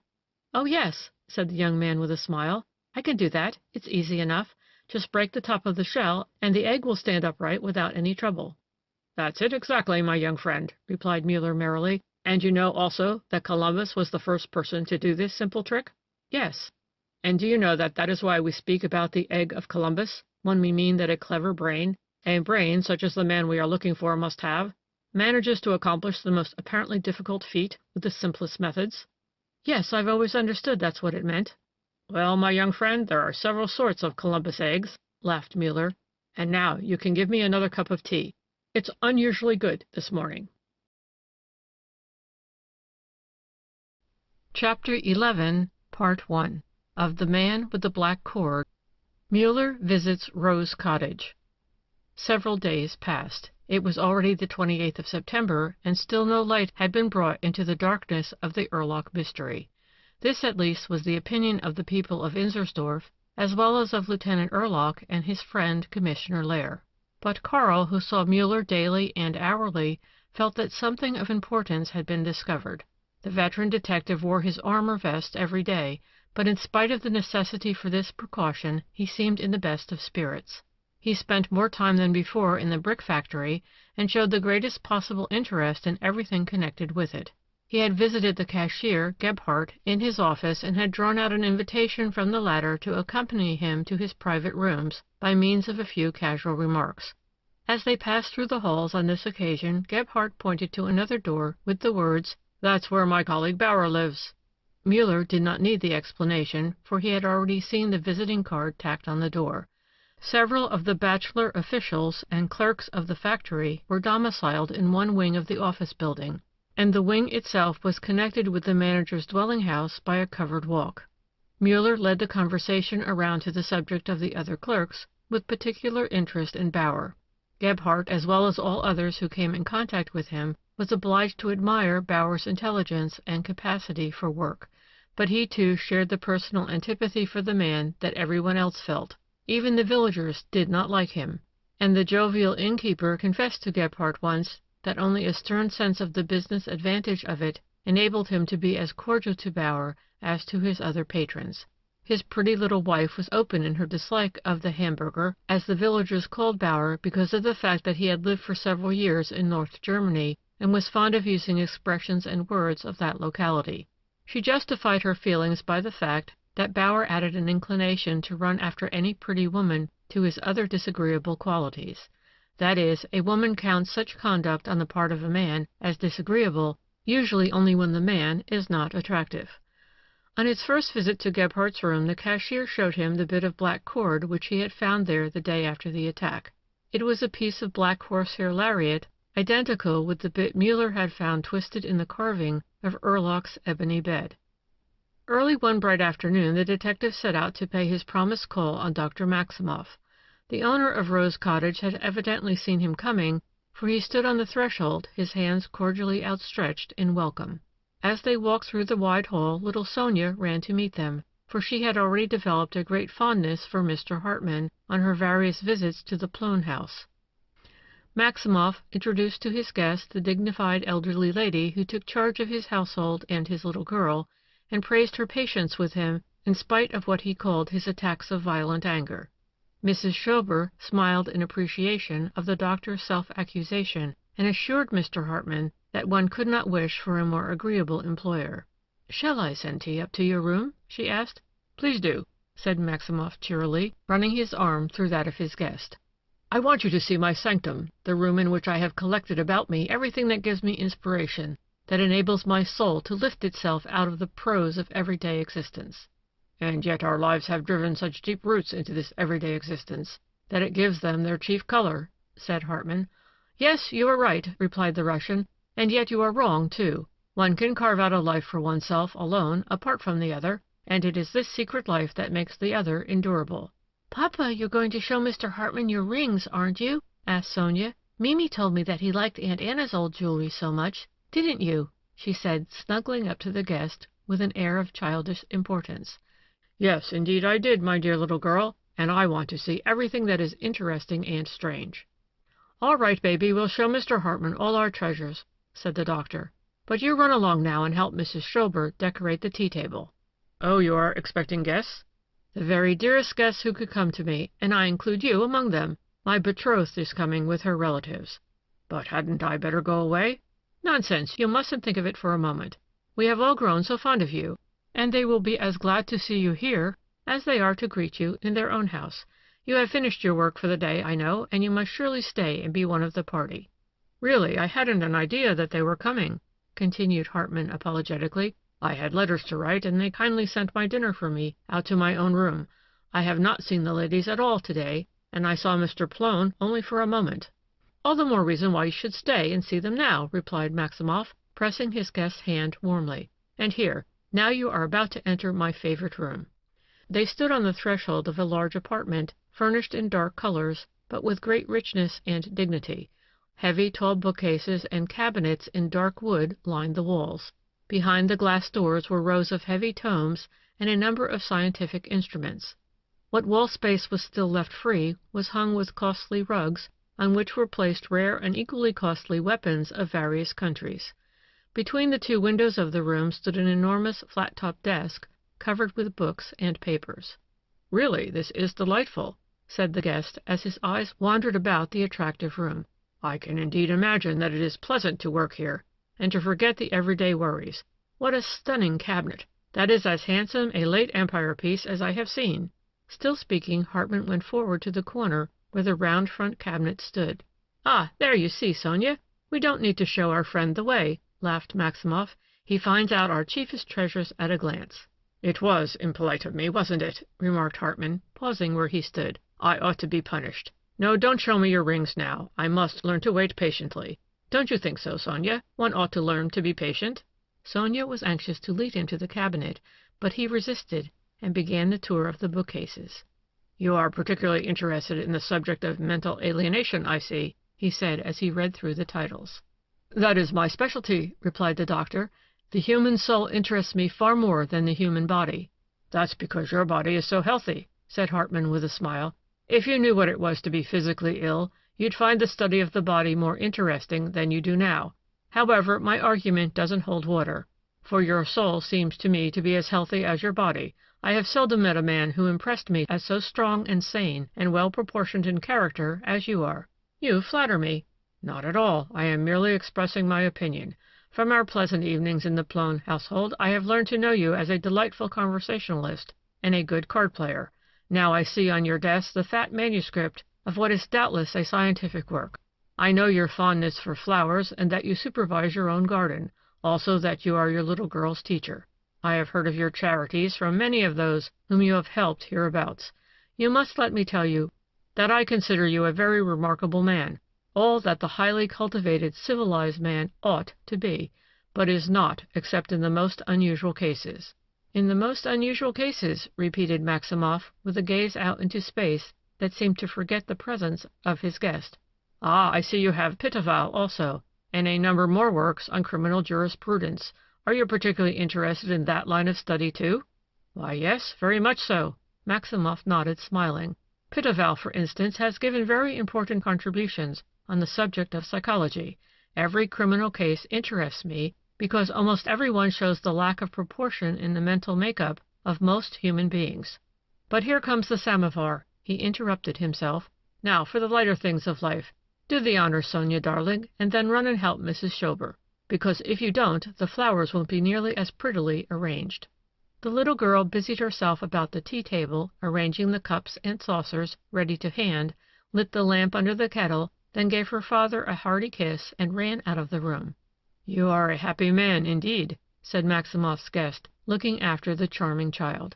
"Yes, yes, indeed. Is she not a treasure? And I am happy now, but there have been hours in my life when I cursed this existence, and such hours may come again."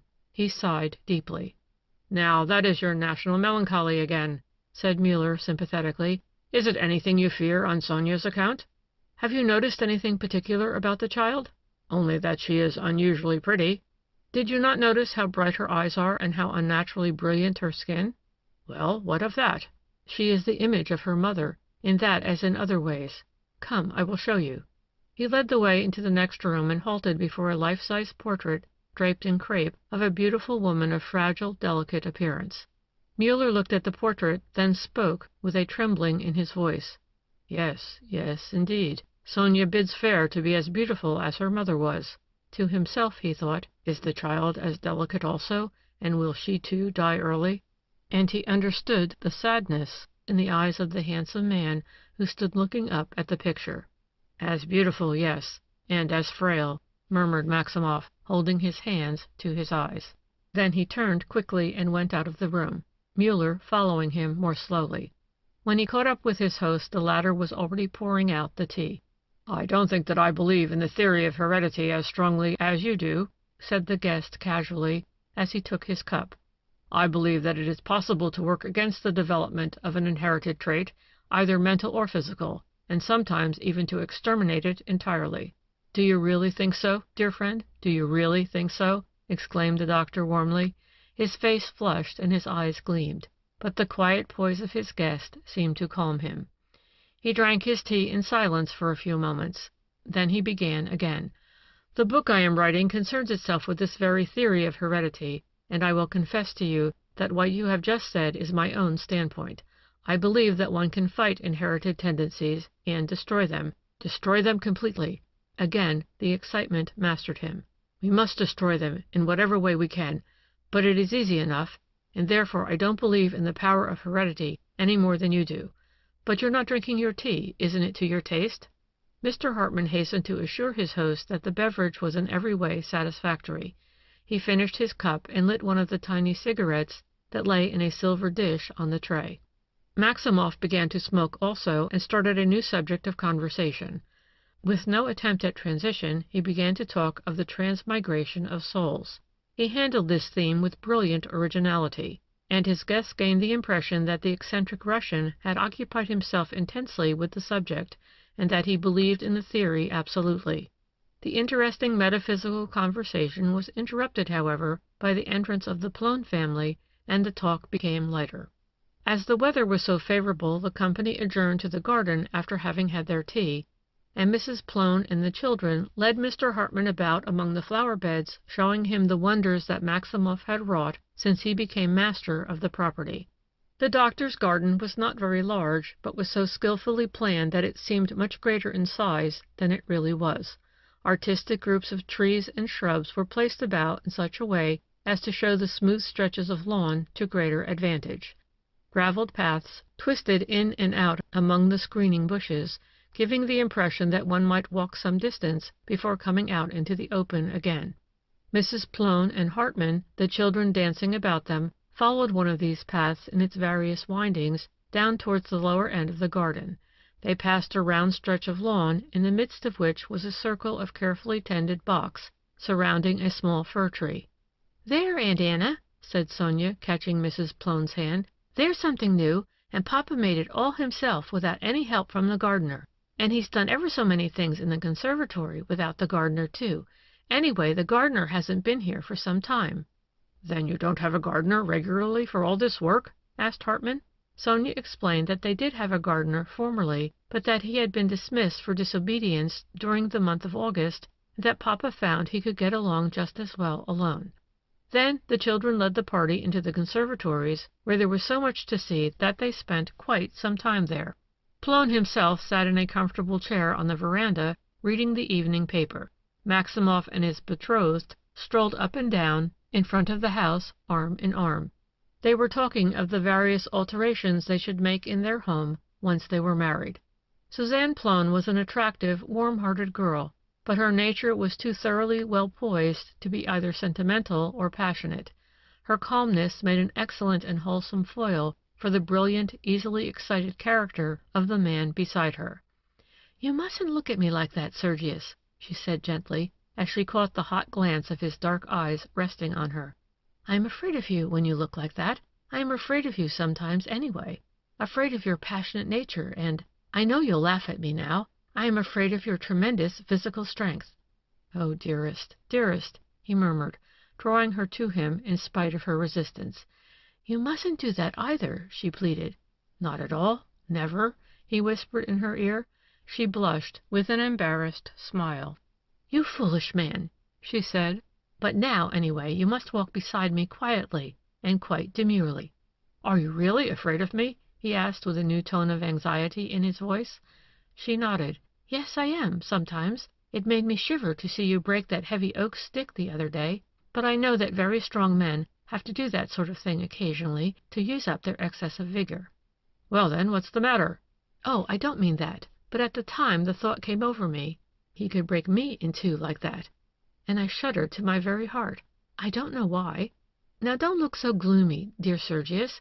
Don't I know how good and how faithful your heart is? Another woman might feel hurt to see that beautiful picture still hanging upstairs there. I like to stand and look at it, for to me it gives an added proof of your power of affection. I like to realize that you cannot and will not forget the woman who first won your heart." "And it does not offend you? It does not hurt you?" he asked anxiously. Suzanne shook her head. "We will share your heart as sisters, your dear dead love and I," she replied tenderly, stroking from his brow the furrow her last words had drawn there. Then they joined the others, and an hour later the guests left Rose Cottage. Before his departure, Mr. Hartman had given his solemn promise to return the following day and examine Maximoff's pride, his collection of antique rings. When Muller retired to his pavilion that evening, he was convinced that Dr. Maximoff was the other of the originals of whom Plone had spoken. But the Russian was so much a finished man of the world that his originality was scarcely perceptible outside of his own little kingdom, the home that expressed his rich personality so well. Muller felt surprised again at the thought that this busy and versatile man would even take time to do the actual manual labor in his garden. He knew him also as a philanthropist of astonishing liberality. The Plones had told Hartman early in his visit how generous Maximoff was to people of the village. He had built a lodging house and a library for them, and every day 10 poor people were given dinners at his expense in the parish house. This afternoon, as they walked back to the manager's home, Plone told Hartmann that he had just heard, not from Maximoff himself, but from a friend who was a physician in a Viennese hospital, that the Russian had given 40,000 crowns to endow 2 beds in the establishment. The only condition was that the name of the donator should not be mentioned. Of course, I wouldn't let him see that I knew anything about it, and you must promise to do the same. Hartmann promised readily that he would not betray the secret. The veteran detective had taken a great liking to Maximoff, and his flattering words when they were alone that afternoon had been only the expression of his sincere admiration.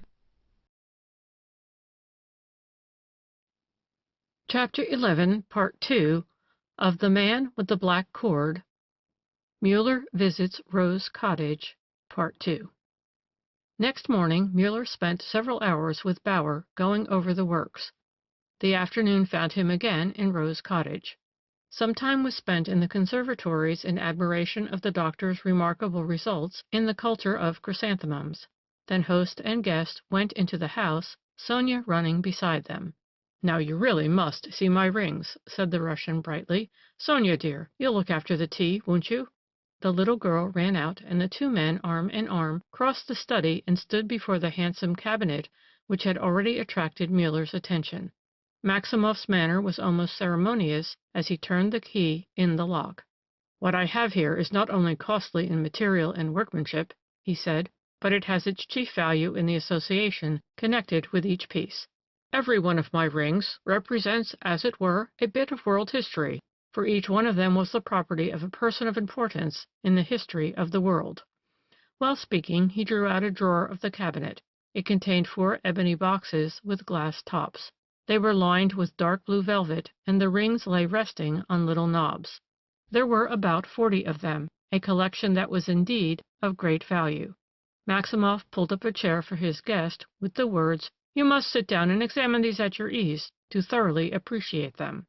Muller settled back comfortably in the chair and examined each piece with great interest, while his host gave the necessary explanation. There was, for instance, a simply worked golden circlet set with a roughly cut diamond of considerable size which had been worn by Peter the Great. A heavy ring set with many pearls of value had once adorned the hand of Anne Boleyn. A peculiarly carved ring of darkened silver had been the property of Count Wallenstein. Maximoff could tell the story of each piece in his collection, and could tell it so well that his listener's enjoyment of the curiosity was enhanced doubly.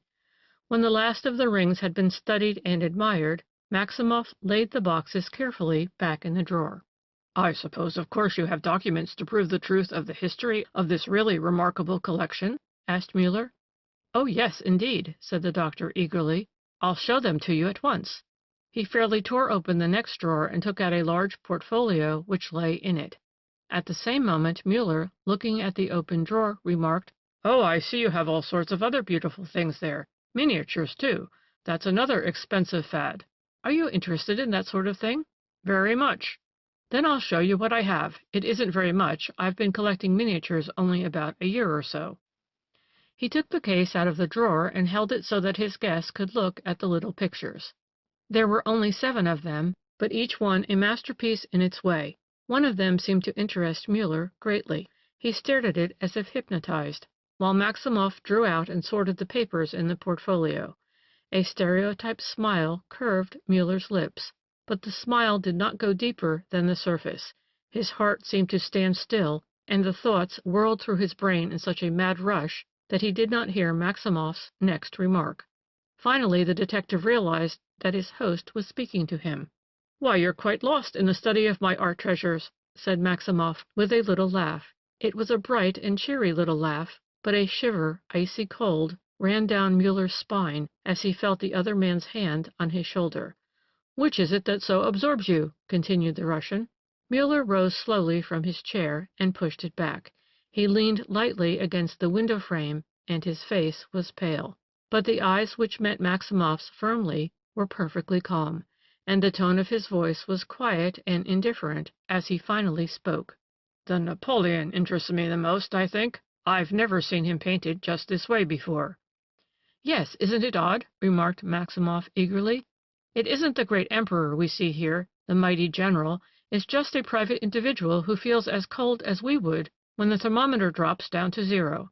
The picture interested me because of what I call its ironical conception of the subject, and I procured it recently with considerable difficulty."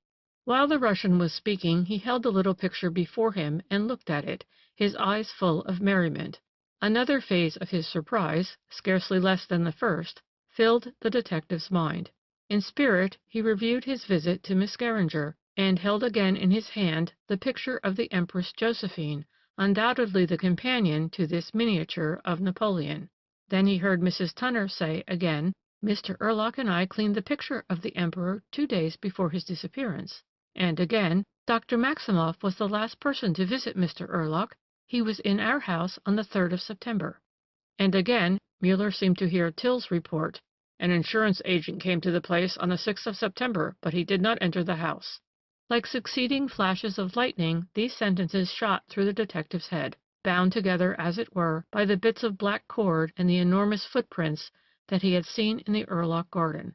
Footprints which he had seen later in front of the wall surrounding the Plone pavilion, a proof that the man with the black cord had followed him there and knew who he was.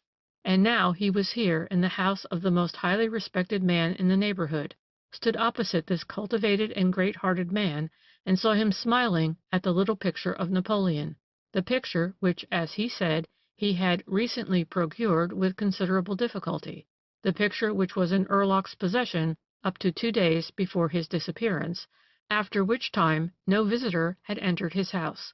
Had Maximoff been there once more, without the knowledge of Mrs. Tunner or the Tills? And had he persuaded the old gentleman to sell him the picture? But Muller remembered that Maximoff himself had once mentioned that his last meeting with Erlach took place in the very first days of September, the afternoon that he had played chess in the greenhouse. This agreed with what Mrs. Tunner had said, but might it not have been a lie, after all? All these thoughts circled madly through Muller's head while he stood looking at the smiling Russian. What was the difficulty of which the other spoke? "There are various ways of procuring a treasured masterpiece," he asked himself, his teeth set firmly, and a pitiless gleam rose in his eyes, while his hand involuntarily found its way to the pocket of his coat, in the depths of which was his little revolver. When a man finds himself unexpectedly in the lion's den, the feel of a weapon in his hand is very comforting. But was he in any danger here? Here as the guest of this delightfully amiable and quite harmlessly cordial Maximoff? It did not seem possible to the veteran detective. Still, every single move in this series of crimes had been carried out with a most unusual and unheard-of audacity, carried out in a way that could only have been done by a most unusual type of criminal. Muller found himself suddenly with a new clue, a new trail opening before him. A false one, perhaps, but however that might be, it was his duty to follow it up, unless he could prove that there was an identical miniature of Napoleon still in the cabinet in Erlach's study. If the picture was not in its place there, then he would have to follow up this new clue. In the course of his long and rich experience, he had learned that however utterly improbable a thing may seem, it may yet be a fact. The detective breathed deeply, and a peculiar gleam came into his eyes. A strange smile moved his lips. The stately, handsome host did not seem to notice it. His great dark eyes still rested merrily on the little picture of the shivering emperor, as he delicately breathed into the air rings of smoke from his tiny cigarette. "Do you see this, Mr. Hartman?" he said cheerily. "The painter has even taken the liberty of putting a tiny touch of red on the imperial nose." He handed the picture to his guest. "Yes, really, so it is," answered the other, laughing, and added, "You said just now that you had considerable difficulty in obtaining possession of this picture. What was the trouble?" Muller smiled in harmless friendliness as he asked the question. Not a line of his face, not a quiver in his voice, betrayed the tenseness that held him for the last few moments. Maximoff was equally calm. In his usual witty manner he began to tell the story of how he had found the miniature in the shop of an antiquary in Vienna, of how he had gone there again and again to try and buy just this one piece out of a Napoleon collection which the man wanted to sell altogether. It had cost Maximoff, so he said, many journeys and considerable money, until he finally managed to get possession of this most interesting piece of the entire collection. The Russian did not spare a joke at the expense of his own obstinacy and his awakening collector's mania. His story was easily and naturally told, but when it came to an end, Muller noticed that Maximoff had not mentioned the name or the address of the antiquary in question. At this moment a young serving-maid entered with a card on a silver tray. The girl was evidently untrained as yet, for she left the door open behind her, and Muller could see a man in the hall outside.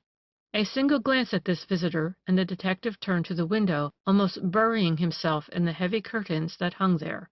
The gleam in his eye was perceptibly heightened. He kept his gaze on Maximoff, who, as he read the name on the card, lost his laughing indifference.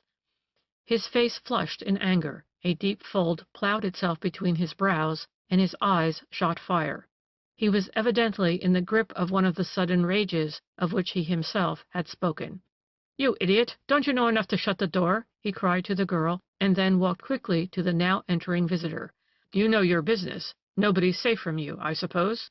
The stranger, an elegantly dressed gentleman, seemed to be somewhat offended at this reception, for his voice was sharp as he answered, "Dr. Maximoff, I should indeed know very little about my business, if it were not possible for me to follow up anyone who has once honored me with his confidence and his patronage. Why, I am—" He did not get any further, for on entering the room he had seen the figure of a man in the shadow of the heavy plush curtains at the window. He bowed lightly to this scarcely seen person, and Maximoff also turned to the window. "My dear Mr. Hartmann," said the doctor, "pray excuse me. I'm obliged to talk to this gentleman a few moments, but I will soon return to you." "You'd better lock up your treasures first," replied Hartmann from behind the handkerchief which he held to his face, as he was struggling with a fit of coughing. Maximoff motioned the stranger to enter the neighboring room and shut the door behind him. "These people are so aggressive," he said indignantly to Muller.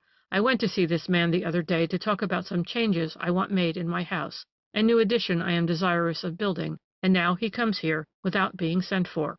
"Well, I'll be off then," said Muller. "For as long as the man is here, you might as well have your talk with him without being hurried." "Are you really going?" "Yes, I must. But if you will permit it, I will come soon again." "Permit it? Why, I shall be delighted to see you here, delighted. I confess that I'm growing very fond of you." "Is that really true?" "Haven't you noticed that I seem to enjoy your company?" "At least you have not avoided me, but seemed rather to seek me out." "Then I may be equally frank, and tell you that I find myself taking a great liking to you?"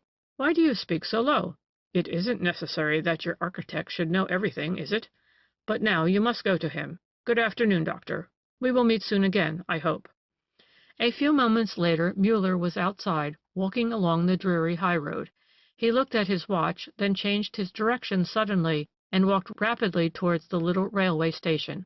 He was just in time to spring into a train for Vienna. He found himself alone in the compartment. "What was that man doing there?" he asked half aloud. Then he burst out into a hearty laugh. "Did he send for him to spy on the dwellers in the pavilion?" But his sudden merriment did not last long. It gave way to the graver thoughts that absorbed him completely, that dazed him with their swing and rush. "It is absolutely mysterious, incomprehensible. If it is he, why am I still alive? And if it is not he, why these two lies today? For I know that this Napoleon miniature is the one that belonged to Urlach. The manner of painting, even the odd frame, might be repeated on two pictures, but the peculiar pattern of the paper that is pasted over the back of this little masterpiece and of the picture of Josephine could hardly be repeated in a copy. Well, I'll know before nightfall whether there is a picture of Napoleon in Urlach's cabinet. But I very much fear that Maximoff's story of how he got the picture was as much a lie as his assertion that his visitor was an architect." "I am greatly afraid of it," thought the veteran detective, "for I really and truly had begun to like the man." In the city, Muller went to his own home first. An hour and a half later, he entered the office of a well-known private detective agency. He was ushered into a cosily furnished little room, hardly larger than a good-sized closet. All the reception rooms of the establishment were on this order, for the customers who came here desired secrecy beyond everything else. Muller was well known to the attendants, and was shown into the little room which adjoined the manager's private office. "The manager may be here any moment," said the attendant who showed him in. Is there anything I can do for you until he comes?" "No, thank you," said Muller. "I don't mind being alone, as I have a great deal to think over." "There, I think he's in there now," said the attendant, listening towards the door of the private office. Muller rose and knocked at this door. As he passed a long mirror to reach it, he smiled at the reflection he saw there, the reflection of his own slender figure, for he had left all that made up Mr. Hartmann in his own home. "Ah, good afternoon, my dear Mr. Muller," cried Manager Grang as Muller entered the room. Grang was engaged in hanging up his overcoat on a hat rack. He stopped just where he was, flung the coat over his arm, and came forward with his free hand outstretched. "Deus ex machina!" he exclaimed, evidently greatly pleased to see the old detective. "And why?" asked Muller with a cheery laugh, as the other led him to a soft corner of the sofa and piled up the cushions invitingly. My, you're treating me as if I were Her Royal Highness, who was here on the 24th, he continued, leaning back in the corner. Grang walked over to the hat tree, hung up his coat, and now came back hastily. "What do you know about the princess?" he asked in astonishment, not altogether pleased. Muller pointed to the cigar box that stood on the table, and remarked with a smile, "Why don't you say as usual, 'Help yourself, old man'?" "Sure, help yourself, old man." Grang pushed the box over to Muller. "But then you'll answer my question, won't you?"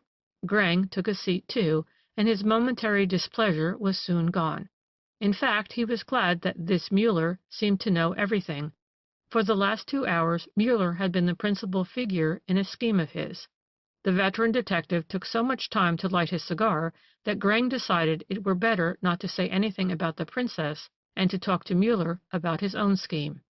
This was the gist of his first remark. "As you like," replied the other. "Well, then, what sort of a scheme is it that you have woven around my worthy personality?"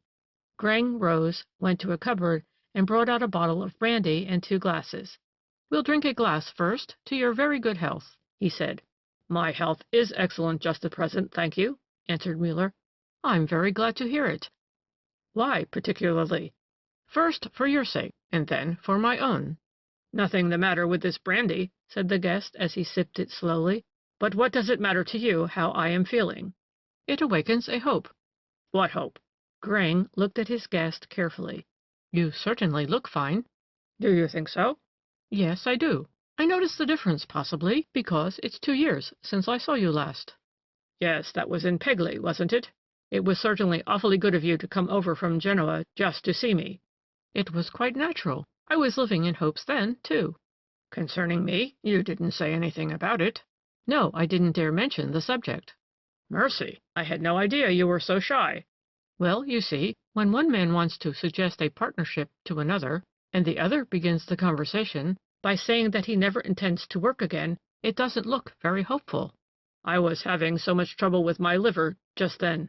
"Is it all right now? You certainly look it. And you certainly look very enterprising today." "I not only look enterprising, but just at present I feel very much so." "And you feel like working again?" Grang bent forward eagerly. "Yes, I feel quite like working again. That's the reason I'm here today." "Oh, that's fine. Then I may ask you something?" "Certainly. What is it?" "Would you be ready for a journey?" "Out of the country?" "To Russia." Muller drank his second glass of brandy slowly and carefully, weighing each drop of the amber liquid on his tongue as if he hadn't another thought in the world. The younger man waited until his impatience got the better of him. "Well, my dear Muller, do answer." "To Russia, you say," remarked the old detective indifferently. "And what am I to do there?" Grang shrugged his shoulders and answered with a slight embarrassment. "I don't know." "You don't know?" "No, my client is very distrustful." "But he must have confided in you to some extent." "He has told me only that he wants an independent, preferably unmarried, highly intelligent, and discreet detective to go on a journey to Russia with him." "Is that all, and you're to find this treasure for him?" "Yes, that's it." "He came here about it? And you haven't let him get out of your sight since then, have you?" "Muller, what do you know about it?" "I know that you were in Dr. Maximov's house this afternoon." "Well, that beats all." "You know your business. No one is safe from you, I suppose." These were the words with which he welcomed you.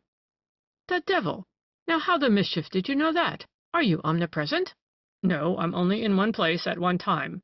but the place I happened to be at that time was in the window of the study at Rose Cottage." "Oh, then you were the man who stood there?" "You have hit it exactly." "Incredible! And yet, I don't know, it's not so surprising.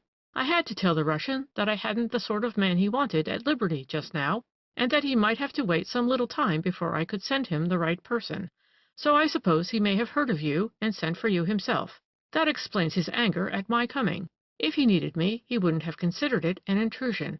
Still, I don't know, then, why he should have lied to me. Why didn't he tell me that he had the man he wanted instead of insisting that I was to find someone right away? That's what I don't understand." "But I understand it." "Then do tell me." "Dr. Maximoff does not know that I am a detective, and he must not know it for some time yet," said Muller, believing in his heart that what he had just said was a lie. "So, you see, he couldn't very well engage me for this journey, and he had to trust to you further." "Oh, that's it, is it? Have you been friends with him for some time?" "For several weeks now. I'm rather surprised that he should not have spoken of this journey to anybody." "Would you be in a position to know if he did speak of it?" "Certainly. I see him very often in the presence of his best friends in that neighborhood." "And you hadn't a suspicion that there was a secret in this man's life? There must be, judging from what he demands of me." "No, I hadn't the faintest suspicion of it until today," answered Muller truthfully. Then he added, "There are secrets, political secrets, in the lives of most Russians who live outside their own country.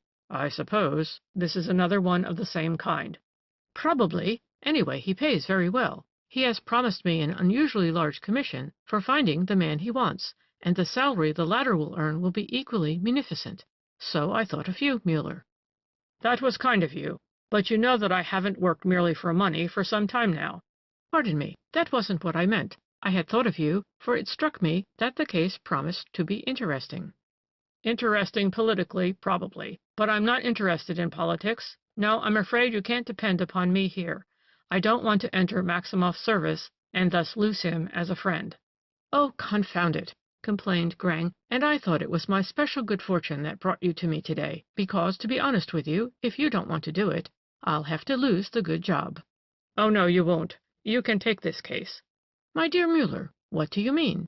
"Now, don't get excited. You'll get your commission and save the reputation of your house. I have a young friend, his name is George Munzer, who I think is just the man. I will be responsible for him, and you can recommend him to Maximoff without fear."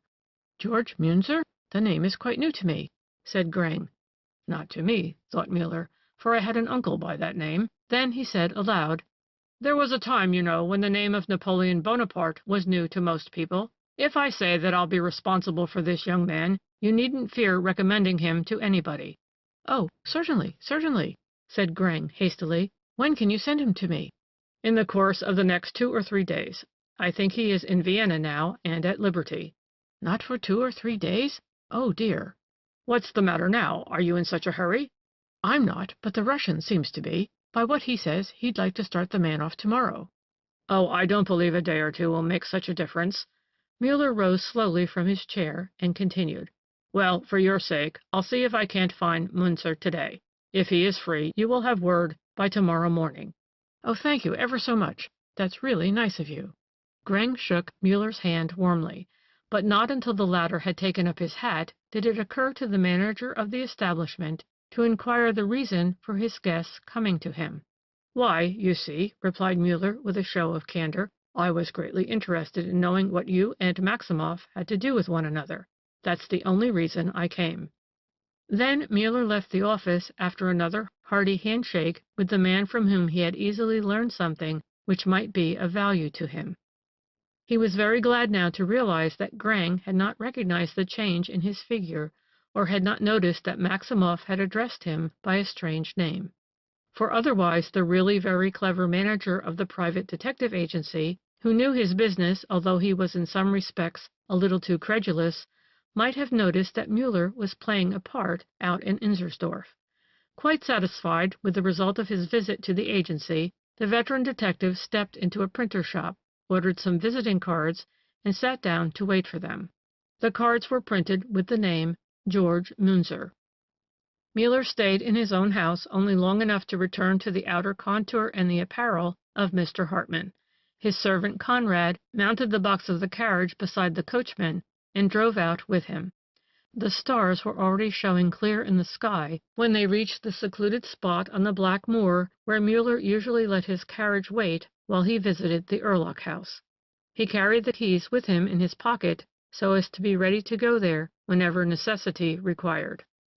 Once in Urlock's study, he lit a candle and searched carefully in every corner of the cabinet where Urlock kept his curiosities. The miniature of Napoleon was not there, nor was it anywhere else in the room. When Muller was quite sure of this fact, he pressed his hands to his forehead a moment and sighed deeply. Then he went out, leaving the greenhouse to its undisturbed quiet again. Conrad had been doing sentry duty at the garden gate and reported that no one had passed anywhere within the range of his vision. Muller sent him back to the carriage with orders for the coachman to drive further up the street towards the brick factory. He himself walked towards the Plone house and let himself in unseen at the garden gate. Karl was waiting for him anxiously in the pavilion. "Shall I get supper ready for you?" he asked. "It's nearly 10 o'clock. I've had mine already." "No, my dear Tunner. I'll fix what I need for myself later. I want you now to listen carefully to what I have to say to you." "Yes, sir." "How many times do you think that Dr. Maximoff has seen you? Think it over carefully." Karl pondered a minute. "Not more than 3 times at most," he said decidedly. "Did he ever speak to you?" "No, and I don't believe he really ever saw me. The doctor is a little bit haughty. I don't think a servant really exists for him." "Possibly. I never noticed it myself." "I felt it, sir." "All the better, then, for then he has never noticed you particularly. That's a very becoming beard you're wearing. Thus far I've had no objection to it, but now I'm afraid it's in the way." "I'll have it shaved off, sir," replied Karl willingly. Muller nodded. "Yes, have it taken off before 11 o'clock tomorrow morning." "It'll be gone by that time, sir." "Here are 300 crowns. Now let me see, you've been wearing a gray suit here, haven't you?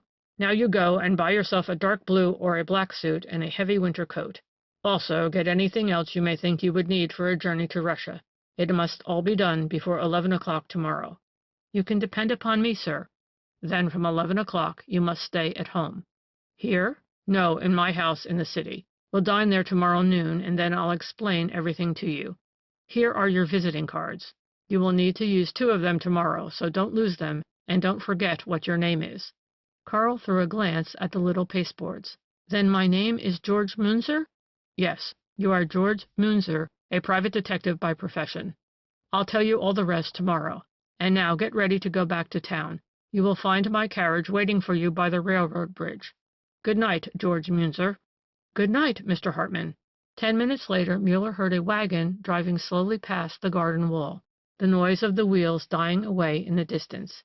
He stood at the window for some time. He knew there was no danger in doing so, for the room behind him was in darkness. While his eyes wandered up to the gleaming star points in the blackness of the space above, his mind went over in review all he had experienced that eventful afternoon and evening. "No," he murmured half aloud, "there is no picture of Napoleon in Urlock's cabinet." Then after a little while he added with a deep sigh, "And this Maximoff is such a really delightful and sympathetic personality." Chapter 12 of The Man with the Black Cord. The Embarrassment of Bower. Next day the ladies Plone found occasion for one of those dissertations on the shortcomings of servants so dear to the feminine heart. Mr. Hartman told them that he had been obliged to dismiss his young valet without notice, because of insubordination and impertinence. "I lost my patience and told him to get out of my sight at once," reported the indignant landowner, his soft heart reproaching him all the while for the calumny he was obliged to heap on the head of his faithful Karl. Muller reached his own house in the city exactly at 11 o'clock. He was greeted by his former housekeeper, whom he had recalled as there was now no further reason for secrecy as far as Mrs. Tunner was concerned. The latter seemed so disappointed at the change in the household that the soft-hearted Muller hastened to reassure her. He told her that his home was hers until she could get another good position, or until Karl was able to make a home for himself and his mother.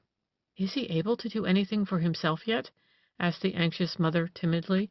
"It is your kindness alone that gives him the opportunity to be honest, at least." Muller shook his head. "It's not such a great kindness on my part. I need your son, and he is proving himself very useful to me. You need have no anxiety about him, if you have no objection to his following my profession.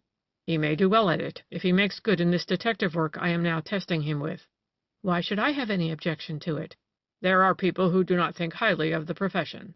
"I am not one of them," replied Mrs. Tunner warmly. "How could I be, now that I know you and what sort of a man you are? It isn't the work that makes the man, but the man that makes or mars the profession he adopts. If Karl should become ever so little like you, I will be proud of him, more proud of him than I thought possible, of late years." "Has he told you that he is going to Russia?" asked Muller, changing the subject. Mrs. Tunner shook her head. "That was wise of him," continued Muller in a tone of approval. "In our profession a man must say as little as possible, even to those who are nearest to him. But there is no harm in your knowing where he is going. If he is away longer than now planned, it will be perfectly safe for him to write you if you wish it." "It shall be just as you think best," said Mrs. Tunner calmly. Muller gave her a slip of paper with a few lines written on it. "In case Karl is not here at the time, I want you to send this telegram to me as soon as you receive one which I will send you. My message will be a perfectly indifferent one, let us say something about buying flowers for me. As soon as it comes, get this off at once. And now I want to talk to Karl. Has he come home yet?" "Yes, he came in half an hour ago. Now I understand why he had all that shopping to do." "He had to get ready for his trip. Please have dinner served at 12:30, and order the carriage for 1 o'clock." Muller nodded to Mrs. Tunner and went upstairs to the little room he had assigned to Karl. The door was half open, and the young man sat by the window reading. He was so absorbed in his book that he did not hear Muller's entrance, nor the closing of the door. The detective smiled as if pleased at his protégé's power of concentration, and spoke gently. "George Munzer," was all he said. Karl started and sprang up from his chair. "Oh, Mr. Muller, I didn't hear you come in." "Well, I'm glad to see you know your new name when you hear it," replied Muller with a glance at the book in Karl's hands. "That's right, you know how to go about it, I see," he continued, for the book was the familiar red-covered Baedeker, with the word Russia in gold letters on the cover. Inside the book, however, covering the open pages, was a sheet of white paper on which was written many dozen times the name George Munzer. Karl stood blushing in embarrassment, still holding his lead pencil. "Wasn't it foolish of me?" he asked. "Not at all. It was a very good exercise for you, and the best thing you could have done. The most important thing for you the first few days will be to make no slip as to your name, and you can't be too familiar with it. Now sit down, and I will give you your instructions." The two men sat in earnest consultation until dinner time, Muller talking and Karl listening carefully, answering only now and then to show that he understood. As they went down to the dining room, Karl's cheeks were flushed, and his eyes shone with pleasurable excitement. The meal passed quietly, and at 1 o'clock they entered the carriage and drove to Greng's agency. The manager of the establishment was already waiting for them in his inner office, as Muller had announced their coming by messenger. Greng studied the young stranger carefully, and could find no fault in his outer appearance, at least. This tall, clean-shaven, good-looking young man, with his slender, graceful figure and his well-cut, simple dark suit, looked more like a young Englishman of leisure than anything else, and Greng was greatly pleased with Muller's protégé. The modest and unassuming, but thoroughly well-poised manners of the young man pleased him also. George Munzer said little during the interview, and Muller, who was present, remained strictly impartial. Greng was anxious to have Munzer go see Maximoff at once, but the new young detective refused to do so. It was finally arranged that the introduction to Greng's wealthy client should take place on the following day, at an hour determined by Munzer. Mr. Hartmann spent the rest of the afternoon after his return to Inzersdorf in the society of the Plone family. He strolled over to the house just as the twilight had fallen, and found his host in the cozy sitting-room. Maximoff was there also, seated at the piano, accompanying Suzanne's singing. The Russian was an excellent pianist, and a particularly skillful accompanist. With delicate understanding of every shading of the mood of the song, his playing melted into the voice, lifting it into clearer prominence, giving it a background of gentle-hued harmonies. He was playing without notes, improvising from time to time, letting his soul speak in the soft flow of harmony his fingers awoke from the ivory keys. His great dark eyes, with their glance of gentle melancholy that hung like a veil of mystery over the velvet-soft depths, were raised in tender affection to the sweet, calm face of the girl who stood beside him. Her eyes answered his, as she looked down at him. She, too, had no notes, singing free from memory. She sang for him alone. The quiet little group that sat beyond the radius of light thrown by the tall lamp near the piano had been forgotten by the man and woman whose souls met in the consciousness of one another's nearness, in the harmonies that floated around them like a clinging screen, shutting them in a delicious solitude. Suzanne's slender figure in her pale-colored gown swayed gently as she sang. The lamp gleamed on her fair hair and delicate skin, surrounding her head like an aureole. The simple Scotch ballad that she sang seemed to her an expression of her own happiness as she looked down at this handsome, gifted man, this man with the great heart and the wonderful brain, who had yet chosen her for his beloved, although she was but a simple country girl. The glow of her feeling illumined her rapt face as she sang the simple tale of the prince who plucked a floweret from the hedgerow to wear next to his heart, beating with his heartbeats, happy in his love. But though the floweret was happy but for a brief hour, to wither then and die, happier still was she than if left on her bush to blossom free in wind and sunshine. Better a moment's brief joy than a life of loveless security. The gentle, reproachful sadness of the old ballad melted away in the happiness that shone in Suzanne's eyes and curved her pure lips. When her eyes met those of her beloved, there was no room in her soul for aught but the joy of being his. Muller sat back in the shade, watching the couple at the piano. His busy brain twisted and turned 1,000 possibilities in the crucible of his highly trained intelligence, sharpened to keenness by rich experience. All the while an undercurrent of suppressed emotion welled up from his heart, keeping up a running commentary of doubt to all the suggestions offered by the brain. "It can't be true. It simply can't be true," he thought. "I'm off on a false trail again, and it's not for the first time either. There'll be some reasonable explanation as to the Napoleon portrait. I know there will. If there is any secret in this man's life, it has something to do with politics, I know." Again he lost himself in the study of Maximov's features. The Russian's handsome face, with its clear, colorless skin, framed in curly dark hair, wore an expression of calm content. It was a content back of which the warm blood and vitality of the man were beating. There was nothing ox-like in the easy repose of the face. But it was the face of a man who was at peace with himself and the world, for this hour at least. His hands, too, drew Muller's eyes to them, slender white hands, which yet, even in their easy movement over the ivory keys, showed complete muscular control and great strength. They seemed to suit the man's fine figure with the broad shoulders and slender hips, and to complete the picture of virile manhood at its very finest, in the prime of early maturity. The veteran detective, with his deep knowledge of the world and the human heart, wondered that there was not more passion in the grave happiness in Suzanne's eyes. It must be, he thought, that there is no place for sensual passion in her clear soul, or surely this man would be capable of awakening it. A slight movement beside him made him turn, and he saw that Bauer had slipped in and taken the chair to his left. With his mind still full of the charm and strength of the Russian, Muller noticed as never before the utter lack of attraction in this other man.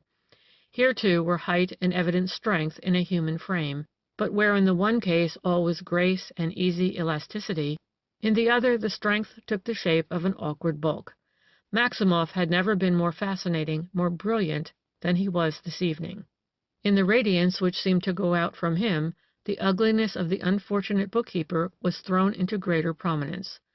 Bauer sat hunched together on his chair, evidently not listening to the music, but absorbed in his own thoughts. They were not pleasant thoughts, for his hands twitched nervously.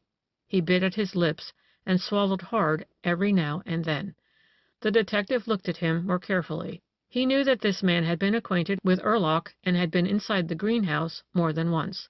Mrs. Tunner had told Muller that during the 2 years of her service there, Bauer visited her employer about 10 or a dozen times. Like all the others who spoke about the bookkeeper, she was willing to acknowledge that the man seemed to be a faithful worker, a capable businessman, reserved and unobtrusive. But there was always a but when people spoke of Bauer. They seemed to distrust some secret behind his quiet. No one had confidence in him, nor liking for him. The men servants complained of his exacting haughtiness, the women were afraid of him, as he evinced a desire to become aggressive in his attentions whenever he was sure that he would not be found out. The ladies of the Plone family, even the manager's wife, who was anxious always to be just to everyone, made no pretense of liking Bauer. Mrs. Plone was always the cordial hostess to her husband's employees, but Muller saw that it took an effort sometimes for her to overlook Bauer's unpleasant manners. Suzanne was more outspoken, and frankly said that it was not so much the man's lack of good looks that bothered her, but the fact that, as she expressed it, "there's a certain type of ugliness that comes only from inward vulgarity." Muller remembered all these things now, for he knew that it was worth while giving a certain amount of attention to the intuition of cultivated, fine-minded women. He had been watching the bookkeeper lately, and had won the man's confidence sufficiently to draw out an invitation to visit him in his room.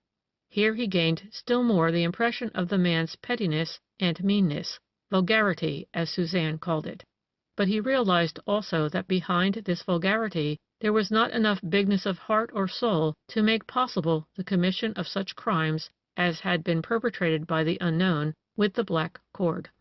By this time Muller had become convinced that Bauer was not this unknown, although he was not quite sure that the bookkeeper might not in some way have been connected with the occurrences in the greenhouse. For there was something on this man's mind, Muller saw that, and a little incident that occurred on this very evening increased his suspicion and reawoke his interest in the bookkeeper. During the singing, Mr. Plone, who had been in one of the other rooms, came to the door and beckoned his wife to him. The couple passed through the next room, into the drawing-room, and a subdued sound of voices was heard from there. Muller recognized a strange voice, a man's. They spoke softly, too softly at least to hear at that distance, and through the music, the words that were said. With a curiosity which was one of his unpleasant qualities, Bauer leaned forward as if anxious to see who the stranger was. Suddenly he turned pale, bit his lips nervously, and arose from his chair. He took a step or two towards the door between the rooms, then turned in the direction of the hall door. Here he halted for a moment and came up to Muller. "Mr. Hartman, would you please make my excuses?" he said hastily. "I have a very bad headache, and think I'd better not wait for supper." "Certainly. I'll tell Mr. and Mrs. Plone you're not feeling well," Muller replied, taking the hand the other held out to him. Bauer's hand was cold and moist, and trembled perceptibly. "You certainly do look wretched," continued Muller. "Why, you are trembling all over." I don't feel well. I had better go to my room," murmured Bauer. The man was quite upset, and Muller followed him closely with his eye. The bookkeeper reached the door in a few long strides and closed it gently behind him. Scarcely was the door fully shut before Muller stood beside it. The two at the piano were so absorbed in their music and in one another that they paid no attention to what was going on behind them. And even if they had, there would have been nothing particularly noticeable in the fact that Bauer left the room because he was not feeling well, and that Hartman should have followed him in case he needed help. But the latter did not leave the room at once. He stood at the door for some few minutes, then turned the knob very softly. He opened the door quickly and looked out into the hall. He saw what he was expecting to see. Ferdinand Bauer stood close to the drawing-room door, listening at the crack. When Muller opened the door of the music-room, the sound of the singing came out into the hall so much louder that Bauer started and looked around. Muller closed the door, shutting off the sound, and walked down the hall. Bauer stood waiting for him with an evil gleam in his eye. I was dizzy," he said sharply. "Is there anything I can do for you? Can I assist you to your room?" asked Mr. Hartman with a tone of friendly sympathy. "Just think how embarrassing if this door should suddenly open while you were leaning against it. You wouldn't want to tumble into the drawing-room like that." "These doors open to the outside," remarked the other in the same sharp tone. Then he turned without another word and walked on towards the covered passageway which led from the main house to the office building. "Miss Suzanne is right," thought Muller. "It is inner vulgarity that makes this man so unpleasant, and has given him this particular type of ugliness. Yes, a man of that kind might easily be led into committing a crime. But this man seems to me to be too petty for the series of crimes that I am following up here. Or I have been mistaken before in my life. May he not be deeper than I think? They call me infallible, but the world doesn't realize how many mistakes I have made, how many failures I have to my record. They see only my victories. I must be careful here, and not go ahead too fast. If this man has not the brain to have planned these crimes, might he not have been the instrument used by another? The only thing here is that there was no robbery committed in the most of these cases, and I do not think that this man would become a criminal without some pecuniary advantage to himself. Or is this only another mistake of mine? Can a soul like his hate enough to murder, or murder for the joy of it? I saw him kick an unoffending dog one day, and yet he is a coward, as was shown by his action just now. Whoever it is inside there frightened him so that he fairly ran away, for the strides he took could almost be called running. Here Muller's thoughts came to a standstill again, and went off in another direction. Again he saw himself in the Urlock house in the dead of night, and saw the tall figure running away with long strides that carried it into the darkness with astonishing rapidity. He must find out what it was, who it was, that had so frightened Bauer just now. He returned to the music room just as Suzanne was gathering up the loose sheets that lay on the piano.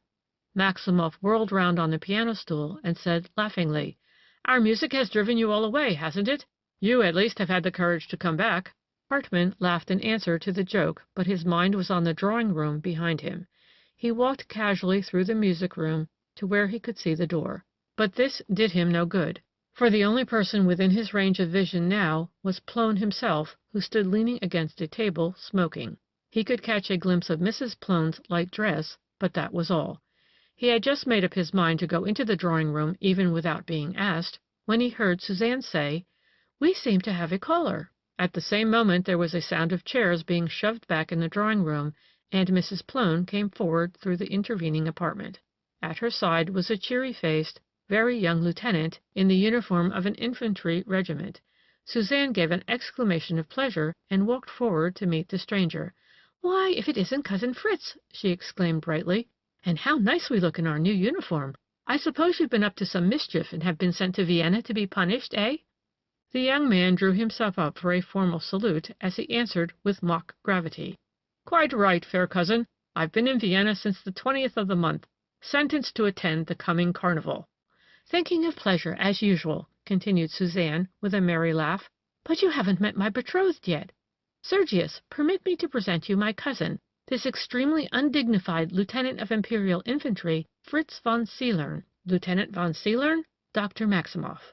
The gentlemen shook hands, and then Mrs. Plone introduced the young officer to Hartman.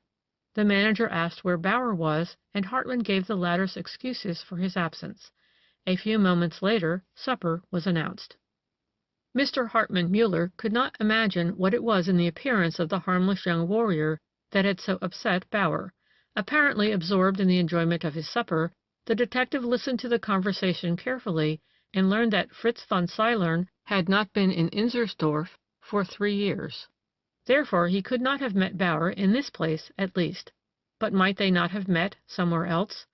Some connection there must be between the two men, for Bauer was no fool. He would not have run away for nothing in such excitement.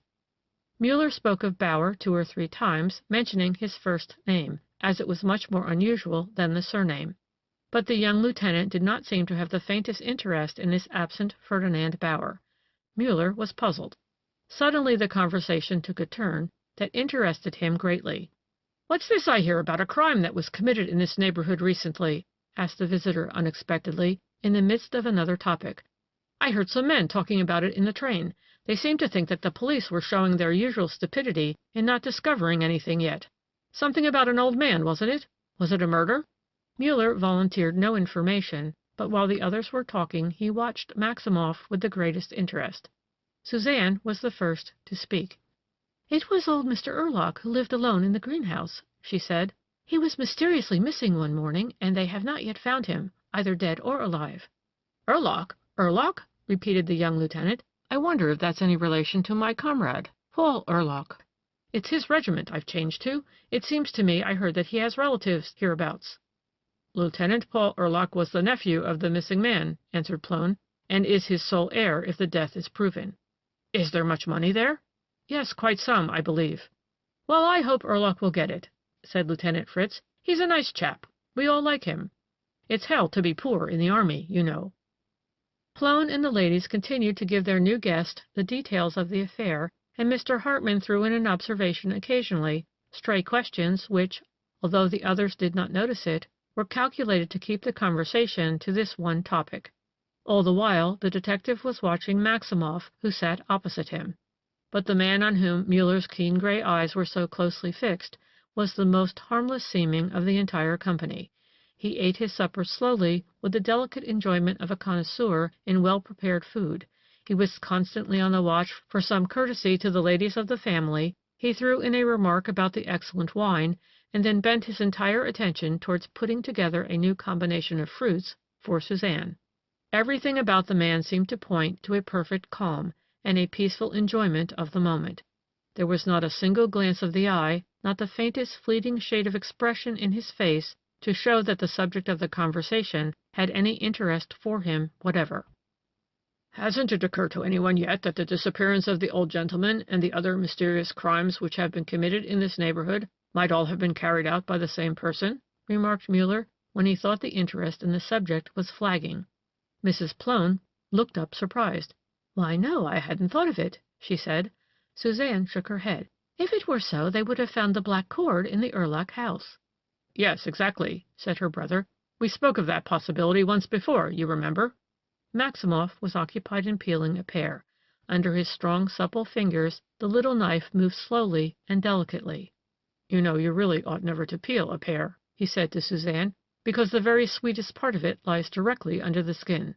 At this point he stopped and looked right at Hartman, continuing eagerly, "That's an idea that ought to be followed up. It occurred to me once before, and I forgot to mention it."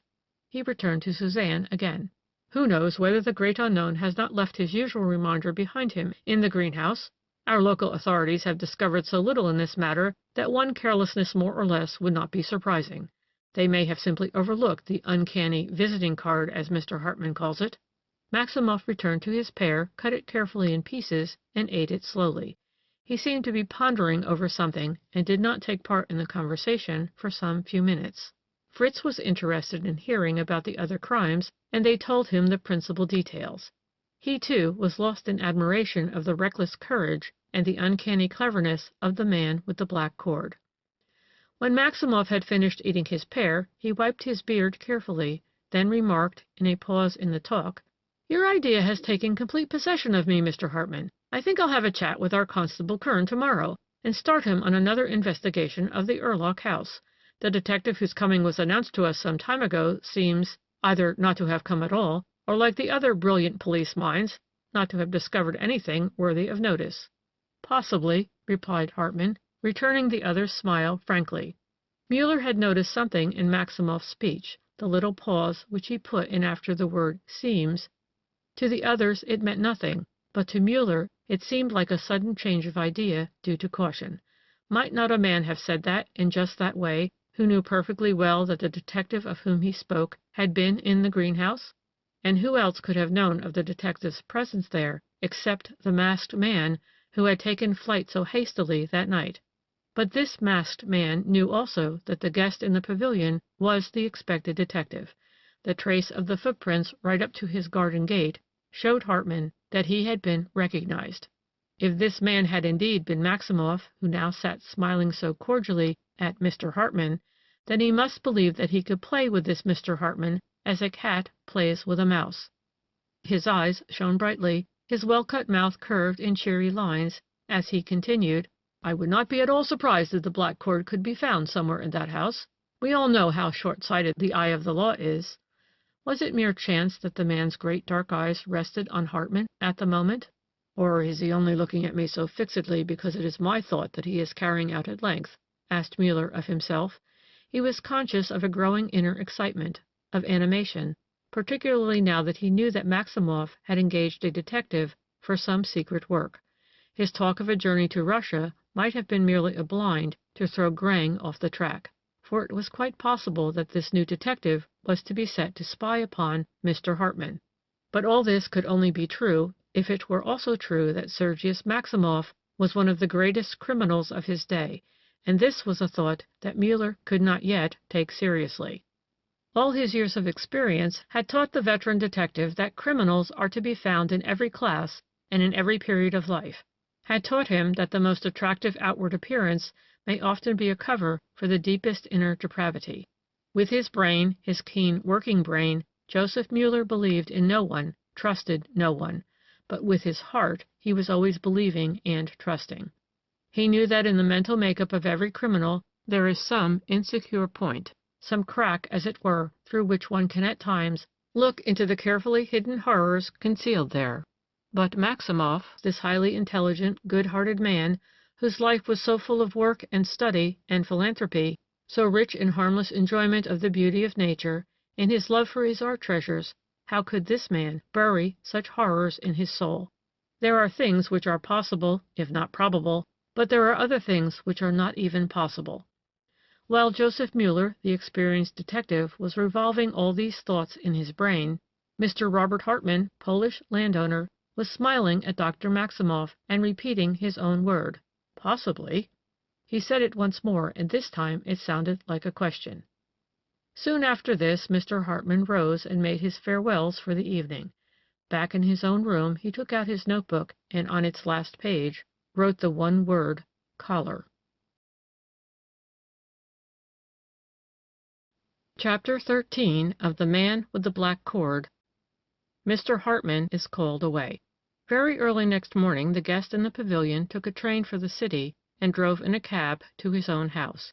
He was here only a few moments, and one of his errands was to tell Karl to wear a turnover collar when he came to visit Maximoff that morning. Then Muller took the cab again and drove back to the station. As he passed a cigar store, it suddenly occurred to him that he hadn't anything to smoke. He called to the driver, and the cab stopped in front of the shop. When the detective had bought his cigars and come out onto the sidewalk again, his eyes fell on some books in a neighboring window. They were scientific works dealing mainly with modern developments in medicine. Muller paused for a moment, read several of the titles, then returned to his cab, which rolled onward through the streets. Before the station was reached, something peculiar happened. Muller took the burning cigar from his mouth and pulled off his hat.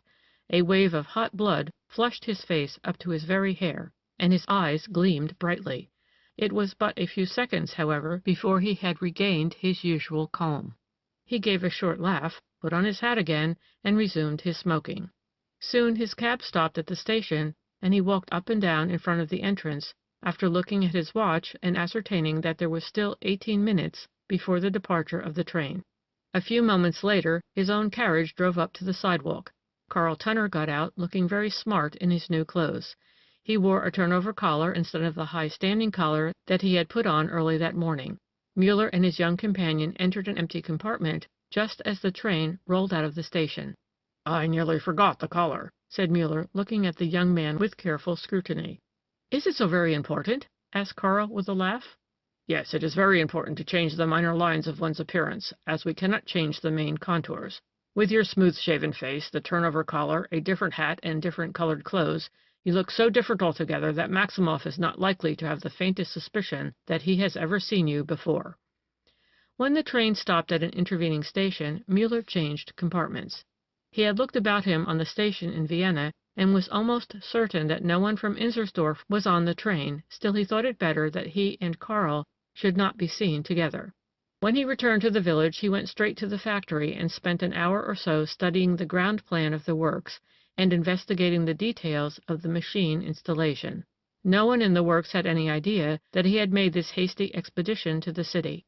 If anyone had noticed his absence in the early morning hours at all, it was probably only to think that he had gone for a walk.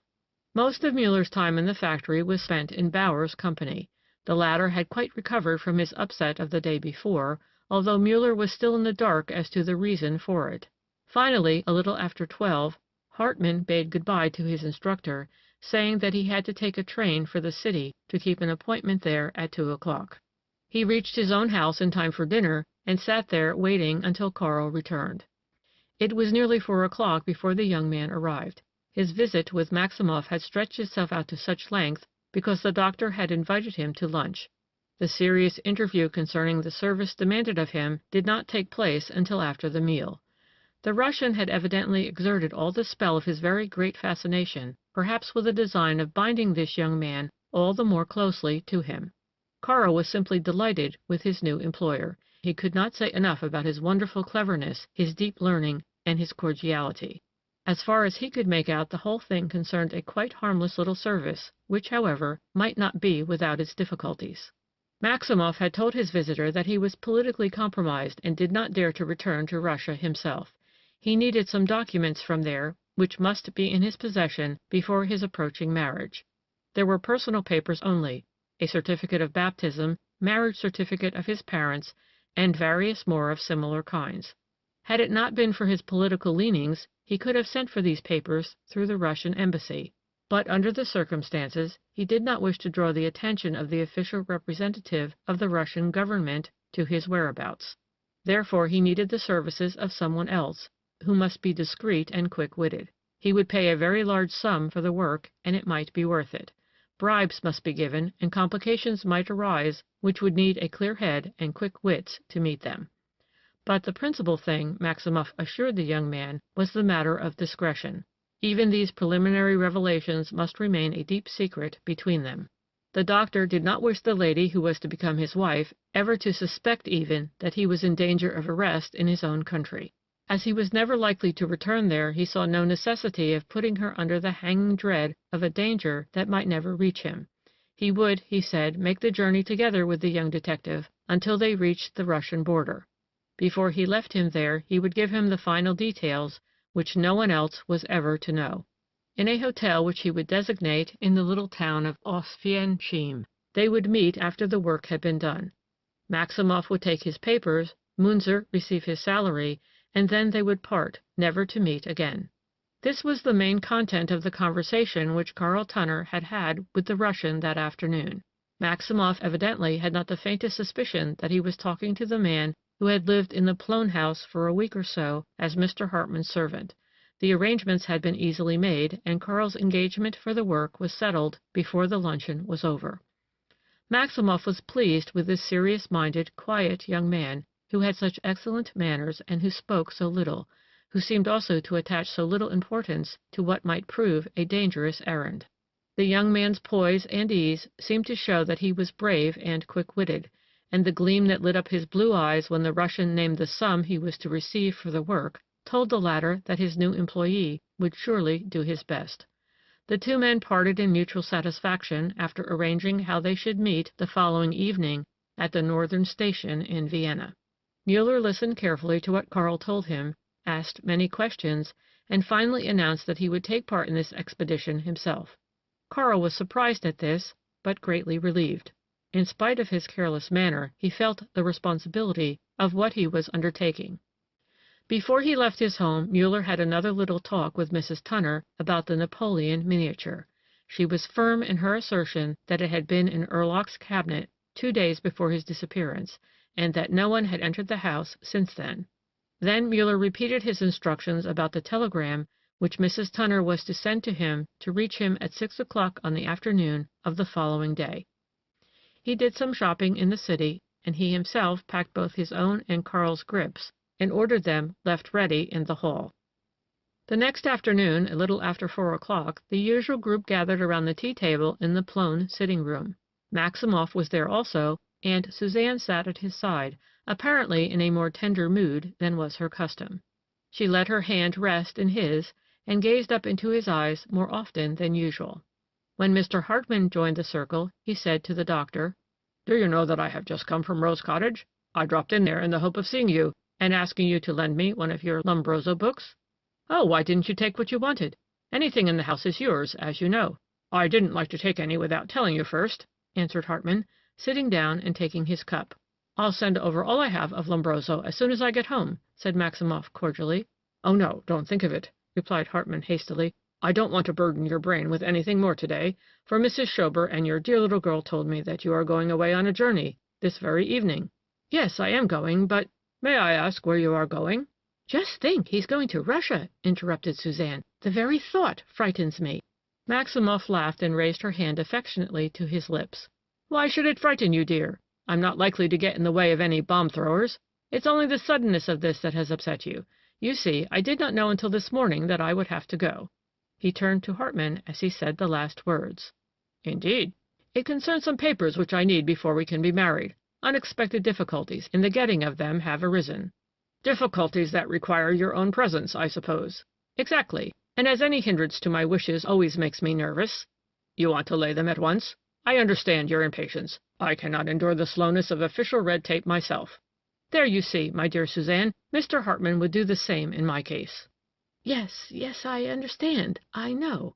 But I can't help feeling so strangely uneasy." Suzanne's voice shook as she spoke.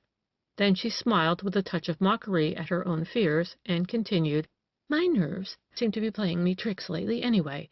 There is a presentiment of evil hanging over me. But it's ridiculous, and I will not give way to it. Don't let my foolishness worry you, Sergius. I wouldn't for the world rob you of the good spirits you are in just at present. Get your business attended to as quickly as you can, and come back to us safe and well." The girl endeavored to give brightness to her tone, but underneath the forced cheeriness was a shade of anxiety quite unusual in Suzanne's well-poised nature. Her sister-in-law changed the subject in hope of cheering Suzanne's melancholy, and the men seconded her nobly. Suzanne herself sat quiet, listening with polite attention, but taking no part in the conversation. Shortly after 5 o'clock, Maximoff rose. "You're going already?" asked Suzanne, her eyes dimming. "Yes, I must, dearest," he replied tenderly. "I've had so little time for this thing, and as I do not know how long I will be gone, there is much I must see to in the house. I must get the 6:30 train from here, too, for the express from the northern station in Vienna leaves at 10:05, and the evening service on our slow little road here is not very reliable." "Yes, that's true.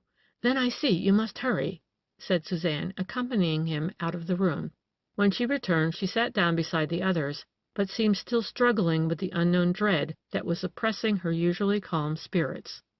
Muller wondered at it, pondering again over the mystery of the intuition of those who love. The girl's depression awoke an answering melancholy in his own soul, and it took all his strength of will to keep up the conversation. The clock struck 6, and the telegram which he expected had not arrived. Mr. Hartman continued to chat about all sorts of indifferent things, apparently careless and easy in his mind. 6:30 sounded. Mr. Hartman was in the midst of an interesting hunting story, and one would not have thought that he had a worry in the world. And indeed Muller was not worried. He knew that his own carriage was waiting for him at the next crossroad, and that his horses, although quite ordinary in appearance, were speedy and reliable, and if necessary he could make the long distance from Inzersdorf to the northern station in Vienna in less than 2 hours. So he had quite some time yet, and could afford to be calm about it. At 6:45 the doorbell rang. There it is, thought Muller. But when the butler came in, it was only a package of books he brought. Maximoff had sent all the works of Lombroso that he possessed. Hartman was delighted at this friendliness, and began to talk of the doctor's active interest in psychology. Plone spoke of the Russian as an expert in the field. In the midst of an eager discussion on this interesting topic, the clock struck 7. "I don't need to go really until 7:45, thought Muller. "I'll complain of my rheumatism and say that a cup of tea in bed and a good book will cheer me up. While they believe me in the pavilion settling myself for a quiet evening, my carriage will be on its way to the northern station. But I hate to think of the unpleasant surprise these dear people will have tomorrow morning." Just then the doorbell rang again, and the maid brought in a telegram for Mr. Hartman. He signed the accompanying book, and the girl left the room. Hartman opened the telegram. "From the Baron," he said. "Goodness! Well, what do you think? There has been a robbery in my house. I must go home at once. My housekeeper sent me word on a postal card. Did you ever hear of such stupidity? Fortunately, all my mail goes to the Baron's office, and he saw that at once and telegraphed me." He let the paper fall from his hand onto the table amid the general condolences of the family. "I won't be able to catch the train that our friend has just taken," he said, looking at his watch. "Must you leave this evening?" asked Mrs. Plone. "Indeed I must, kind hostess. My people appear to have lost their heads entirely, or they would have written more definitely what the trouble is." He took up the telegram again and read it aloud this time, with a tone of anger in his voice. The dispatch read, "Your people send word on postal card of robbery in your house. Ask you to return at once." Wouldn't you think they could have said a few more words? In an establishment like mine it makes considerable difference what part of the house is entered. Well, I'll have to pack up at once. I think I'll just throw a few things in a bag and leave the rest here. for I want to come again, if you will permit it. I feel that I need a little more time here for my work." His host assured him that he would always be welcome whenever he might come. "Too bad you can't be with Sergius on the train," said Suzanne, but Hartman replied it would only be a case of going as far as the Prater with him. "I take the Northwestern Railway to reach my home, but I must hurry now, for I have only 40 minutes to pack my bag and take the next train. Many, many thanks for all your kindness to me. I shall miss this pleasant family group, particularly the dear children. But then I hope to see you all soon again. Now let me see when the Baron sent this telegram." Mr. Hartman was quite indignant now in his excitement. He looked at the paper again. 3:10 p.m., he read. "Well, it took long enough to reach here, didn't it?" "I'll send Wilhelm to help you pack. In the meantime they will be getting the carriage ready," said Plone. "Oh, no, please don't bother about the carriage," replied Hartman, "but I'll be very glad of Wilhelm's help. He can carry my bag to the station." Another warm handshake, and Mr. Hartman left the house. He hurried through the garden, and when he reached his pavilion, he opened a window, and leaning far out, he gave a long, sharp, peculiar-toned whistle, which was answered from somewhere in the neighborhood. Then he closed the window and turned on the electric light. When Wilhelm entered 2 minutes later, he found Mr. Hartman already busy at his packing. "Did you hear that whistling, sir?" asked the man. Mr. Hartman replied that he had been so absorbed in his packing that he paid no attention to anything else. "There was a whistle, a long, queer whistle, and then it was answered from across the moor. That's no way for decent people to act after nightfall," said the servant, who, as Muller had already noticed, was not particularly valorous. The man was undoubtedly troubled in his mind about his coming back from the station alone. This suited Muller exactly. He closed his bag and locked it, locked the cupboards in which he had left his things, and put the key in his pocket. Then he turned out the light and left the pavilion, Wilhelm carrying his bags for him. "Run up to the house and give the key of the pavilion to Mr. Plone," said Muller. "Then you can follow me to the station." But when they reached the front door, they found Mr. Plone already there, talking to the driver of a carriage which stood in the road outside. "Here's a lucky chance for you, Mr. Hartman. Here's an empty cab which will save you a few moments in getting to the station. The man has been to Laxenburg, and his horses are tired, but you have time enough, and it will be more convenient than walking. He's been paid for the journey, so he'll take you there for the tip." Mr. Hartman got into the carriage, and the men parted with another handshake. The wagon rolled off, and Plone returned to the house, followed by Wilhelm, who was heartily glad to be spared the trip to the station. In the cozy, well-lighted sitting-room, Mrs. Plone was reading the telegram which their guest had left on the table. It read just as he had told them. "Your people send word on postal card of robbery in your house. Ask you to return at once. Greeting, Stein." Then she laid the paper down and turned to her sister-in-law. "Did you see how his hand trembled?" she asked. "He seemed quite upset about it." "No wonder," replied Suzanne. "A message like that is apt to upset anybody. I feel so sorry for him. He's such a nice man." "Yes, we shall miss him," said Mrs. Plone. "It was a pleasing change in our quiet life." "Oh, dear, it'll be very quiet now that both Mr. Hartman and Sergius are away. Goodness knows for how long." "They seem to be getting on so well together," said Mrs. Plone, taking up her sewing. "Yes, yes, indeed." Suzanne spoke eagerly. "Sergius told me that he had seldom met a man for whom he felt such an instant sympathy and liking as he did for Mr. Hartman. Mr. Hartman speaks very well of Sergius, too. Ah, yes, we'll be very lonely without them." One of the men of whom they were speaking rolled through the dreary country towards the little station, his mind quite at ease. As they neared the railway, he bent out of the closed wagon and called to the driver. The carriage stopped, and the man on the box sprang down and came around to the window. "You manage very well, Heberlein. Now you can give me my bags inside here, and then let me see what your watch says." 7:42, replied Heberlein, and Muller continued. 7:38 is the exact time. You must get me to a quiet, badly lighted place in the immediate neighborhood of the Northern Station at 9:40 at the very latest. You have 2 full hours to make it in. That will be easy. But you'd better be moving now. Chapter 14, Part 1 of The Man with the Black Cord. Muller and Karl Go on a Journey. At 9:30 that evening, a 2-horse carriage stopped a few steps from a side entrance of the Northern Station, at the corner of an ill-lighted and little-used street. A quiet-appearing, slender man with heavy spectacles, long gray beard, and gray hair alighted from the carriage. He wore a light brown cape overcoat and a wide-brimmed soft felt hat. After a short conversation with the driver of the carriage, the gentleman took up his bags himself and carried them into the hall where the ticket offices were. Here he left his luggage with a porter and went to buy his ticket. The office had just been opened, and there was a crowd of people, 30 at least, who were pushing their way up to the narrow space in front of the window. The little old gentleman was interested in one person only in this crowd, and that person was Dr. Maximoff. He edged his way up until he stood in the line immediately behind the Russian, and heard the latter ask for 2 first-class tickets to Guernica. While he was getting his change, the old gentleman noticed that immediately behind him in the line was a very impatient lady. Just as Maximoff left the window, the old gentleman stepped back with a deep bow and let the lady go up ahead of him. She acknowledged the courtesy with a smile, bought her ticket, and hurried off. Then the old gentleman's turn came, and he bought a ticket for Guernica first class. He turned and followed Maximoff, who was leisurely mounting the broad steps that led up to the waiting room and the restaurant of the Northern Station. The old gentleman and his porter walked up equally leisurely. There were but a few people in the roomy, attractive restaurant hall of the first-class waiting room. Muller, who now looked like a man nearing 70, sat down at a table quite near the one at which Maximoff had taken his place and at which George Munzer was already sitting. There was a glass partition between the 2 tables, and Muller sat so that he could not be seen by Maximoff.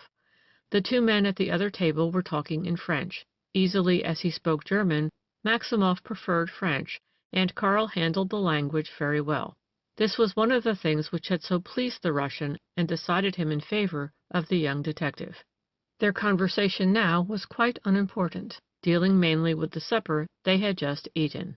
Muller smiled at the ease with which his protégé chatted about indifferent things, on the eve of what might prove a hazardous undertaking. He was greatly pleased at his choice of Karl for this work, but he was also pleased with his own disguise, for Karl, as he could see, had been quietly making a scrutiny of all the other men in the restaurant, and his eyes had once or twice rested on the old gentleman who sat beyond the glass wall, but there was no sign of recognition in them.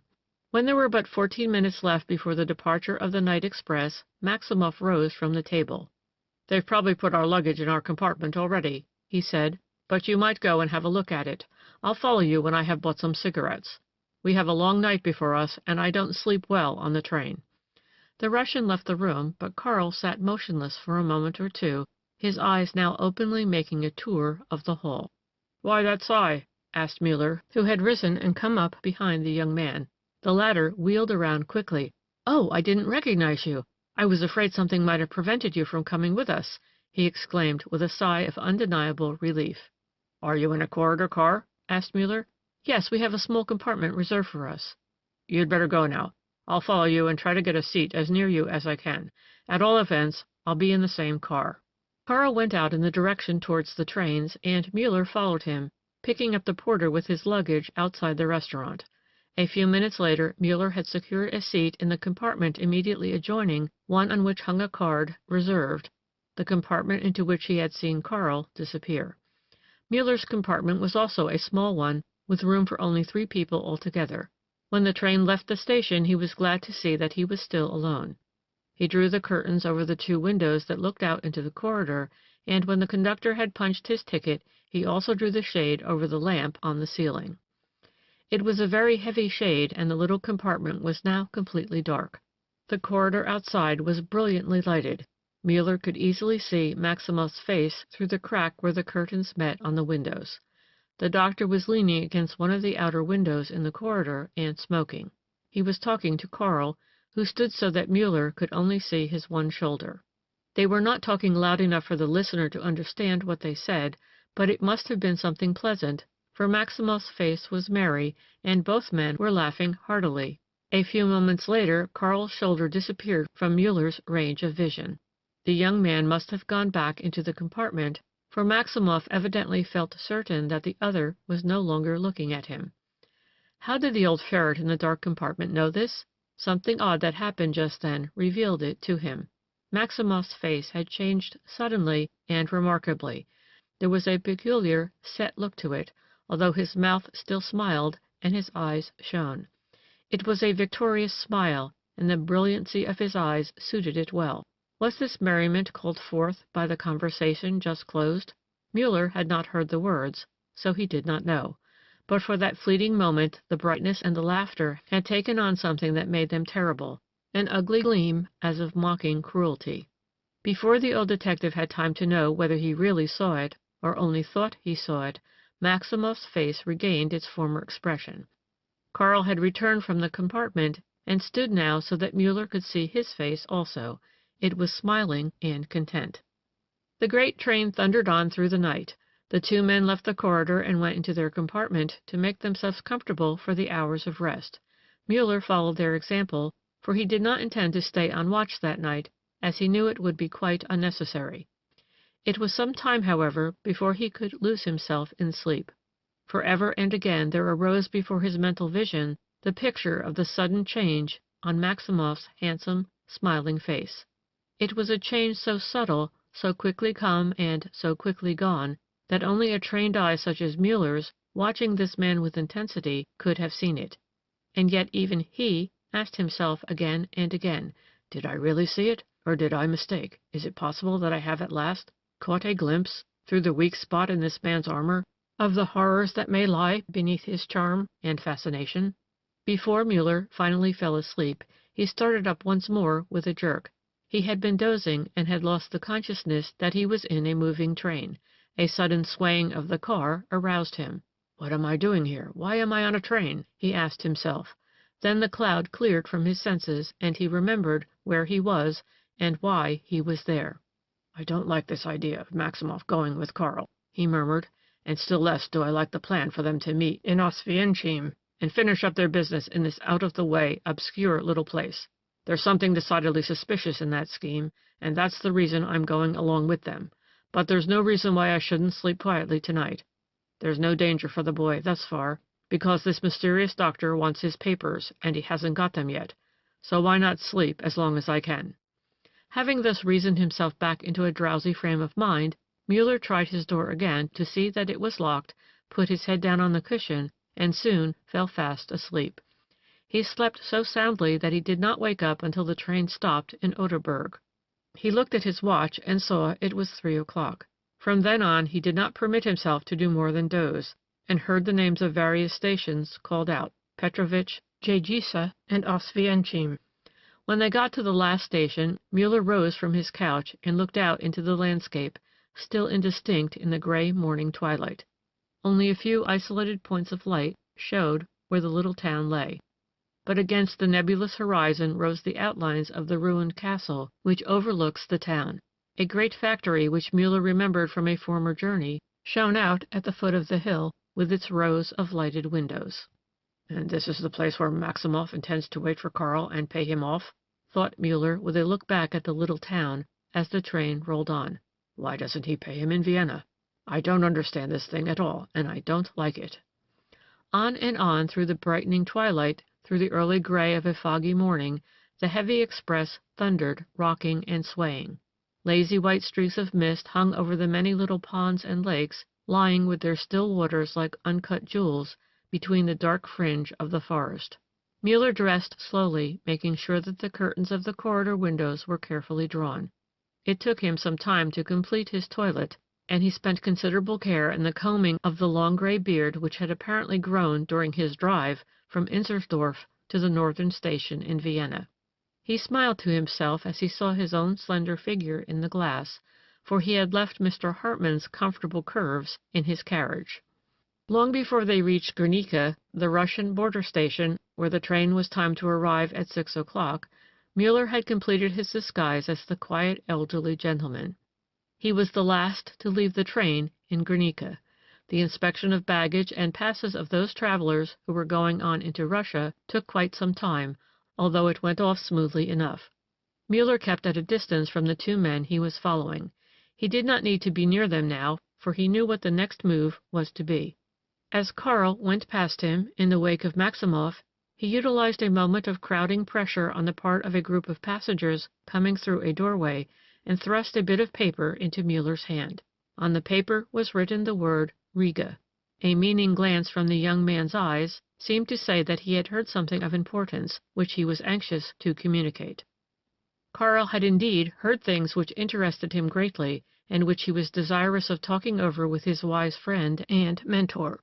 Shortly after Maximoff and George Munzer had retired into their compartment the evening before, the young man gently reminded his employer that the latter had promised him important details of the work during this first part of the journey. The brightness vanished from the Russian's face at this, and a melancholy gravity took its place. He leaned back in his corner and let his eyes rest in serious, sharp scrutiny on the young man opposite. He did not speak for some time. "Does it not occur to you that I am paying a very high sum for what appears to be a simple service?" he asked finally. Munzer nodded. "You spoke of possible complications," he replied. "I judged that you took these into consideration, and therefore I was not surprised at your generosity." The young man made his reply easily with a careless little smile. Maximoff laid down his cigarette and leaned forward. "You need not be surprised at it," he continued in a low voice, "for I took into consideration that you might have to overcome very great difficulties." "That is what we are here for, to overcome great difficulties," answered the young man, thinking to himself that it was not he who could be depended upon, but the quiet little man in the neighboring compartment. But he continued calmly, "Please, Dr. Maximoff, do not be afraid to tell me everything. I am here to do your bidding." The Russian leaned over, looked at him keenly, and whispered, "Are you ready for anything?" Munzer answered the gaze with steady eyes, and after a moment's pause replied, "Yes, for anything." Maximoff's eyes gleamed. The set look which had given his face the appearance of a mask for a moment vanished. "That is good. That is very good. It is a good thing for you, too," he said with a peculiar smile. His words and his smile struck Karl, and he wondered at them, but he did not let the other see it. "Tell me what it is you want," he said again, and Maximoff's peculiar smile faded. "Listen to me," he began. "My name is not Maximoff. I borrowed this name from a relative, who in all probability has been dead many years. I say in all probability, for I do not know for a certainty that the man is dead. Now, there are three possible contingencies for this case of ours. The one that will make it easiest for you is that in the city of this man's home they have had no news from him whatever, and will therefore hand you out the papers without any trouble. The difficulty will arise if he should by any possibility have returned to his home, or if a certificate of death has reached there. Will you know how to manage the matter in either of these cases?" Munzer paused for a moment as if he was thinking it over. Then he gave the answer that he had been ready at once to give. "Everything can be had in Russia for money, and as you are willing to spare no expense—" The doctor nodded as if satisfied. Then he said, the tone of his voice as chill as steel, and his eyes shining oddly, "For money, yes, or with cunning, or by force." But before the other could wonder at the words, his voice was gentle again, and he continued calmly, quite the amiable companion as before. "Of course, it goes without saying that you will be provided with sufficient money to buy the documents if necessary. Ah, how true it is that one can never know until life is over into what queer situations one may come. Not so very many years ago I should have been greatly astonished if anyone had told me that it would be necessary for me to steal my cousin's name in order to live a comfortable life undisturbed by the Russian government." Munzer nodded meditatively.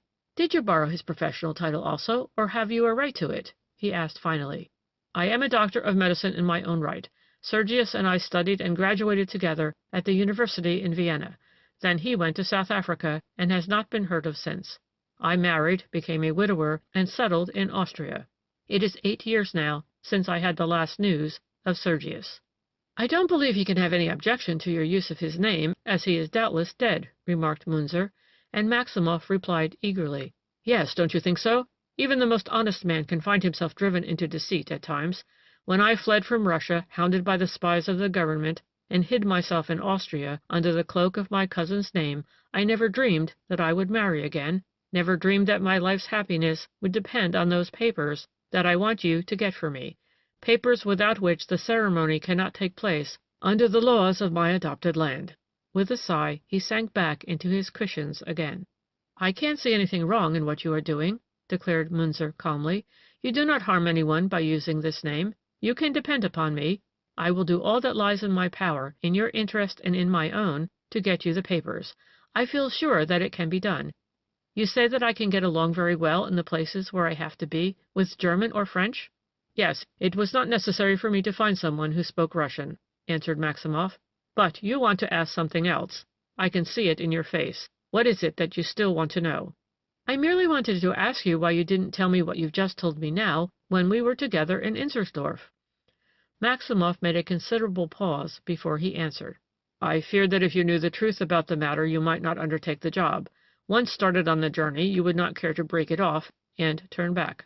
Munzer felt that the doctor was not telling the truth now, and it made a disagreeable impression upon him, an impression that was not removed by anything that was said further.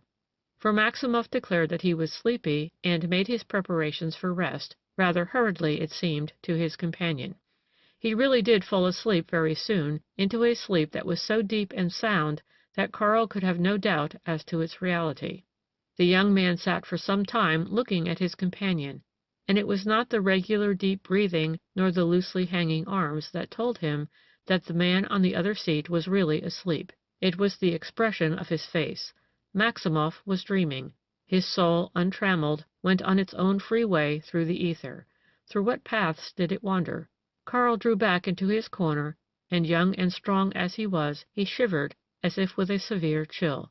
The Russian had smiled in his sleep, but the smile that drew his lips apart and distorted the usually agreeable lines of his face was the smile of a fiend incarnate. Do I only think so? Thought Karl, shuddering. Is it the wavering light on his face and my own imagination that makes me think so? He could not come to a decision about it, for Maximov turned over suddenly, and his face was hidden from his companion. It was long before Karl could fall asleep. He did not know the reason of Muller's interest in the Russian doctor. His patron had told him no more than that they must keep an eye on Maximov, and before they parted he had reminded him to watch every movement, every expression of the other, and to remember every word of the conversation.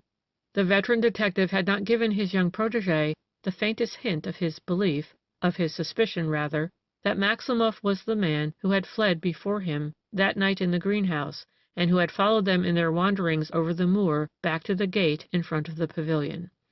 And yet Karl in his heart had an inkling of Muller's suspicion, and of the fact that this suspicion was the reason for their present journey. But he too asked himself why this mysterious and terrible man with the black cord, who now knew for some time that the supposed Hartmann was a detective who was on his trail, could have left them so undisturbed, and he too found no answer to the question. The young man sat for hours watching the sleeping Russian. Again and again a shudder ran through his frame when he recalled the mysterious words the other had said, accompanied by a smile that was equally mysterious. The words, "That is good, that is very good, that is very good for you also." And more did the certainty come to him that he himself would have been in great danger after hearing the other's secret, if he had not declared himself ready for whatever might happen. It was some time after midnight before the young man fell into an uneasy slumber. When the train rolled out of the station at Chabinya, he sprang up again, and saw Maximov standing in front of him, smiling cheerily down at him. "Had a good sleep?" asked the doctor, who was already fully dressed, and just about to take a roll of banknotes out of his pocketbook. In spite of the varied experiences of his life, Karl was still too new at his present work not to be surprised at his own changing sensations. At the present moment he could not understand how, in the stillness of the night on the sleeping train, he could for one moment have imagined that Maximov and that terrible unknown were one and the same person. How was it possible that these great melancholy eyes, this sympathetic face, so serious and yet so cordial, should belong to such an unscrupulous criminal? It was quite impossible. With a feeling of remorse the young man pressed the hand the other held out to him. "We will soon part," said the doctor with a sigh, "and when we meet again I hope you will bring to me the papers that I need so greatly, the papers upon which the happiness of my life will depend. You are young yet, Munzer. Your heart beats warm with sympathy, as the heart of youth should beat. I hope that you really understand what your success in this matter means to a man who has gone further along life's weary pathway than you have, and I hope that you will have the courage, if need be, to force fate and put through your will, no matter what difficulties may occur." He pressed the young man's hand firmly as he spoke, and looked at him with a glance of ardent pleading. Then, straightening himself up, he continued in a calm and businesslike tone, Here are 4,000 rubles in notes, and in this little bag you will find a large sum in gold and silver, Russian currency.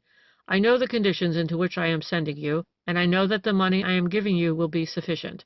I am relying on your intelligence and your discretion, and I hope to meet you in less than a week in Oswiecim. I will not appear to know you in the station in Granica. It is better that we should not be seen together there at all.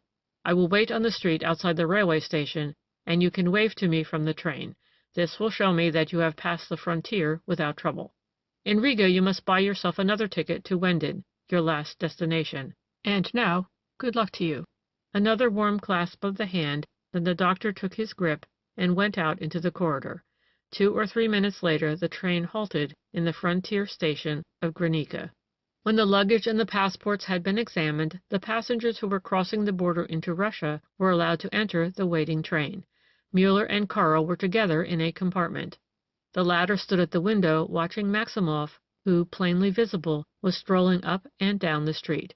When the train began to move, Karl waved his handkerchief, and Maximoff took off his hat and whirled it around his head 2 or 3 times.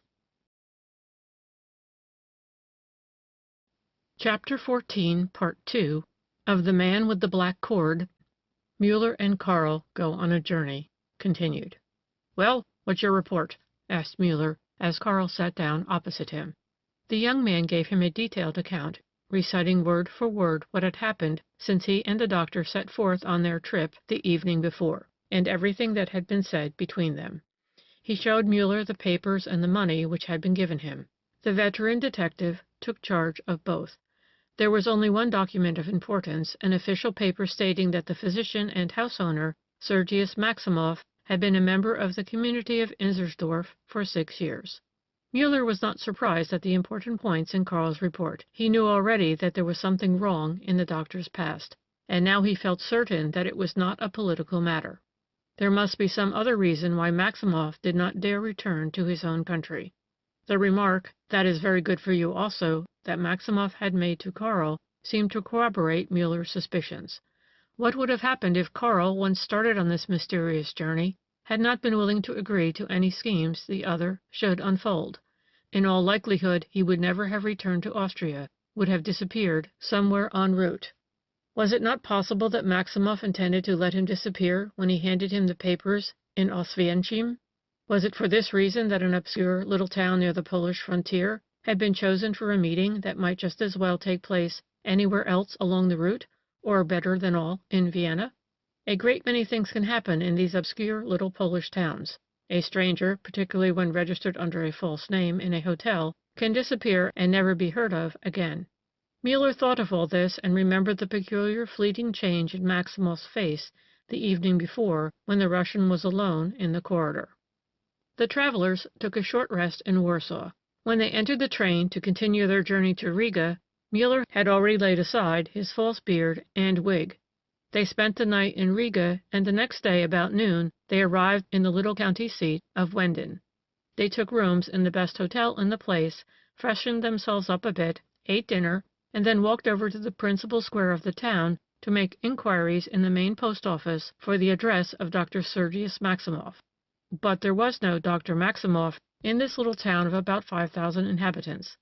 The friendly official behind the window, an elderly man who had served at his present post for many years, told them he was quite certain that in all the city of Wenden there was only one Maximoff, and this was not Sergius Maximoff, but Andreas. Also, he was not a doctor, but an elderly retired government official who lived with his wife on the edge of the town near the great park belonging to the palace of Count Sievers. But the postmaster remembered now that some years ago letters were sent to Pretoria in Africa. Yes, it was Pretoria, letters addressed to a Dr. Maximoff. He supposed this to be the son of Andreas Maximoff. Letters had come from this faraway son, and he had noticed them because of the postage stamp. But it was some years since any of these letters had come, and in fact, as far as the official knew, the correspondence had stopped altogether. This was all he could say about the matter, and it was all that Muller wanted to know. The worst contingency, the possibility that the real Sergius Maximoff was alive and in his home, had not occurred. The only danger now was that there might be a certificate of his death in existence in Wenden. This possibility did not worry Muller much. He knew that he would be able to cope with it, as he had funds at his disposal and his own quick wits to rely upon. It was his intention really to obtain the papers for Maximov, even if they would never be used in the way the Russian wanted to use them. They would be ready for Karl to hand to him in Oswiecim as arranged. Muller was very anxious to know what would happen then, and he did not intend to lose the opportunity of finding out. Possibly nothing would happen at all. It may have been a mere chance that this obscure little town was chosen as the meeting place. Maximov had to stay away from his home for a certain length of time anyway, as those he left behind supposed him in Russia.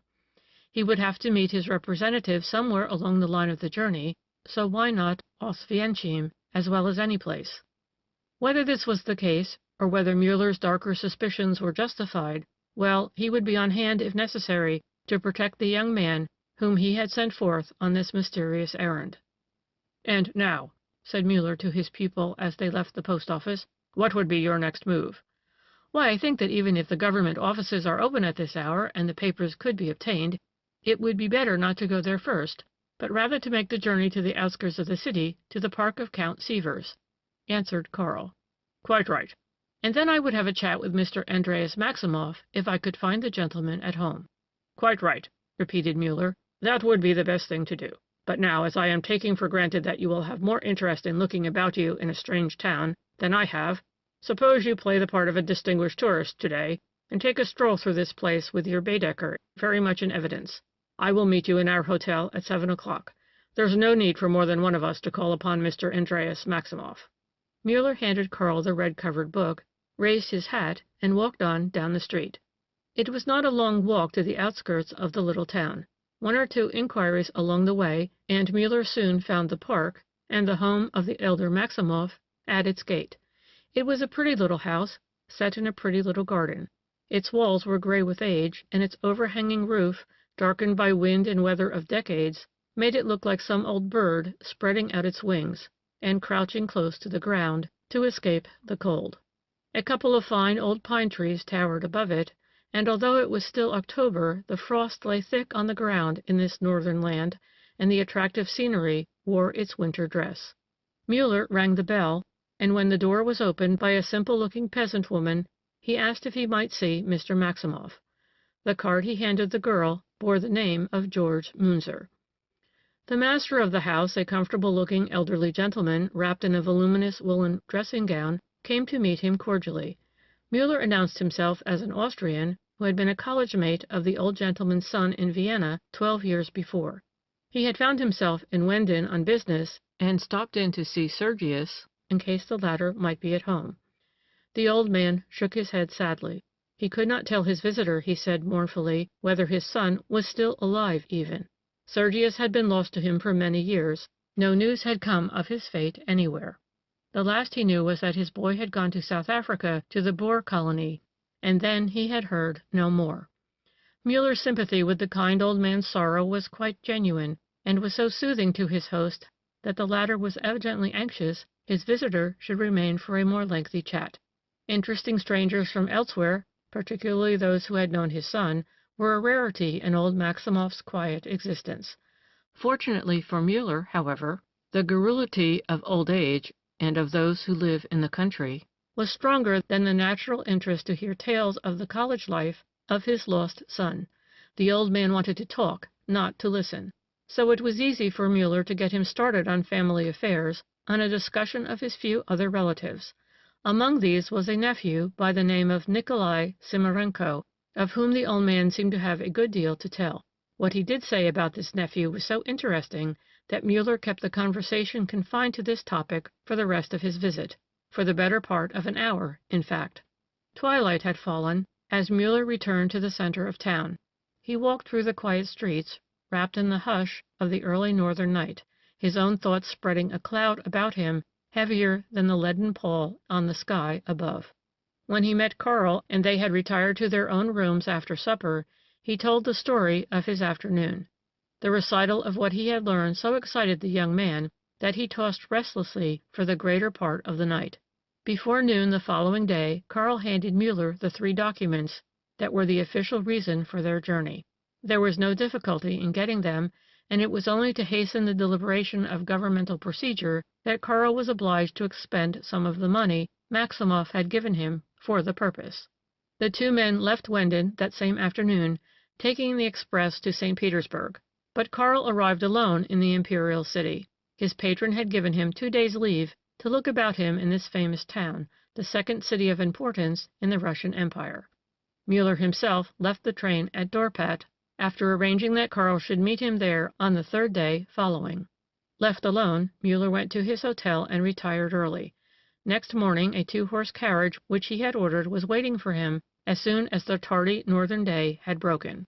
Far out into the country he drove, all through the short hours of daylight, past many little villages and wayside lakes, with quiet black waters, over rough wooden bridges crossing streams already quieting down for their winter's sleep, through miles and miles of dreary moorland and gloomy pine forests. Finally, as the sun was already setting in the west, the horses stopped their tireless trot in front of a modest little wayside inn, where Muller spent the night. Next morning the journey began again. This time, however, the drive lasted only 2 hours. Then a halt was made at another wayside inn, where the horses were unharnessed and led to the stable to rest, and Muller went on foot. His destination was a large building, almost a castle in size and appearance, which lay in the midst of a beautiful, wide-stretching park. But in spite of its impressiveness, there was a gloom about the handsome structure. High brick walls and heavy iron gates surrounded the carefully kept park, and on all the windows of the great house massive iron bars were firmly set in the stone walls. Muller remained here for a long time. Then he returned to the inn, took dinner there, and drove back to his quarters of the night before. He slept uneasily, waking from time to time, and murmuring incoherent sentences. The old detective chided himself for his distress of mind, for he knew that he should have been greatly satisfied with what he had discovered. He knew that he was about to add another achievement to his record, one which perhaps would be counted among his finest. Then the following day the long drive began again, all through the hours of daylight until Dorpat was reached. By this time the conflict in his heart had calmed down, and he knew that he would do as he had always done, resign himself to the inevitable and accept the success which he purchased with such a wrench to his nerves and to his soft heart. He slept quite well that night, and next morning Karl arrived punctually at the prearranged hour. The young man was fairly bubbling over with the enjoyment of his 2 days' sightseeing in the beautiful Russian capital. Muller let him have his say about it first, because he knew that what he had to tell would darken his young friend's mind as it had his own. And indeed it did. Muller told his story as they sat alone in the compartment on their way to Riga, and Karl sat quiet, subdued, and depressed by the terrible narrative. When they reached Riga, they dispatched a telegram at once. The message read, "Will arrive tomorrow morning, 8:39. Should recommend immediate continuing of journey. G.M." The telegram was addressed to Adam Kaczynski, Station Hotel, Oswiecim, Galicia. Then the travelers sought a comfortable hotel and did not resume their journey until the following day. They stopped in Warsaw long enough for Muller to disguise himself as a heavily bearded elderly gentleman. This time, however, his cape overcoat was not light brown, but dark gray.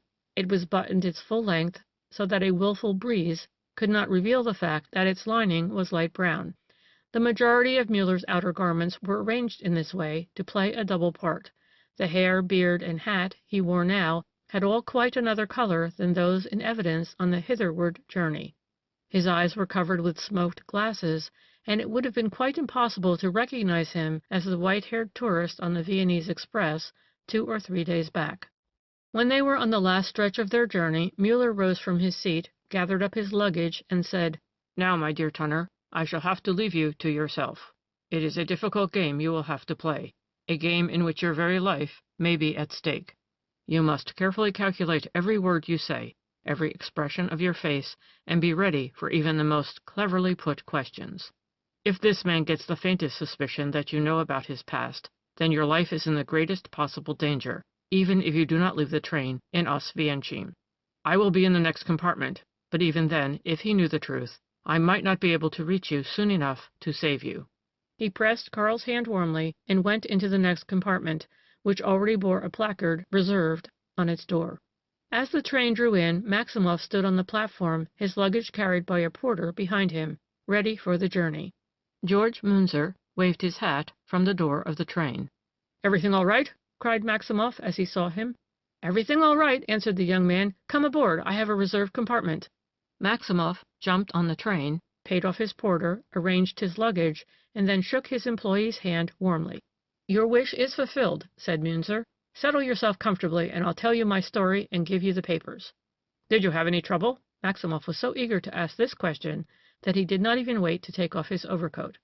Munzer helped him make himself comfortable in the corner of the seat, and then handed him the documents and the rest of the money.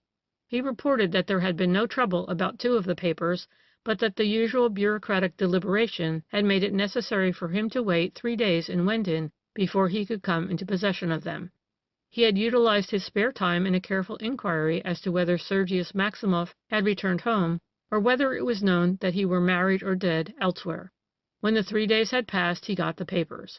But there had been a lot of red tape and bother about it, particularly about the fact that Maximoff had not come himself, or taken the usual political routine through the consulate. "In short, I had to dip into your purse a bit and relieve it of some of its contents," the young man concluded. "But you were ready for that contingency, and the main thing is that you have your papers." "And a great burden is lifted from my mind," said the doctor cheerfully. "I cannot tell you how happy it makes me. Thanks, hearty thanks, that you carried out the affair so cleverly. Here is the money you were to receive for your services. But now tell me, why did you want to continue the journey at once? Why didn't you want to stop overnight in Oswiecim?" "Why, I suddenly remembered that if I went right on, it would give me time to stop off at Prerau and visit dear friends of mine whom I haven't seen for some time. Business calls me back to Vienna, but if I saved 24 hours now, I would still have a little time with them." "That was a good idea," observed the doctor. "Then we will part in Prerau. Forever, probably." "That will be entirely as you wish it, sir," replied Munzer modestly. Then they lit their cigars and chatted for a while about indifferent subjects. But Karl noticed that Maximoff seemed uneasy about something. Knowing what he did, it was not difficult for him to guess what was troubling the other. He was anxious to get the dangerous moment over with, so he began himself to speak of the subject that might lead to the question he was waiting for. He began to talk of Wenden, what a quaint little town it was, and how there wasn't much to see there, but that the country was pretty, and that the days spent there had not been unenjoyable. Then he paused, puffed lazily at his cigar, and waited. The doctor made some remarks about Wenden, then continued casually. "Oh, by the way, didn't you say that as you were making inquiries about Sergius, you learned that his parents still lived in the city?" "Yes, that's what they told me in Wenden." "Well, then, it seems to me that a simpler method of getting the information you wanted would have been to visit the old people and ask about their son." "Surely," replied Munzer, "that was my intention. But Andreas Maximoff was on a trip to St. Petersburg, was not expected back for a week or 2, and his wife was ill in bed. Under the circumstances, I thought it better not to disturb the old lady, particularly as I gathered all the information necessary from other sources." "Yes, that's true. It was quite unnecessary. You are right." The relief he could not control gave a brightness of tone to Maximoff's voice, and cleared the shadow from his face, the look of anxious cunning from his eyes. Karl, on the watch for every little sign, recognized this, and felt a corresponding ease at his own heart. He was not lacking in courage, but he knew that if he failed to recognize the proper moment, or to give the right answer to this question, even the few years of youth in which he had the advantage of Maximoff might have availed him little against the other's remarkable quickness of brain and physical strength, and against his almost devilish ingenuity in mischief. The parting in Prerau was most cordial. Maximoff remained at the window of his compartment, waving his hand to the young man, who himself stood on the platform until the train was out of sight. Left alone, Maximoff took out the documents again and read them through. A tender smile illumined his eyes and curved his lips. As he put the papers back into his pocket, he murmured gently, "Suzanne, my darling Suzanne." His heart was light and free, 1,000 rosy visions flashed through his brain, life was opening out before him at its fairest. And yet only a thin partition lay between him and his fate, for in the next compartment sat Joseph Muller. Chapter 15 of The Man with the Black Cord. On the eve of action. One beautiful moonlit October evening, brilliant with the clear atmosphere of late autumn, a jolly company sat together at the supper table in the Plone house. The guests who had been together at that hospitable board so often were all there again: Bauer and Gebhardt, Maximoff and Hartmann. The doctor had returned 2 days before, but Hartmann did not reach Inzersdorf until that very afternoon. During the early part of the meal, Maximoff gave a witty account of how he had discovered on his journey to his home country that he had grown completely out of touch with the habits and customs there, that even the food did not taste the same to him. As he intended to spend the rest of his life in Austria, he was glad to recognize that he had become such a thoroughly good Austrian. He also told them that he was sending Mrs. Schober and Sonia to Vienna the following day to have the little girl fitted for a coat made from some valuable sealskins he had brought with him. The latter half of the supper was devoted to a report by Hartmann of the robbery in his house and the damage done there. The Polish landowner had recovered from the depressing effect of his loss, and was ready to look at the matter from the humorous side, more especially as he had recovered most of the really valuable property that had been taken. "And since they found the robber," began Gebhardt slowly, and Bauer, who seemed greatly interested, interrupted and finished the sentence himself. "Then there's nothing more to be done in the matter." "No," replied Mr. Hartmann, "there's nothing more to be done in the matter. It's all quite clear now. Absolutely clear." He said the words very slowly and very thoughtfully. There was a sad gravity in his eyes, for which the amusing account he had just given did not supply the motive in any way. These sad dark eyes rested quietly on the charming group of Suzanne and Maximoff. The man was bending gracefully forward as the girl turned the soft oval of her cheek up to him, and he fastened an earring into the delicately tinted lobe of her ear. They were a pair of unusually shaped ornaments which Maximoff had brought his betrothed as a reminder of his Russian journey. One of the earrings would not stay closed, which was the reason of the doctor's present occupation with it. Muller's eyes, dimmed and darkened by the thoughts within as he looked at the attractive couple, suddenly grew sharp and keen and focused immediately on the ornament in Suzanne's ear. He realized first that he had seen these earrings in Maximoff's cabinet of curiosities, and wondered that Suzanne had not seen them too. They were a rather peculiar setting, the French fleur-de-lis in diamonds hanging from a single jewel of considerable size, which was inserted in the ear. He knew, of course, that Maximoff had not been to Russia, but that he was obliged to make those around him believe that he had taken the journey.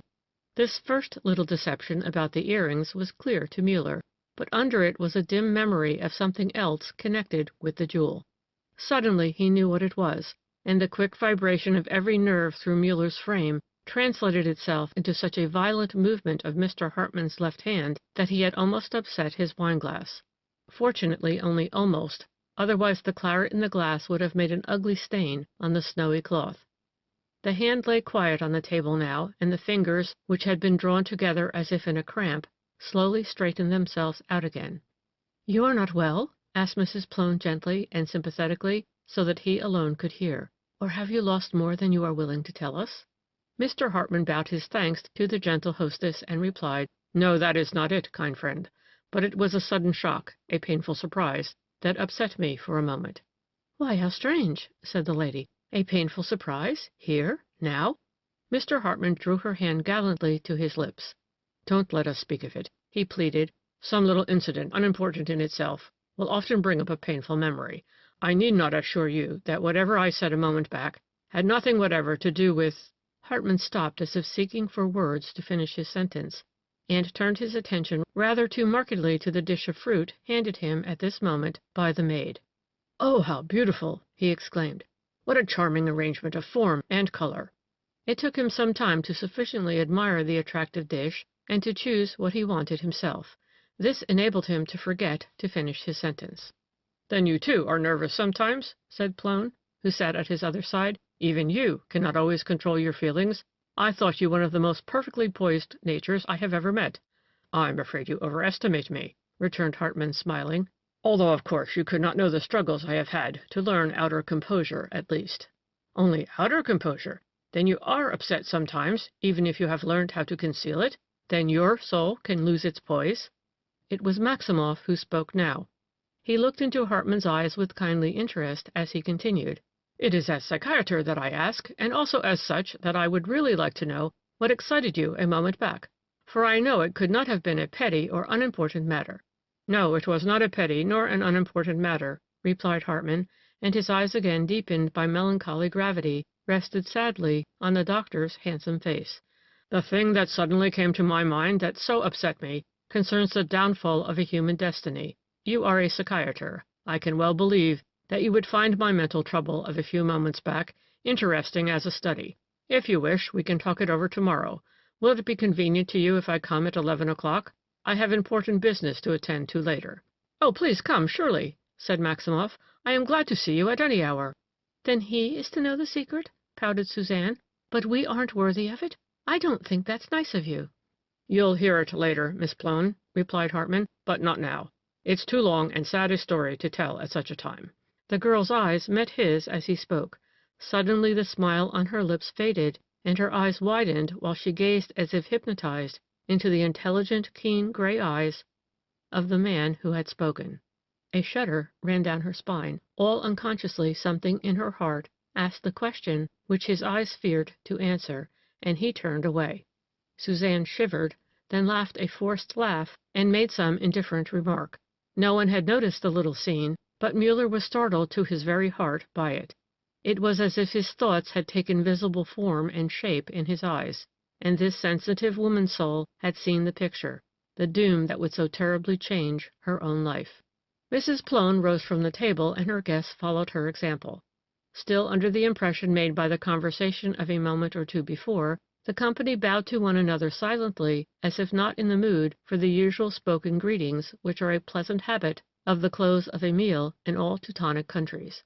One person alone, Bauer, not quite fine feeling enough to recognize the mood of the others, broke the little pause with a loud, harsh "Prost Mahlzeit."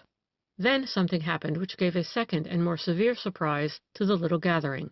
Mr. Hartman lost control of his nerves again, and this time Bauer's remark was the cause of it.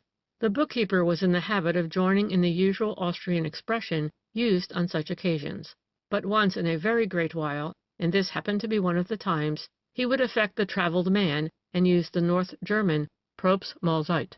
Hartman wheeled around as he heard it, stared right in Bauer's face, and then gave a loud, short laugh. It was a laugh full of scorn, and the glance of Hartman's eyes, which seemed to run the bookkeeper through and through, was equally scornful. The two ladies were startled out of their usual composure by this astonishing impoliteness on the part of their polished and considerate guest. Gebhardt shook his head, and Plone and Maximoff exchanged surprised glances. Bauer flushed and moved a step forward towards the man whose laugh had sounded like a deliberate insult. "What do you mean?" he said in a tone that was like a hiss of anger. Then Hartman laughed again, but this time quite naturally and cheerily, as he replied, "One who knows had to laugh at your Prost Mahlzeit." The others exchanged glances again. They would have begun to doubt Hartman's sanity had not Bauer's changing expression proved that he at least understood the sense of these incomprehensible words. The bookkeeper's angry surprise had given way to a start of embarrassment. His face was deadly pale, his lips drawn back, and he looked as he wished the ground would open and swallow him up. "Well, you needn't lose your head about it completely," said Hartman with a somewhat forced gaiety. "We can talk over the matter in all calmness tomorrow morning. You'll honor me with a visit to my charming retreat, will you not?" Then turning to the others, he continued easily, "Dear friends, you will forgive me if I leave you now? My nerves seem to be quite out of my control tonight, and I think it will be better for me to retire and get a good sleep. I will be no loss to you, the way I am feeling now." He bowed again and left the room. A few moments later he locked himself in his pavilion, and without turning up the light, walked to the window and stood looking out on the moonlit moor beyond. "I'm glad to hear that Sonia and Mrs. Schober will be in the city tomorrow," he murmured. "I believe I have a fever tonight. My pulse is beating at an unnatural rate. It's the same old story. No matter how old I grow, I cannot control my excitement at this stage of the game. And this case. But I want to hear from his own lips the truth about his own condition, and therefore I must be calmer and more clear-headed than ever tomorrow. It is not only that my success will be in doubt, but my very life will be in danger if I do not play my part well. About noon tomorrow, my life will be hanging on a thread. There isn't an insurance company in the world that would take the risk if they knew the particulars." But even at this price, there is nothing in the whole world that would compensate me for the loss of that hour that is to come. It will be the most interesting experience of my life. And he lets her wear those earrings. When I suddenly realized where they came from, it upset me completely. I must be growing old to lose my grip on myself like that. And then this Probst Mausite. Such a ridiculous, such a silly affair as that other is, but it was just the straw that broke the camel's back. I don't know what those dear people will think of me. Well, we'll get through somehow till tomorrow, and tomorrow the bomb will burst. Tomorrow. And those enormous footprints that I saw down there by the gate? They have added another sensation to this case. Every day I ask myself why he does not kill Mr. Hartmann, for he must have recognized the latter as his enemy. That is the biggest riddle of all. I hope that tomorrow I will find the solution for it also. Provided I am alive tomorrow, that is, for it's not at all certain. My conduct was foolish tonight under the circumstances. Why, I directly challenged the man to end it all himself. It would be easy enough to put a bomb under this little house here. Still, the man's recklessness and audacity are so great that it probably affords him the keenest pleasure to play with me as a cat plays with a mouse. No, on second thoughts, I doubt if my sleep will be disturbed tonight. All these thoughts passed through the old detective's mind as his eyes wandered over the dreary sweep of the black moor, to which the moonlight gave a veiled charm it did not possess by day. Muller's pulses beat hastily, the blood throbbed at his temples, but his inmost soul was calm, and the brain behind the quiet gray eyes was keen as steel. Suddenly he started back from the window, for he had just heard the sound of a footfall outside. Someone was walking about the pavilion inside the wall. Muller listened for a moment, then crept out of the room and opened the front door softly. He slipped down the steps unseen and hid himself behind the bush that stood at the foot of the stairs. But he had scarcely found his position before he left it again and came out into the moonlight, saying with a light laugh, "Oh, it's you, is it? Then you couldn't wait till tomorrow? You absolutely had to know today how I found out your secret?" The man who stood before him was Bauer, the moonlight lying full on his pale, ugly face, which was less repulsive than usual because it bore so clearly an expression of fear and shame. The soft heart of the old detective awoke again. Poor soul, what a petty coward it is, anyway, he thought to himself. Then he said aloud with a calm, severe voice, "But you are quite mistaken if you think that I intend to answer any questions of yours. It will be quite the other way around." I am ready for anything you wish," stammered Bauer. "I will answer any questions, and give any satisfaction that may be demanded of me." Muller smiled scornfully. "All that is demanded of you is that you make a humble apology, a written apology, stating that you were the sender of the 2 stupid and malicious anonymous letters received by Lieutenant Erlach. If you do this, I'll promise you that the affair is closed forever." I'll do it," stammered the poor coward again, and Muller answered, "Very well, then, and now you can go home and go to sleep." He turned towards his own door again, but Bauer threw out a hand to stop him. "Well, what more do you want?" grumbled the detective. Will Nellie Cornelia read my letter?" gasped the bookkeeper, his face flushed. "Miss von Feldern, you mean?" corrected Muller. "Miss von Feldern," repeated Bauer obediently, "who now, I hope, will never be annoyed again by your poems and flowers." "Never again," declared Bauer, hanging his head. He looked so entirely repentant and miserable that Muller's anger was lost in pity. "You know Lieutenant Erlach personally, do you not?" asked the detective. Bauer nodded, and Muller continued. "And you didn't realize that you could have no possible chance to supplant him in the affections of the lady?" "Miss von Feldern did not know from whom the letters and flowers came." "But you knew her personally?" "Yes, I met her in my mother's house." "Did she ever notice you particularly?" The amorous bookkeeper sighed deeply as only answer.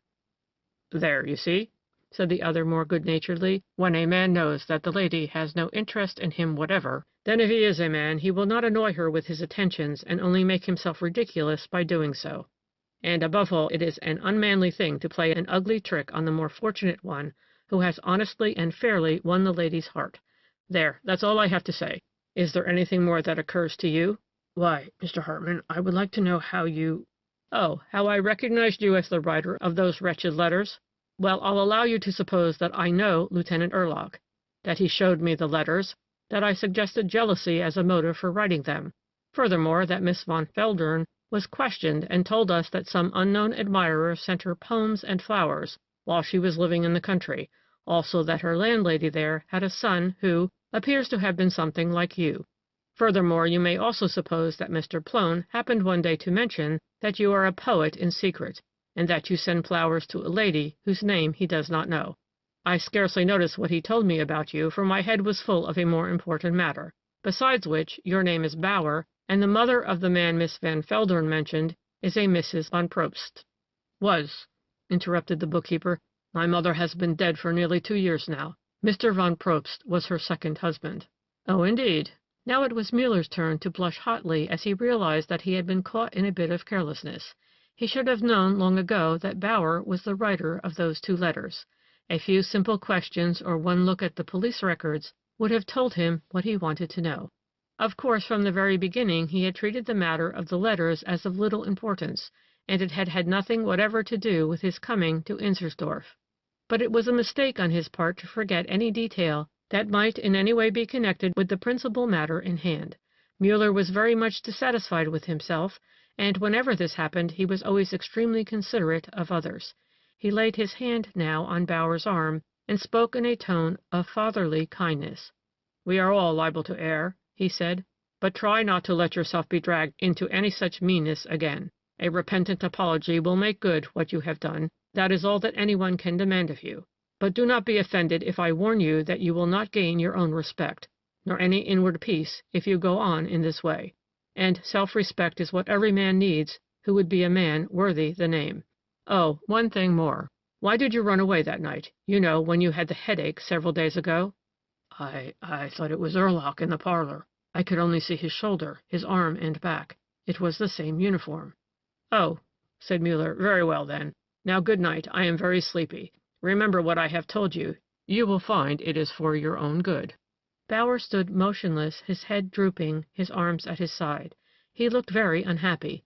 When he realized that Muller was no longer speaking, he raised his head heavily and with difficulty, and looked at the older man with dim eyes. "Well, won't you give me your hand for good night?" Muller's tone was quite gentle and friendly. Bauer started, stretched out both hands, and a sob wrung itself up out of his heart. Muller's eyes were dim in sympathy, and for quite some little time he endured the heavy pressure of the bookkeeper's strong hand. Finally he said, with his usual great good nature, "Hadn't you better go now? I think one thumb is gone, and besides, you know we really can't stand here all night like a couple of women saying good-bye after a coffee party." Bauer dropped the other's hand. "Oh, how kind you are," he stammered. "You are so gentle with me. You even give me your hand. You don't think I am quite impossible. I thank you, I thank you for what you have done. Oh, come, what a very romantic-minded person you are." Bauer set his teeth hard and spoke haltingly, but more as if trying to hold back the words than as if forcing them out. "If only any human being in all the world had ever really loved me, then I wouldn't be so filled up with envy and hatred and bitterness and malice. Even my own mother never loved me. She was always cold and hard and perfectly pitiless towards the very faults that I had inherited from her, and the rest of the world paid no attention to me, or if they did, it was only to laugh at me." "Oh, no, you are mistaken," interrupted Muller. "Have I not seen every day now how kind the Plones are to you, and how they appreciate your good qualities?" Yes, that is really true," murmured Bauer, and his face brightened as if he had made a pleasant discovery. Then he asked another question. "But how did you ever recognize me just from the Probst Mauseit?" "That's not so astonishing," replied Muller with a smile. "We use the phrase very little in this part of the country, and it just so happened that I haven't heard it since I saw it in your letters. Then I suddenly recollected, and although the name was still wrong, I remembered the signature of your letter, and your fright showed me that my conclusions were justified. But don't let us talk about it any more, and don't look so unhappy. You realize that the Plones are fond of you. Is it not a good deal, when kind, intelligent people, such as they are, think well of you?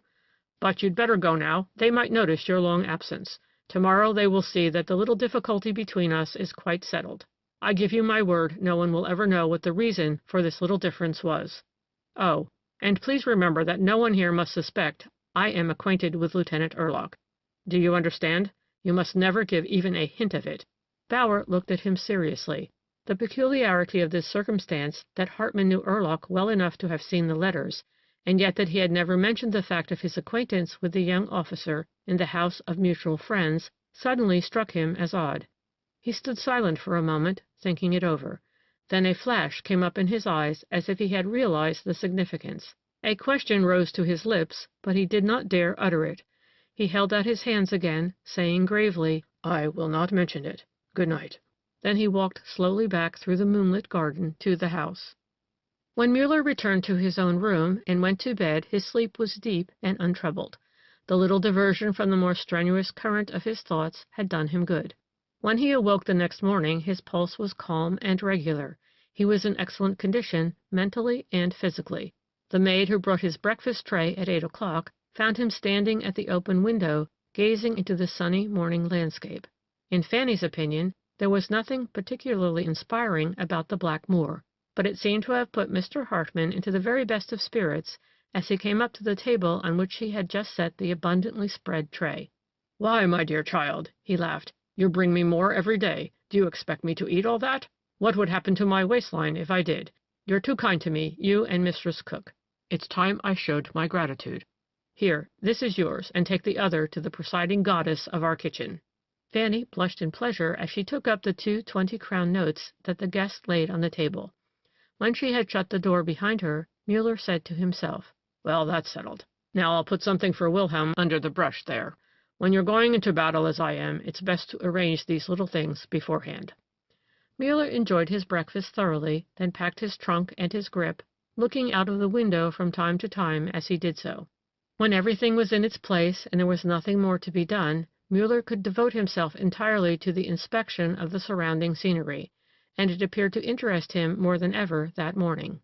It was nearly 10 o'clock when he saw a peddler coming towards him along the street, quite an ordinary peddler, such as might be seen anywhere along the country roads. Muller's eyes watched this peddler carefully.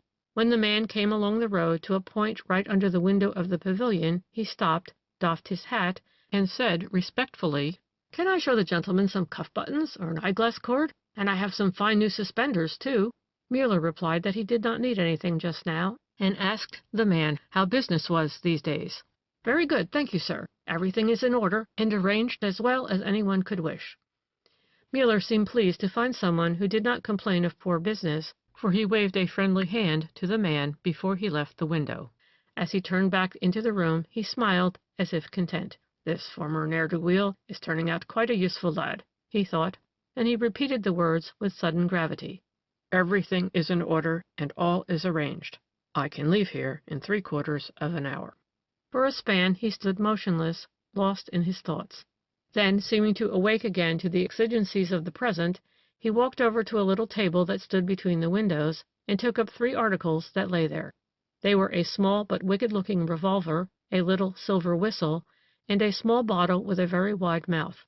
The bottle was closed with a metal cap, and contained a clear liquid. Muller put the revolver in his right coat pocket, and hid the whistle in his vest. Before he put the little bottle in its place, he tried its stopper. This was, as has just been said, a metal cap, a rather deep cap for the size of the bottle, and its outer surface was roughened to make it the more easily handled. With a single, scarcely perceptible turn of his fingers, Muller opened this cap, but he shut it again equally quickly, for in the fleeting instant it was open, the sharp fumes that arose with deadly vigor betrayed the fact that the bottle was filled with chloroform. When Muller had assured himself that the cap was in good working order, he put the bottle in another coat pocket. The pockets of Muller's coats were all of unusual capacity, were lined with leather, and had little inner compartments, so that heavy objects carried in these pockets could not move about as he walked, and attract attention from the outside. Now that he had equipped himself for the serious business of this day, he left his room and went over to the factory. He sought out the manager, chatted with him a while, and asked casually whether Plone intended to remain in his office the rest of the morning. Plone replied in the affirmative. While Muller was in the office, Bauer entered on some business errand. "Say, what was the matter with you two last evening?" Plone asked at once. Bauer blushed hotly, but Hartman answered calmly. "It was a little matter that concerned no one but ourselves. Mr. Bauer came to my room last evening, and we talked it over and settled it quite satisfactorily." This might not have been an explanation, but it was a decided hint in protest of further curiosity. Plone understood, but he was not offended, for he knew that Hartmann was saving Bauer some embarrassment. The bookkeeper's expression of the evening before had plainly shown that whatever it was, he was at fault. Muller stayed in the office until 11:15, then he bade farewell to the manager and walked down the road to Rose Cottage. He walked slowly, his head bowed, and at times a deep breath that was almost a sigh welled up from his very heart. Chapter 16 of The Man with the Black Cord. I am the man with the black cord. Rose Cottage lay on a main road, and not far from it was a neat little country inn. The inn was an old building with a wide courtyard and a large garden stretching far away from the back of the house. One end of this garden, with its fencing of high green hedge, was separated only by a small strip of grassy meadow from Maximov's property. Just as Muller passed the inn, two closed cabs drove in under the archway of the old-fashioned building. There was nothing remarkable in this, for although the inn was little used by the more well-to-do inhabitants of the neighborhood, it was quite a gathering place for cabmen who had brought a fare out into the country and were resting a bit before returning to town. One thing, however, was noticeable on this occasion, and that was that the two wagons did not stop in the courtyard as usual, but drove right through down to the furthest end of the garden. Also, the observer might have seen that the curtains on all the windows of the cabs were drawn. But there was no one to notice this, for there was no one in the courtyard of the inn except the host of the Eagle himself, who stood in his doorway. "Drive right on in, there's no one in the courtyard nor in the garden, and the key is in the gate." This was what he said to the leading driver. The two cabs drove on unseen, down to the gate in the fence, which was hidden by a thick hedge. Through this gate one could pass out onto the meadows which lay between the inn and Rose Cottage. The latter was protected from the outer world by a very high brick wall, having a handsome entrance gate on the street side, but there was a smaller gate at the back, opening onto the meadow. No one living in Rose Cottage knew that this back gate had been unlocked since early morning, that it had been opened from the outside, and that the garden was now accessible to anyone. When the cab stopped in front of the inn garden gate, 5 men alighted from the closed wagons, slipped through the gate, across the grassy lane, and into the garden of Rose Cottage. One of these men was Constable Kern, a second wore the uniform of a city police official. The 3 other men in plain clothes were heavily built individuals with calm eyes and indifferent mien. The 5 men slipped from one bush to another, safely hidden from the house, until they had come several yards from the gate. Here they stopped on the near side of the circle of a peculiarly cut box which surrounded a young cedar. One of the men carried a spade, and immediately began to dig at the earth with it. The 2 other men in plain clothes continued their creeping progress toward the house. With a little care they could come quite near the dwelling without being seen, as Maximov's fondness for arrangements of evergreens gave them sufficient cover. There was no dog in Rose Cottage, and the 2 maidservants were busy in the house. When the 2 men had come quite close to the dwelling house, they stood, watching and listening, without going further. The bell of the front gate shrilled through the quiet air. The long window opening onto the terrace was thrown back, and a carefully dressed gentleman came out, whistling a merry tune. He laid down the magazine he carried onto a little table, and walked on down the few steps from the terrace. "That's him," whispered one of the listeners to his companion. They crouched down the more carefully behind the evergreens. Maximov turned on the top step and looked back at the house. "Stay where you are," he called to the woman who appeared at the door. "I'll open the gate, but don't forget to bring us in something to eat. I am very hungry." "No, sir, I'll attend to it. Mrs. Schober told me what to get for you," answered the woman, who was evidently the cook, before she disappeared from the doorway.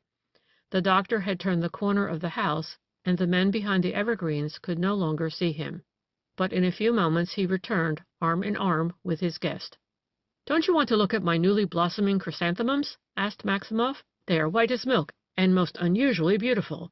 He pulled his guest gently in the direction of the conservatory, but the latter did not follow the pressure. "No, my dear doctor," he said. "I want to talk to you about something much more serious today.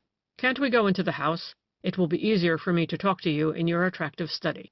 And I have something to tell you that will surprise you greatly." "Oh, indeed!" "Yes, it is the physician I came to see today, not the friend alone." The 2 men stood on the terrace now, in front of the long open window. "You aren't well?" the men behind the bushes heard Maximov say. "I noticed it yesterday. At least you are not as calm as usual." "No," replied Hartman, leaning on the railing as if for support. "I was very restless yesterday, as I have been for several days. There is a crisis coming on again. I know it in this unnatural excitement, this fear that is on me. Can't we leave this window open when we are in the room? I need the air." Hartman passed through into the study as he spoke. The doctor followed him with a shake of the head. But he hospitably fulfilled his guest's wishes at once, threw open the other half of the window, drew a light table and 2 comfortable armchairs up to the threshold, and invited his friend to make himself comfortable. "Well then, doctor," began Mr. Hartman, then he paused and looked about distrustfully. "No one can overhear us." "No, no one." "Could not Mrs. Schober or Sonia suddenly come in?" "They are in Vienna today." "Oh yes, you told me about it. I remember now. But your servants?" "The coachman is in the city with the ladies. The cook has just returned to the kitchen, and the other maid is busy upstairs." The doctor smiled at his guest's nervousness. "Well, if you are really sure that no one can hear us—" Mr. Hartman looked very anxious and nervous. Maximov's face grew grave. He laid his hand on his visitor's arm and spoke gently and soothingly. "You are really very nervous today, dear friend," he said. "We all have these little troubles now and then. Tell me frankly what the matter is. But first of all we will quiet your nerves by giving you something good to eat. It's the best thing in the world." He touched an electric bell on the wall near him. "The cook will bring us a light lunch, and when she has gone we can lock the doors behind her, draw our chairs quite close together while we are enjoying the refreshments. Does that program appeal to you?" Mr. Hartman took the hand that was stretched out to him and pressed it warmly. "There's no reason why it shouldn't," he said. "I feel calmer already. You have something that is almost like hypnotism in your strength. I feel as if you could force me to believe you, whether I wanted to or not." "Is that really true?" asked the doctor, and his eyes gleamed. "But here's our lunch," he said as the door opened. He rose from his chair and examined the contents of the various plates and dishes on the big silver tray. "There, this looks all right. Now bring us over those cigars," said the doctor to the cook, "and then you can vanish again. And see that I am not disturbed under any circumstances. I am not at home to any one now." "Very well, sir." When the woman had brought over the cigars and cigarettes and had left the room, Maximov locked the 3 inner doors of the study and came back to the table. He sought out the choicest morsels for his guest, but Mr. Hartman seemed to have very little appetite that morning. He had scarcely taken a few bites when he pushed back his plate and said in a voice that was not natural with him, "You are very kind, doctor, but I cannot eat. I really cannot. My throat seems closed up." This was the actual truth. The soft-hearted Muller was really suffering from some of the symptoms of excitement and anxiety which he had described. Maximov himself was quite alarmed now. He put down his knife and fork, took a hasty swallow of brandy, then reached over the table and caught at his guest's hand. "Why, your hand's like ice," he said, "and your pulse is beating unnaturally fast. It's time we looked into this matter. Do you think you would have confidence in me as a physician? Although I have practiced general medicine very little, I am really only a specialist in mental problems." Mr. Hartman wiped his brow, which was bedewed with sweat, and answered hoarsely, "That is why I came to you." "What? I do not understand." The doctor looked up. "It is not my body that is sick." "But I never should have thought—" "That my soul is sick?" Hartman straightened up in his chair with a short laugh, while a look of cunning brightened his eyes. His arms lay on the side rests of the chair, and his fingers drummed the measure of a merry march, as if he were in the very best of spirits. He looked just a little malicious and decidedly mischievous. The doctor was leaning towards him and looking at him with the greatest interest. Finally he said slowly, "And now, Mr. Hartman, tell me all about it." "That's why I'm here." "Well, then?" "You'll probably think me a fool." "No, you are quite mistaken." "Oh, yes. Yes, you will," insisted the guest, with a threatening look. Maximov had spent years in the study of mental alienation. It had been his chief interest since his youth. The unbalanced mind, the sick soul, was the one thing which absorbed all his mental powers. He possessed almost every important work written on this subject, and had had many an opportunity to study actual cases. It was natural, therefore, that he should be most curious at this sudden turn in the behavior of a man whom he had known quite intimately now for several weeks, and who had always appeared to him absolutely normal and sane. And now this man came to him acting in a way that was decidedly not normal, telling him himself that there was something wrong with his mind, and certainly looking it. Maximoff knew all the symptoms, particularly this sudden cunning, this unmotivated merriment. He was certain that he was in the presence of a man whose mind was affected. He was very sorry for Hartman, whom he had grown to like. But his love for the study of the sick mind overcame his pity for his friend. He pulled his chair nearer to his visitor and began his questioning. "Well, suppose you are right," began the doctor with a delicate smile. "What do you say now?" "I say that you are still mistaken." "Indeed? Then you mean to say—" "I mean to say that I know what the matter with me is and who I really am, and I know that there are moments like those yesterday when I come near betraying myself." "Oh, I see. You are afraid that although you are mentally quite normal, others will think you insane?" "That is it exactly." "And why do you fear that?" "Because I cannot always control myself, because every now and then I am forced to do what they insist upon." "Who are they?" "Had I better tell you that?" Hartman's eyes took on a renewed look of sly cunning. "You are quite safe in telling me," said Maximoff, lighting a cigarette and handing his guest the box of cigars. Hartman took one and smoked so hastily that he was soon surrounded by a pale cloud. The doctor pulled his chair still nearer. He did not want to lose the changing expressions on the other's face. "Well, aren't you going to tell me?" he said, as Hartman sat staring ahead of him and smiling weirdly. "I can't tell you," he murmured finally. "Why can't you?" "Because they have no names." "I don't understand." "You'll understand as soon as I tell you more. But first I want to know if you can give me some medicine." "What sort of medicine do you want?" "I want something to quiet my nerves, something to give me back the control over myself, so that I do not draw people's attention to me by some ridiculous stupidity." "What stupidity do you mean?" "Why, yesterday, for instance. You saw how absurdly I acted, and didn't you notice how they all looked at me when I nearly upset the wine-glass, and then when I laughed at Bauer's remark, and said such stupid things?" "Yes, I did notice it." "Well, there you see, and I do not want to draw people's attention to me." "Why not?" "Because if I do attract too much attention, then I'm done for."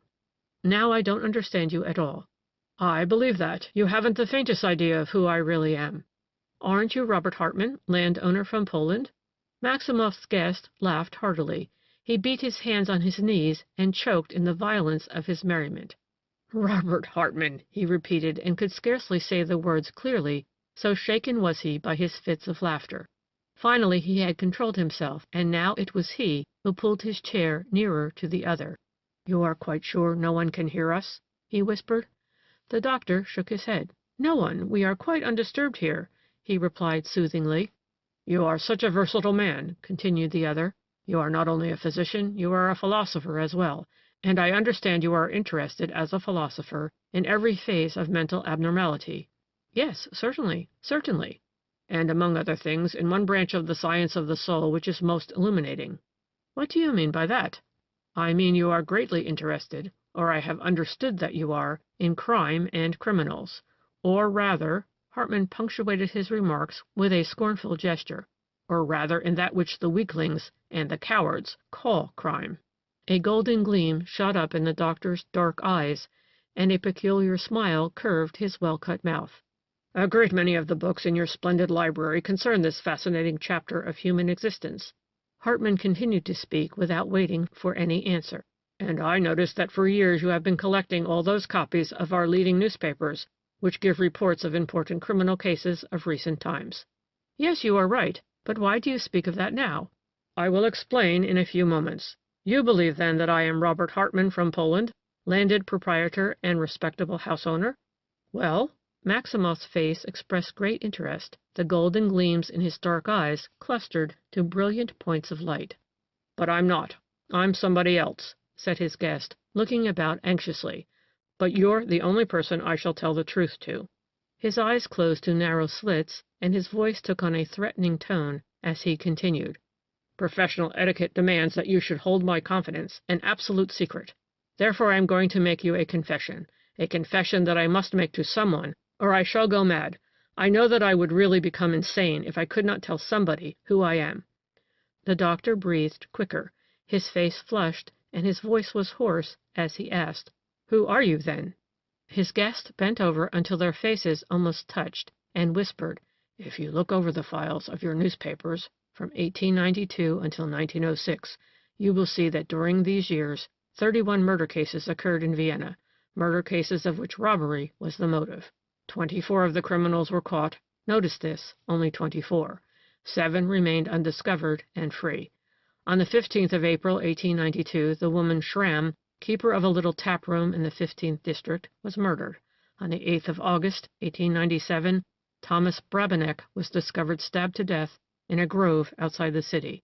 On the 26th of May, 1904, an old woman by the name of Farron, widow of a railway switchman, was found dead in her house. Please notice how easily these figures come to me. There are certain dates one does not forget." "Well, go on," said Maximoff eagerly. His face had regained its usual clear pallor, but the gleam in his eyes had grown wilder, and a wicked smile played about his half-open mouth. His strong white hand held his guest's arm as if in a vice, and his voice sank to a hoarse whisper. Mr. Hartman smiled also. He was now quite calm, and seemed absolutely cold and indifferent as to the effect of his narrative on the other. There was a tone of scorn in his voice as he took up his story. "The murderers, or rather the murderer, of these 3 unfortunates has never been found. The police and the public are still laboring under the delusion that it was a case of murder for robbery." Maximoff's guest laughed aloud as his eyes, bright with mocking merriment, met the Russian's wild gaze. "Absurd, isn't it? As if we, who can make thousands by one blow if we want to, would murder for the sake of a few crowns. Why, I can tell you that the Schramm woman had exactly 7 crowns 18 hellars in her till. Brabenek had less than 6 crowns in his pocket, and the poor old Farron creature hadn't enough money in her whole little hut for me to pay the cab back to my home. But the rest of the world don't understand. The herd of ordinary weaklings can't understand the keen sensation that lies in killing for the sheer sake of killing." Maximoff's hand tightened on the arm of his guest with a grip of iron. His face was terrible. It was frozen into a smile that might have expressed the evil of a fiend in hell. His eyes alone were alive. They rested greedily, with a sort of devilish satisfaction, on the man who sat there telling him these things. Muller's hand still held the cigar, which had gone out. "My dear doctor, won't you give me a light?" said the detective calmly. In spite of his self-control, he was anxious to get rid of that deadly grasp on his arm. He lit the cigar again, took a few puffs, and continued. "Now you know my secret, but you don't know my name yet. It isn't really necessary that you should know it. It's enough that you know now that I am the mysterious murderer who has given the authorities so many difficult riddles to solve, riddles they have not yet solved." A smile of easy self-satisfaction illumined Muller's face. It was reflected from Maximoff's eyes, although the Russian had now become noticeably uneasy. The sympathetic objectiveness with which he listened to the beginning of his guest's recital had vanished entirely. His lips moved as if to speak, and yet he did not speak, while his mouth twitched and his hands clenched and unclenched nervously. The veteran detective, on the other hand, had now regained his habitual self-control, and he was so calm that it was easy for him to continue to play his part thoroughly well. "What worries me now," he began again, "is the way my nerves are going back on me. As you saw yourself, I draw people's attention to my stupid behavior. I was very much annoyed that it should have happened yesterday in a house where I wished to remain unknown." Maximoff started as if a sudden thought had occurred to him. "What are you doing there?" he exclaimed suspiciously. "You forced your way into that house under a false name, and it can't be for a good purpose." "Oh, be easy about that," replied the other. "No harm will come to any of the Plone family, particularly not to Miss Plone, if that is what is worrying you, through my presence there." "But what do you want there, anyway?" repeated Maximoff. His guest smiled and sank his voice to a whisper. "I want to look on the bunglers who are still fussing about, breaking their stupid heads over my last deed. And, naturally, not finding out anything. Why, they haven't even found the—" "What last deed do you mean?" interrupted the doctor vehemently. For the last few minutes Muller had held his cigar in his left hand. Now, with a casual, unobtrusive movement, he dropped his right hand into the coat pocket which contained the bottle of chloroform. Then he answered in a tone of astonishment. Why, haven't you understood yet? Of course, it's the Erlock case, I mean." Maximoff sprang from his chair, a hot wave of blood rushing up to his very temples. He looked dazed, bewildered. He pressed both hands to his forehead, measured the length of the room a few times with long strides, then halted suddenly in front of his guest and burst into an uproarious fit of laughter. He put out his hand to a chair as if for support, so greatly was he shaken by the violence of his merriment. Hartman looked up at him in indignant surprise. "Have you gone mad?" he exclaimed. Maximoff pulled himself together and controlled his laughter with an effort. "No, I am not mad, my dear friend, but now I know what's the matter with you." Now it was Muller's turn to spring up. "What do you mean by that?" he cried harshly, but the doctor patted him on the shoulder and answered soothingly. "Oh, nothing at all to offend you. I was simply overcome by the idea that you, Erlock's murderer, should deliberately come here to watch the people who are hunting for him in vain." Muller bowed as if flattered. "The best joke of all happened on a Sunday, 2 weeks ago," he began again. The doctor went back to his chair and sat down. The inward merriment against which he was still fighting shone from his eyes and played about his handsome mouth. "Oh, please do tell me about it," he asked, biting his lips to keep back the laughter. "What happened 2 weeks ago, then?" "It was Sunday night. I went back to the greenhouse, as I did several times before, and what do you suppose? One of those spying bunglers was there also. A detective, I mean. Must have been the detective you mentioned a little while ago." "Oh, that was a detective, was it?" "I put him out in short order, I can tell you. I fired at him twice, but I'm sorry to say I didn't hit him." "Oh, then it was you who did the shooting that night." "Then my valet, who came to my help, and I walked back and forth, twisting and curving about the moor. I wanted to cover our trail, for I knew that the fool would be waiting for me, and I didn't want him to see where I was living. But I must say he was cleverer than I thought. We didn't see him again, but he must have followed us." "What? Why do you believe that?" cut in Maximoff, greatly surprised. "I found his footprints in the mud outside the garden gate next morning. Since then I have been in a constant state of surprise, that I should have been left so undisturbed." "I don't believe that you would have been left undisturbed if the man had come there in pursuit of you," replied Maximoff, emphasizing each word sharply, with a rolling anger in his voice. Then he said, more brightly, "I give you my word the man was there by pure accident. But now I want you to tell me how you did that trick in the greenhouse. The whole thing is such a mystery, and I am naturally very curious to hear the explanation of it." He smiled at Muller ironically as he spoke. "It took me many weeks to think it out, to plan it all beforehand, as you may imagine," began the detective. "I hung about the garden wall in the disguise of a peddler and took a wax impression of the 3 keyholes which barred the way to Erlock's room. The garden gate and the 2 front doors, the iron one and the inner one. Then I waited for a stormy evening, when the noise of the wind should deaden everything else, climbed over the garden wall, opened the gate from the inside, and opened the house doors.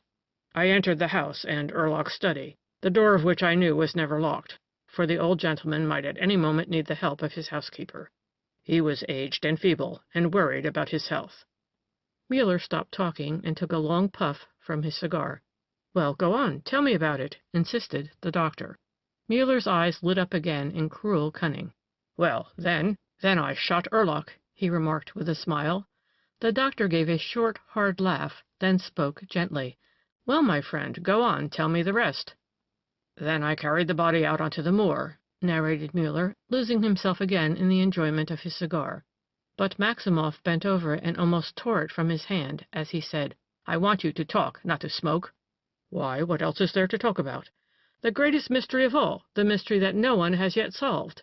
Maximoff was quite calm as he said this. His only sensation seemed to be an overweening curiosity.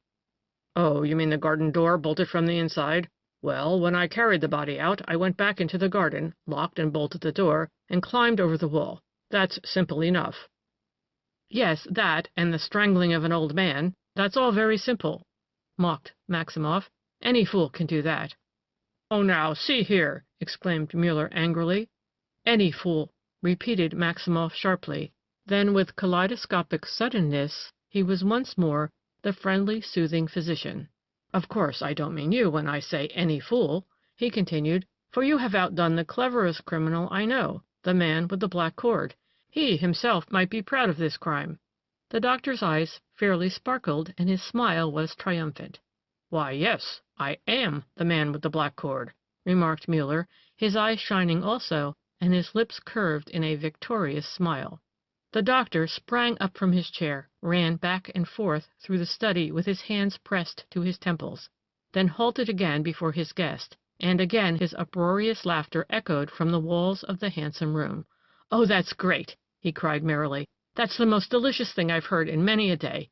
You, then, you are the genius of this crime, the unknown whom you yourself first called the man with the black cord?" Again his laughter rang through the room. Then, with another one of his sudden changes, his voice quieted down to gentleness, and he continued, "Well, then, you great man, do explain to me the riddle of the doors locked from the inside, and the disappearance of the strangled victim from the closed room." "Of the shot victim, you mean?" "No, he was strangled. First chloroformed and then strangled, if you want to know the particulars," declared Maximoff in a tone of conviction. "All right, just as you like," replied Muller, with a smile as of satisfied vanity. "Well, first I underscored the 3 words in the old book on the table, then I left it open there, and locked the bedroom from the inside.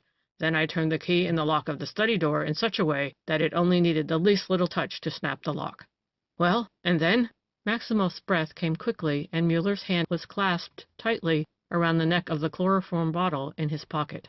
"Then," he went on, "then I took a long thin iron rod with a hook on the end, which I had brought with me, and when I had left the house, locking both front doors, I went around in front of the sitting-room windows and stood on the bench that is there. I pushed the rod into the room through the open window, and with its hook I could easily catch the key of the door and turn it, snapping the lock. So that, you see, in this way both doors were locked from the inside, and their keys were in the proper place. That was no such great trick, but I committed a blunder here. I had to leave a burning candle on the little table, so that I could see the lock distinctly. I wanted to put out this candle with the end of the rod, but it was difficult to manage it, and I hit the burning wick with such violence that the wax splattered all over the table. Well, doctor, why don't you say something?" Maximoff had sunk down in a heap in his chair, completely absorbed in his thoughts. Finally he raised his head, doubt, anxiety, and scorn striving for the mastery in his face. "And that's why you claim to be the man with the black cord?" he murmured, rising and beginning again his uneasy pacing of the room. Muller rose also. He pushed his chair back so that the door onto the terrace was free, and the heavy armchair stood between him and Maximoff. He had already taken the little bottle of chloroform from his pocket and held it in his closed hand, thumb and first finger in place on the nickel top. Then he waited. At first Maximoff's anger seemed to gain the victory over his warring emotions. Then, a moment later, he controlled himself, and his scorn came uppermost again. He stopped still in the middle of the room, both hands in his pockets, his voice hushed to a quiet, calm tone, while his eyes rested mockingly on those of his guest. "But you haven't finished your story. Where did you hide Erlach's body?" Muller pretended embarrassment. He stared at the doctor as if quite bewildered. "The body? The body? Where did I hide it?" he murmured. Then, after a pause, I hid it." "Well, where did you hide it?" came from between the doctor's set teeth. Muller looked quite helpless. I don't know. I can't remember." "Then hold your tongue!" screamed Maximoff. But Muller persisted obstinately. "All the same, I'm the man with the black cord. Here, look at this. I carry a piece of it with me wherever I go." He held out the bit of cord he had found on Erlach's bed, so that the other could see it. Maximoff stared at it, his face reddened, the veins on his temples pulsed audibly. "You are a fool!" he cried. "An impertinent, insolent idiot! How dare you usurp the credit for a genius that you never possessed? Why, you fool, I am the man with the black cord. And I'll crush the life out of you—" He could get no further. He choked and gasped and bent forward towards the slight figure of the man who stood opposite him. His powerful hands clenched threateningly, the great muscles of his shoulders stiffening visibly through his coat. Muller made a sudden movement of his right hand, then slipped through the open door onto the terrace. In the same instant a sharp whistle rang out, and the 2 men from behind the fir tree dashed into the study. They found the room full of the odor of chloroform, and Maximoff already half overcome by the fumes. He still raged and screamed, striking out with his hands and snapping at his captors with his teeth. But the chloroform had already robbed him of most of his great strength. The frightened women servants rushed to the window and stood there cowering in terror at the noise and at the unexpected sight of several uniformed policemen in the garden. The Viennese official and Constable Kern entered the study, while Mr. Hartmann walked rapidly towards the lower end of the garden. The terrifying shrieks still rang through the house. Then finally all was still. Sergius Maximoff, bound hand and foot, was thrown down into an armchair by his captors. Even then it took all their strength to hold him until the violence of his outbreak spent itself in the reaction of utter exhaustion. He sat quite still. A sly smile wreathed his lips, and in his eyes shone a satanic determination.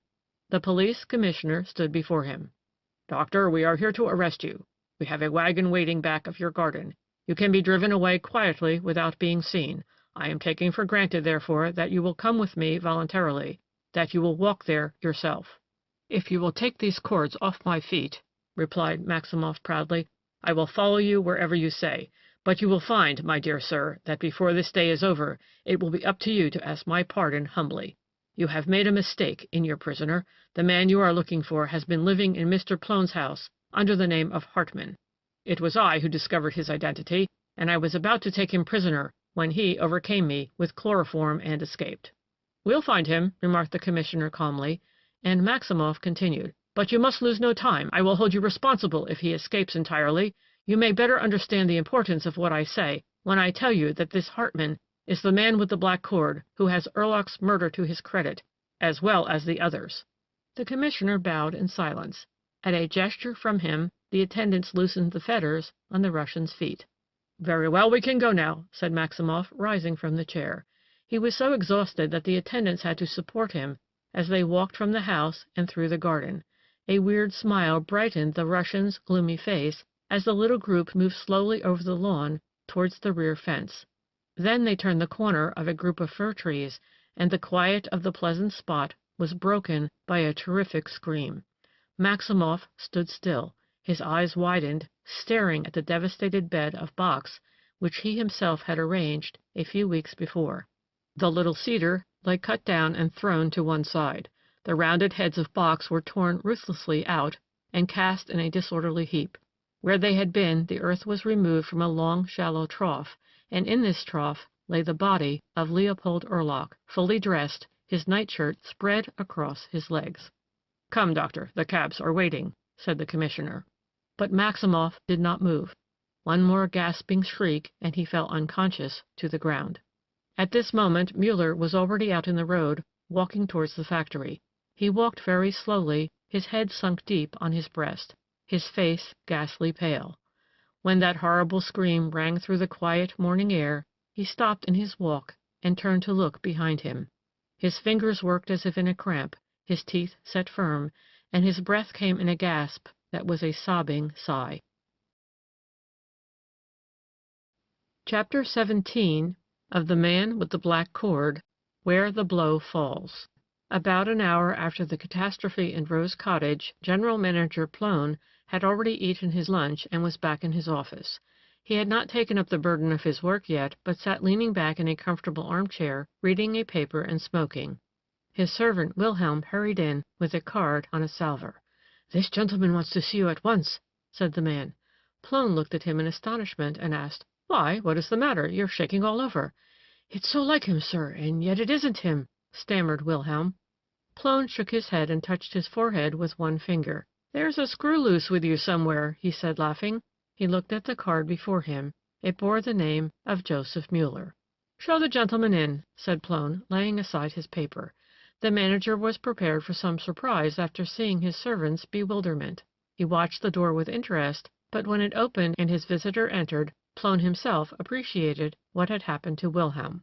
The man who stood before him was an inch or so shorter than Hartmann and weighed considerably less. Also, he was quite differently dressed. But apart from this, the resemblance was astonishing. Plone put his hand to his forehead, as if fearing for his own brain now, and looked down again at the name on the card. Joseph Muller, he murmured. "I never saw such a likeness before." "Nor did I," said Joseph Muller in Hartmann's voice as he closed the door. The manager, who had risen at the other's entrance, sat down again and stared up at his caller, and seemed too bewildered to find words. "May I sit down?" asked Joseph Muller, pulling a chair near to the desk. "Please do," murmured Plone, wondering to himself whether he were not taking his afternoon nap at the moment and dreaming all this. Then Joseph Muller spoke. "It was under the name of Robert Hartman from Poland that I enjoyed your delightful hospitality." "Then you are not the man you led us believe you to be?" questioned the manager slowly, as if trying to understand. Muller put his tall hat down on the edge of the table, unbuttoned his black coat, and took a portfolio from his pocket. From this he drew a large card and handed it to Plone. "This is who and what I am," he said. Plone looked at the photograph on the card and the official statement of the police department that accompanied it.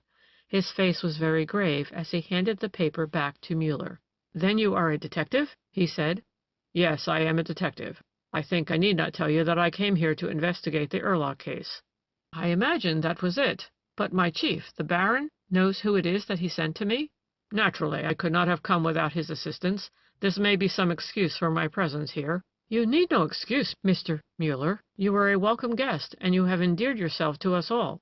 Muller bowed and pressed the other's hand warmly.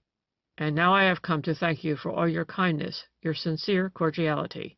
Plone looked down at the little man before him, whose face was so grave and who seemed struggling to suppress a sadness which threatened to overcome him.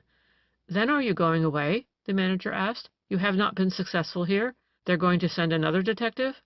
"I am going away because there is nothing more to do here." "What do you mean?" "I mean that Erlach's murderer has been discovered and is already in security." "At last! Oh, but wait a minute. I mustn't be the only one to hear that.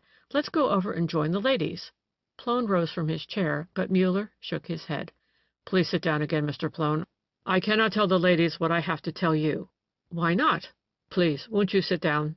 There are moments in the lives of all of us when we have the instant recognition that something terrible is nearing us. We do not know what it is, nor from what side it is coming, but we know that it is coming and that it is something horrible. For the first time in his life the robust, good-natured, and easy-going Plone realized that such a moment had come for him. He sat down, drew a deep breath, and looked up anxiously at his visitor. "I could not tell your sister especially, not at least until you know," said Muller low. Plone bent forward in his chair in evident excitement. He swallowed hard several times, then spoke with difficulty. "What? What do you mean?" "It is you who must tell Miss Suzanne." Muller, too, was hoarse. I don't understand you," murmured Plone. "Oh, yes, you understand me perfectly well." "Mr. Hartman, Mr. Muller." "I left Rose Cottage less than an hour ago." "It's some mistake, some horrible mistake," gasped the manager. "Unfortunately, there is no mistake possible here." "Sergius?" "Sergius is not his name." "Maximoff?" "That is not his name." "If it is thought that he killed Erlach—" "It is known that he killed Erlach."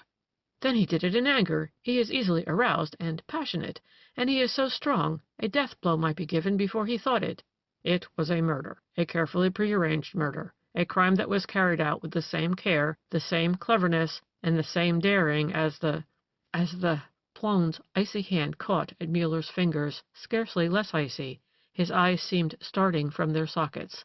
Muller finished his sentence, "as were the other crimes that he has committed." Plone tried to speak, but only gasped. "For he is the man with the black cord." Plone's face was ghastly, and on Muller's brow the great beads of perspiration stood out. He wiped them away, then he continued sadly, "You see how I am obliged to reward all your hospitality, but I have one comfort for you." "A comfort? How could there be any comfort here?" "Maximoff is insane." Plone looked up, startled afresh. "Is that not some comfort to you?" asked the detective. He did not know whether Plone had even heard him. The poor man sat there frozen to stone, looking out into blankness with eyes that were dumb in grief.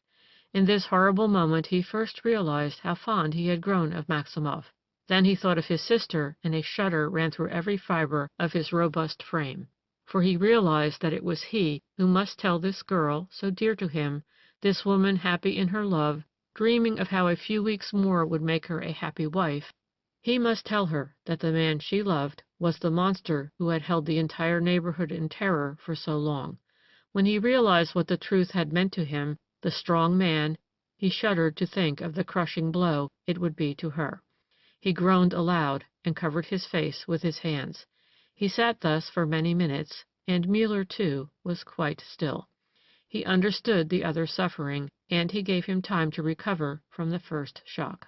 It was very quiet in the comfortable little office. A soft hum of distant noises came from the direction of the factory, but within the room nothing was heard except the ticking of the clock and the deep gasping breath of the stricken man. Finally Plone raised his head and straightened himself up in his chair. He had conquered the first dreadful moment of the shock. A certain frozen calm came into his face. Now you can tell me what you have to tell." His voice sounded hard. Muller told his story. He told of how he had received the first hint when he saw the picture of Napoleon which Maximoff had shown him as one of his art treasures, and of which he already knew that it had been in Erlach's possession up to 2 days before the latter's disappearance. He spoke of the visit of the detective Grang at Rose Cottage, and told the story of the journey to Russia. He described his visit to old Andreas Maximoff in Wenden, and that it was there he had first heard about Nikolai Simarenko, which was the true name of the man who was betrothed to Suzanne. Old Maximoff had told him much of the past of this nephew, and had told him also that Simarenko came of a family in which the trait of insanity was hereditary. When he reached this part of the story, Plone gave a sigh of relief. "Oh, thank God!" he exclaimed. "Then at least he is not responsible for his terrible deeds." Muller nodded. "You are right," he continued. "Nikolai Simarenko is an unfortunate man. His mind is held in bondage by a terrible delusion.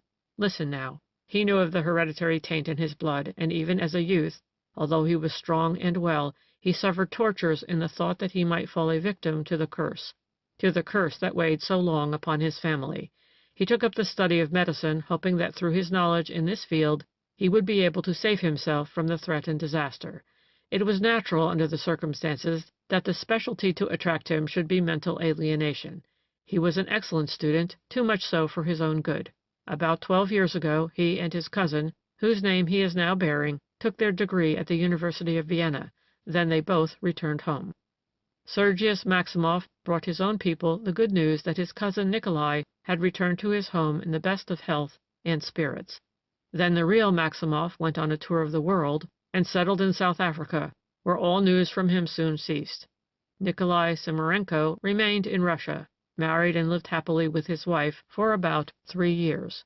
He devoted himself to his studies, alas, too deeply. He had always been well-to-do, and now, through a legacy, he had become a very rich man. But he did not spend his days in the usual enjoyments indulged in by other rich young men. He was always of a reserved disposition, and he became more so as time passed on. He had few friends, and seemed interested only in his studies. He and his wife traveled much until Sonia was born. Then the young couple were obliged to remain at home, for Sonia's mother never recovered her health after the birth of the child. Her husband scarcely left her bedside. He sent for the most renowned specialists from St. Petersburg and Berlin, but none of them could bring relief to the sufferer. It was he himself who finally put an end to his wife's pain. She was found one morning in her bed, strangled. Around her throat was a bit of black cord which had literally put an end to her suffering. The family curse had fallen. The hereditary insanity had broken out in Simarenko. There was no doubt about it, for he himself quite calmly acknowledged that he had deliberately killed the wife whom he loved more than anything else in the world, because he could not bear to see her suffer. He was proud of what he had done, and who shall say that his pride was altogether unjustified? It was this attitude of his that seemed so abnormal to those around him, and they committed him to an asylum. "I visited this asylum," continued Muller, "and I soon convinced myself that it would not take any great cunning to escape from it. Simarenko had been there scarcely a year before he got away, doubtless helped by a judicious use of money. On the night of his flight he stopped in at his own house, took his little girl, and the two disappeared from Russia.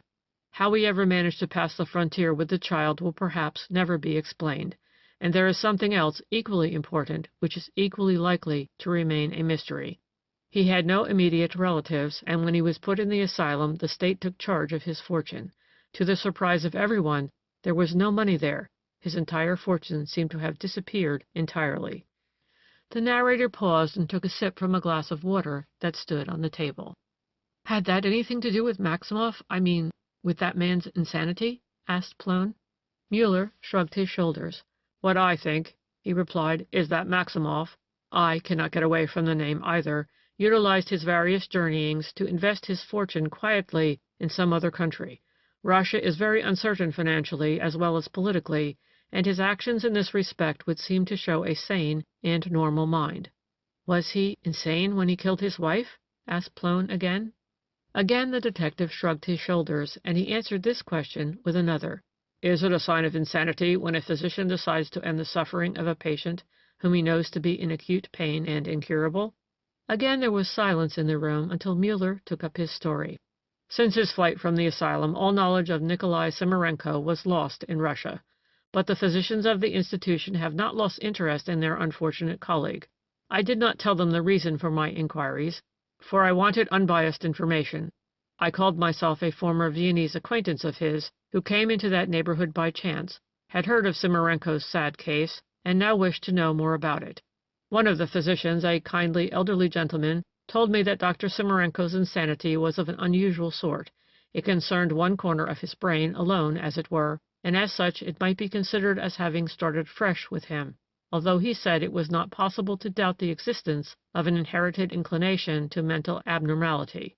But it was fear of the dread fate, his ardent wish to escape it, his hot desire to shield himself through knowledge, the mental overwork and constant occupation with one train of thought. These were the stages of the journey made by Simarenko until he reached the dread goal of broken nerves and outspoken insanity. Psychiatry and its allied branches of study had made Simarenko a madman, and the worst misfortune that befell him was that while in Vienna he had had as a classmate a Hindu student with whom he had become warm friends. This man taught him to believe in the doctrine of the transmigration of souls. "Oh, yes, yes, he used to speak of it sometimes," threw in Plone. "Has that anything to do with his madness?"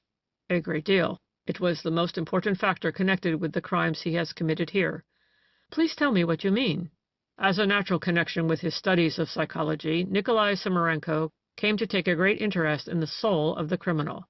I don't know whether you have noticed that there were so many books on criminal psychology in his library.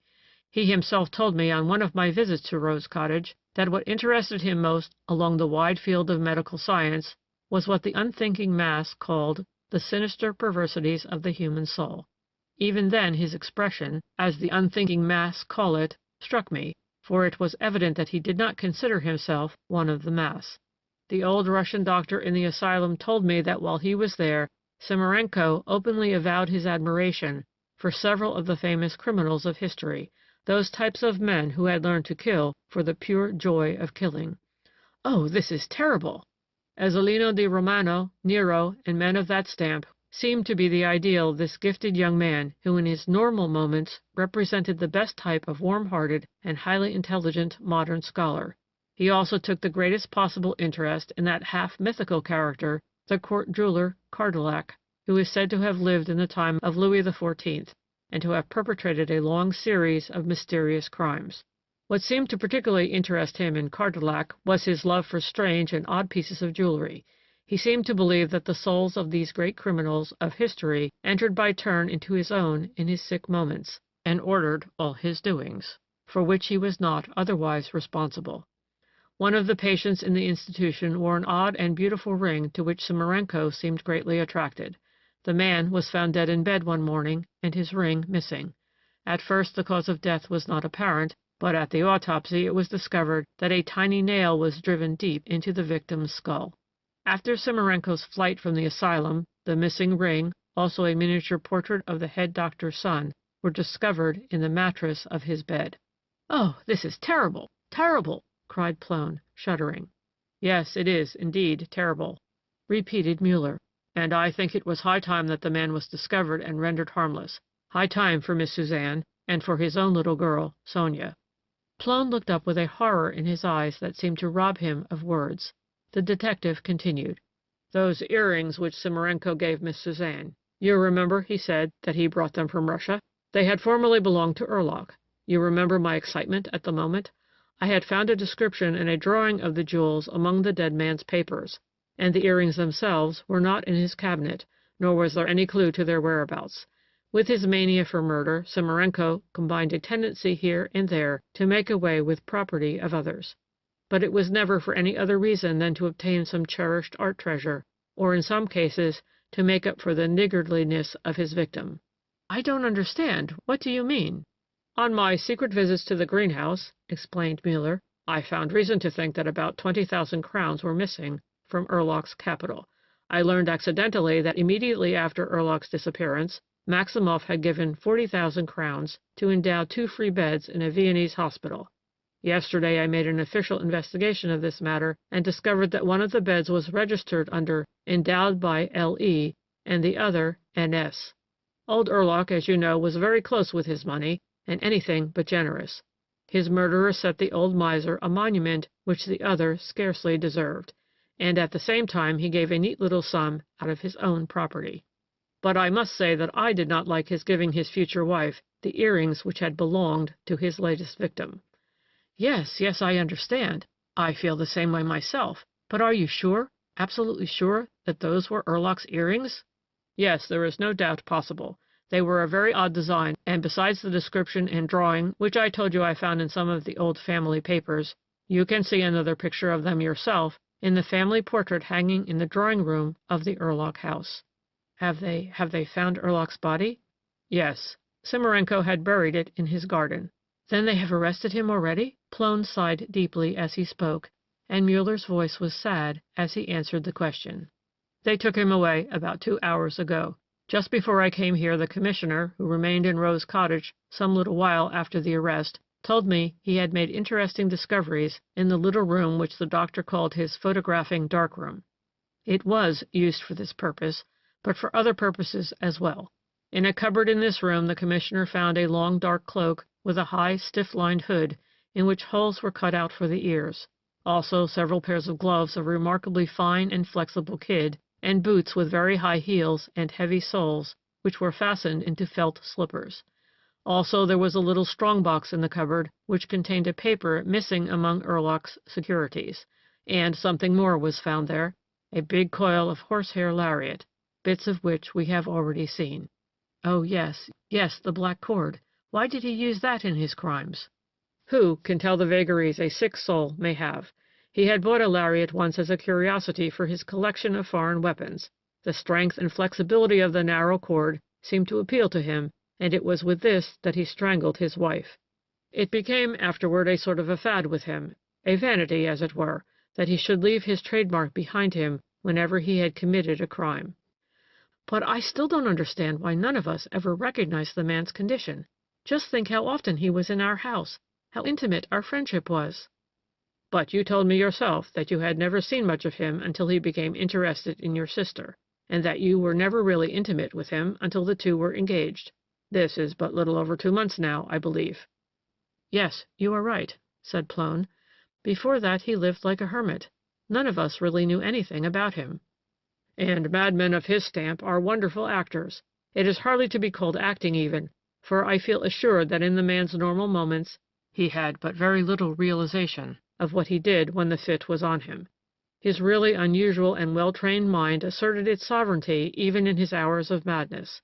Therefore all his crimes were carefully planned and carried out with an audacity which proved the man of great intelligence.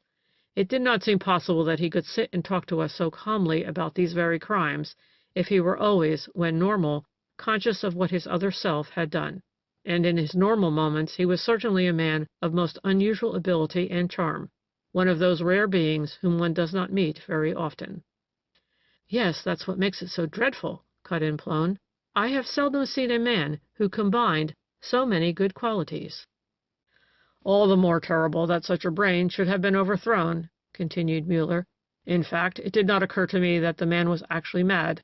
When I first began to suspect him, I thought myself obliged to believe him one of the greatest criminals of modern times. Then one day I happened by accident to see the title of a well-known book on criminal psychology, and I remembered its contents, which were well known to me. There have been other cases similar to his, but they are to be found at rare intervals. I myself didn't realize how terrible they could be until I had it brought home to me." "You're going already?" asked Plone hastily as Muller rose from his chair. "There are some more details, which might interest you," said the detective, "but we can postpone the telling of them for another time. I am very tired now, and I must make up my official report." Plone realized that his guest looked tired, and he touched the bell on his desk. "Let me order you something to eat," he said, going to the door as the attendant came. They sat in silence until the tray was brought, and as Muller ate the cold meat and drank the wine, it seemed to restore and rest him. Plone waited on him anxiously, with a request in his eyes which he dared not yet make. Muller looked up suddenly from the tray and remarked, "One thing I must tell you in justice to my valet Karl, who is not my valet but a professional assistant. I did not dismiss him from my service as I had to tell you that I did. I wanted to get him out of the way so that I could send him on the Russian journey with Simarenko." "You feel better now, more rested?" asked Plone, handing his guest the box of cigars. "Yes, thank you. I think it was partly hunger, although I am tired. But I generally find that I can keep up when there is something to do." "If your profession brings you many such experiences as you have gone through today, it must be hard on mind and body." Muller sighed. "Yes, this did touch me deeply. I had grown very fond of the man. It's this fool heart of mine that gives me so much trouble. It steps in when I want to be most professional, and if it doesn't actually lead me into doing unprofessional things, it makes me suffer as I have done today." "It's just this kind heart of yours, and your wide experience that gives me the courage to ask something of you." Plone spoke hesitatingly, as if trying to find the words. Muller looked up without answering. Plone took a fresh start. "I want you to help me tell Suzanne," he almost groaned. "Oh, no, no." "Yes, you must. I am helpless here. She is all I have left besides my own family. She is very dear to me.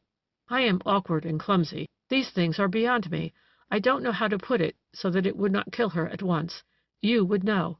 You have been through so many cases of suffering and sorrow that your own work must have brought about. She likes you, and has confidence in you. She knows that you liked him. You must tell her. You must help me tell her."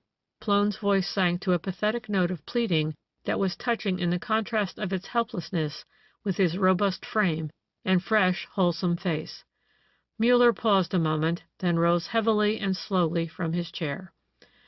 "Very well, then," he said. "If you wish it, I will do what I can." Plone seized his hand and wrung it hard, stammering incoherent thanks.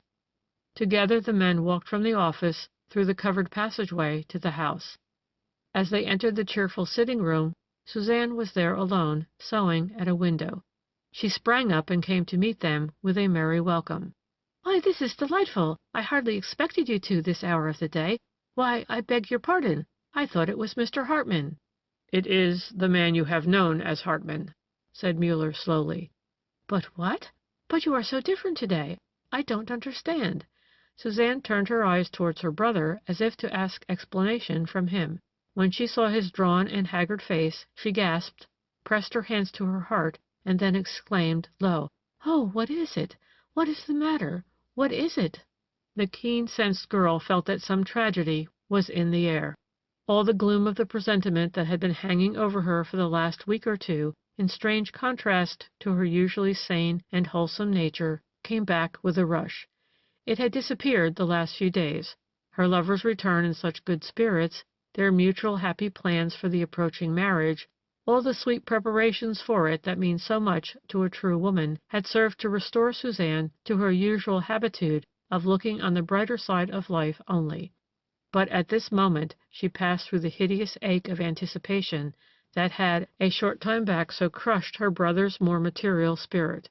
Suzanne was a woman of character and accustomed to self-control. She did not cry out now, but stood there quietly waiting.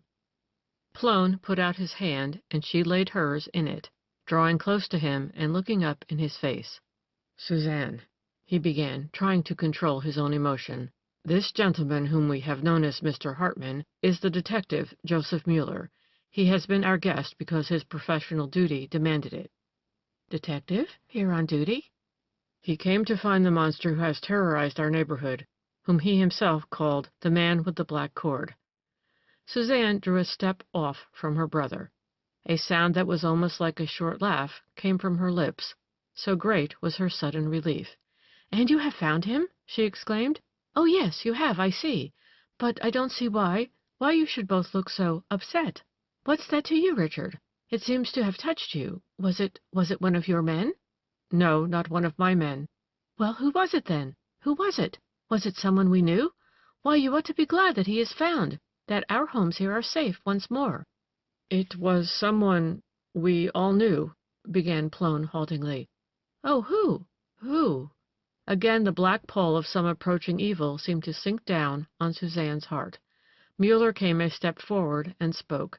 Miss Plone, this man with the black cord, who is the perpetrator of all these mysterious crimes, including Erlach's disappearance, Erlach's murder, I should say, is not so much a criminal as an unfortunate. He is a madman. Madman? Asked Suzanne. Oh, how terrible! And we have had a madman in our midst all this time without knowing it? Yes, without knowing it, said Muller, and I myself was as much surprised by the truth as any of you could have been. But who is it? Who? Suzanne's insistence bore a note of fear. Her brother took her hands again and drew her in the shelter of his arms. Why, Richard, she continued, I'm not so frightened. I'm no weakling, you know. Of course the thought is unpleasant, but now that the man has been found, we are quite safe. Why, you foolish boy? No one suspected the truth, said Muller in the moment's pause that ensued, because this madman, in his lucid intervals, was one of the most remarkably intelligent and attractive men I have ever met. Suzanne had been looking at the detective even as she spoke to her brother. Now she turned her head to look at the man whose arms still encircled her protectingly. A low, inarticulate note of fear broke involuntarily from her lips as she saw her brother's face. Richard, who is it? Who is he talking about? What is it that you know? Why do you look so horrified? Why do you hold me so? Who is this man he is talking about? Tell me, do tell me. Plone only held her closely and looked helplessly at Muller. You will have need of all your courage, Miss Suzanne, said the detective, to bear this shock which is to come to you. It has almost crushed your brother. He has not yet recovered. This madman was dear to us all, and to you, very dear to you. To me? Her voice rose to a higher note. To me? She repeated. Oh! Here she glanced at them both again, a quick, comprehending glance. Oh, my God! Not... Yes, said Plone very low, it is he. Sergius! Suzanne scarcely breathed the name as she swayed in her brother's protecting arms. Oh, no, no, no! Oh, it is ridiculous! I don't believe you. You are both gone crazy. It is you who are madmen. Her brother only held her tighter as Muller spoke very gravely. No, it is no mistake, unfortunately. This man who had won all our hearts, this highly gifted man of great talent, was the victim of a taint of hereditary insanity, which took a homicidal course. Suzanne gave a low moan and covered her face with her hands. She would have fallen had not Plone held her tightly. My poor Suzanne, he murmured, my poor, dear girl. Let me think, she said very slowly. I can't grasp it. Then if he did all these terrible things, oh, but I can't believe it, I can't. You must, dear, said Plone. It is only too true. But then, hereditary insanity, you say? Then he was not responsible? No, thank God, no, explained Plone. His better self, the man we loved, scarcely realized what he did in his moments of madness. Is it not so? He turned to Muller with a look of pleading. Yes, I believe it was so, said the detective. It made the horror of what I had to do a little less poignant. You did it? Suzanne shook herself free from her brother's arm and straightened up. Then you came here to hound him down? You came to us under a false name to watch him? Oh, it was cruel, cruel! Muller shook his head sadly, and Plone took his sister's hands. Be just, dear, he said. He has done only his duty, and he has saved your life, possibly. What? His first wife died. Plone did not finish the sentence, but Suzanne understood. With a scream, she threw herself into his arms again and buried her face on his shoulder, shuddering violently. He did it to end her sufferings. She was in great pain, and her malady was incurable, said Muller quickly, feeling the horror in the girl's soul. He knew it was only a question of time. He was a physician, and he ended it. This crime, at least, terrible as it is in our eyes, has much to excuse it. Because he loved her so greatly, came in smothered tones from Suzanne. Yes, because he loved her so greatly, repeated Muller. Then his love, at least, was not madness? The girl continued mechanically, tonelessly. No, that was genuine, as were all his good qualities. Suzanne wheeled round suddenly. Where is he now? There was a sudden, unnatural calm about her. They have taken him to the city. To prison? No, to the asylum. I must go to him. My place is at his side. He loved me. If my love is of any value, it must show itself now. Take me to him. No, no, dear, you must not think of it, murmured Plone. Your presence would be of no good to him just now. It might only serve to excite him dangerously. Again she broke from her brother's retaining grasp.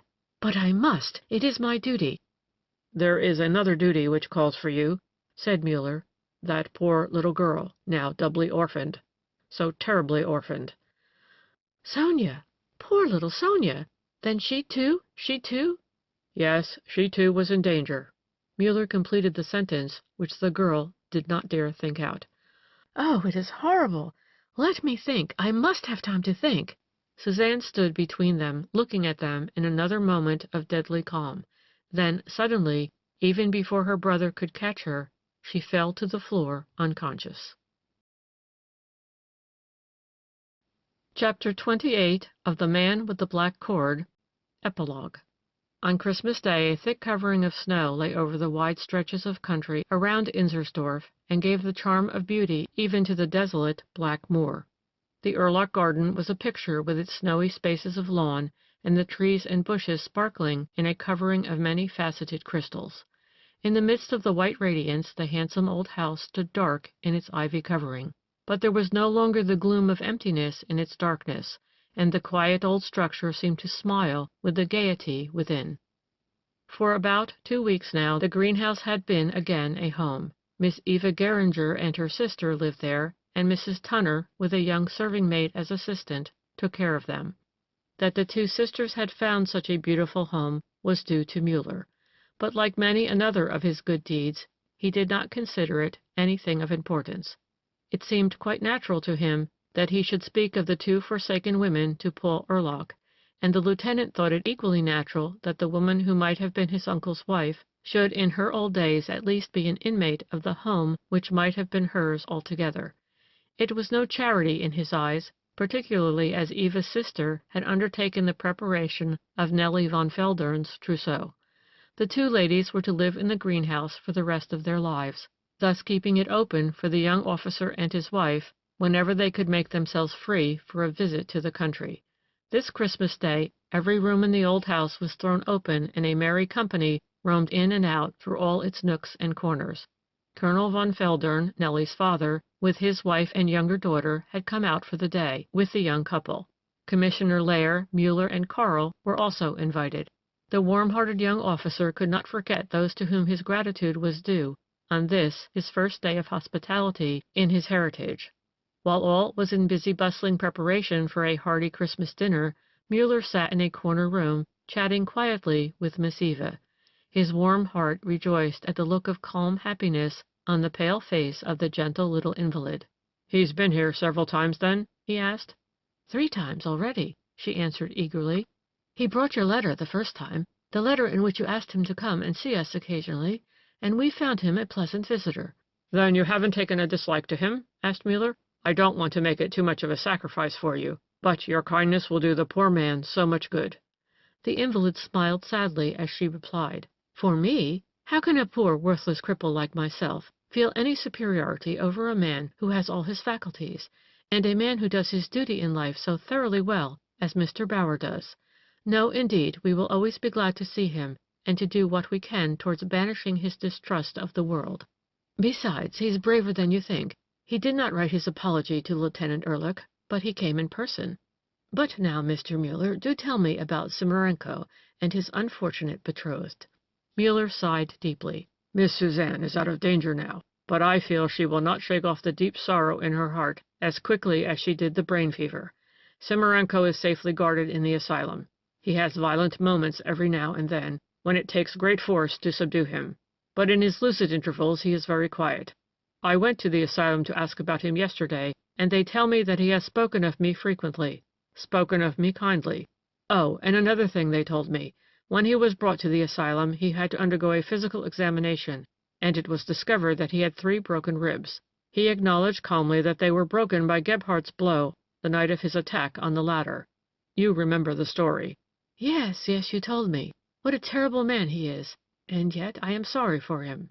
Yes, as am I, said the detective sadly, to think that just this soul should be darkened by madness. Several years had passed, and the summer was on the land again. A man sat at the window of a great house outside Vienna. There were strong bars at the window, and the door was securely locked. The man was tall but gaunt. His clothes hung loosely from his broad shoulders. His beautiful, supple hands had lost their look of strength, and were almost transparent and waxen. His hair was quite white.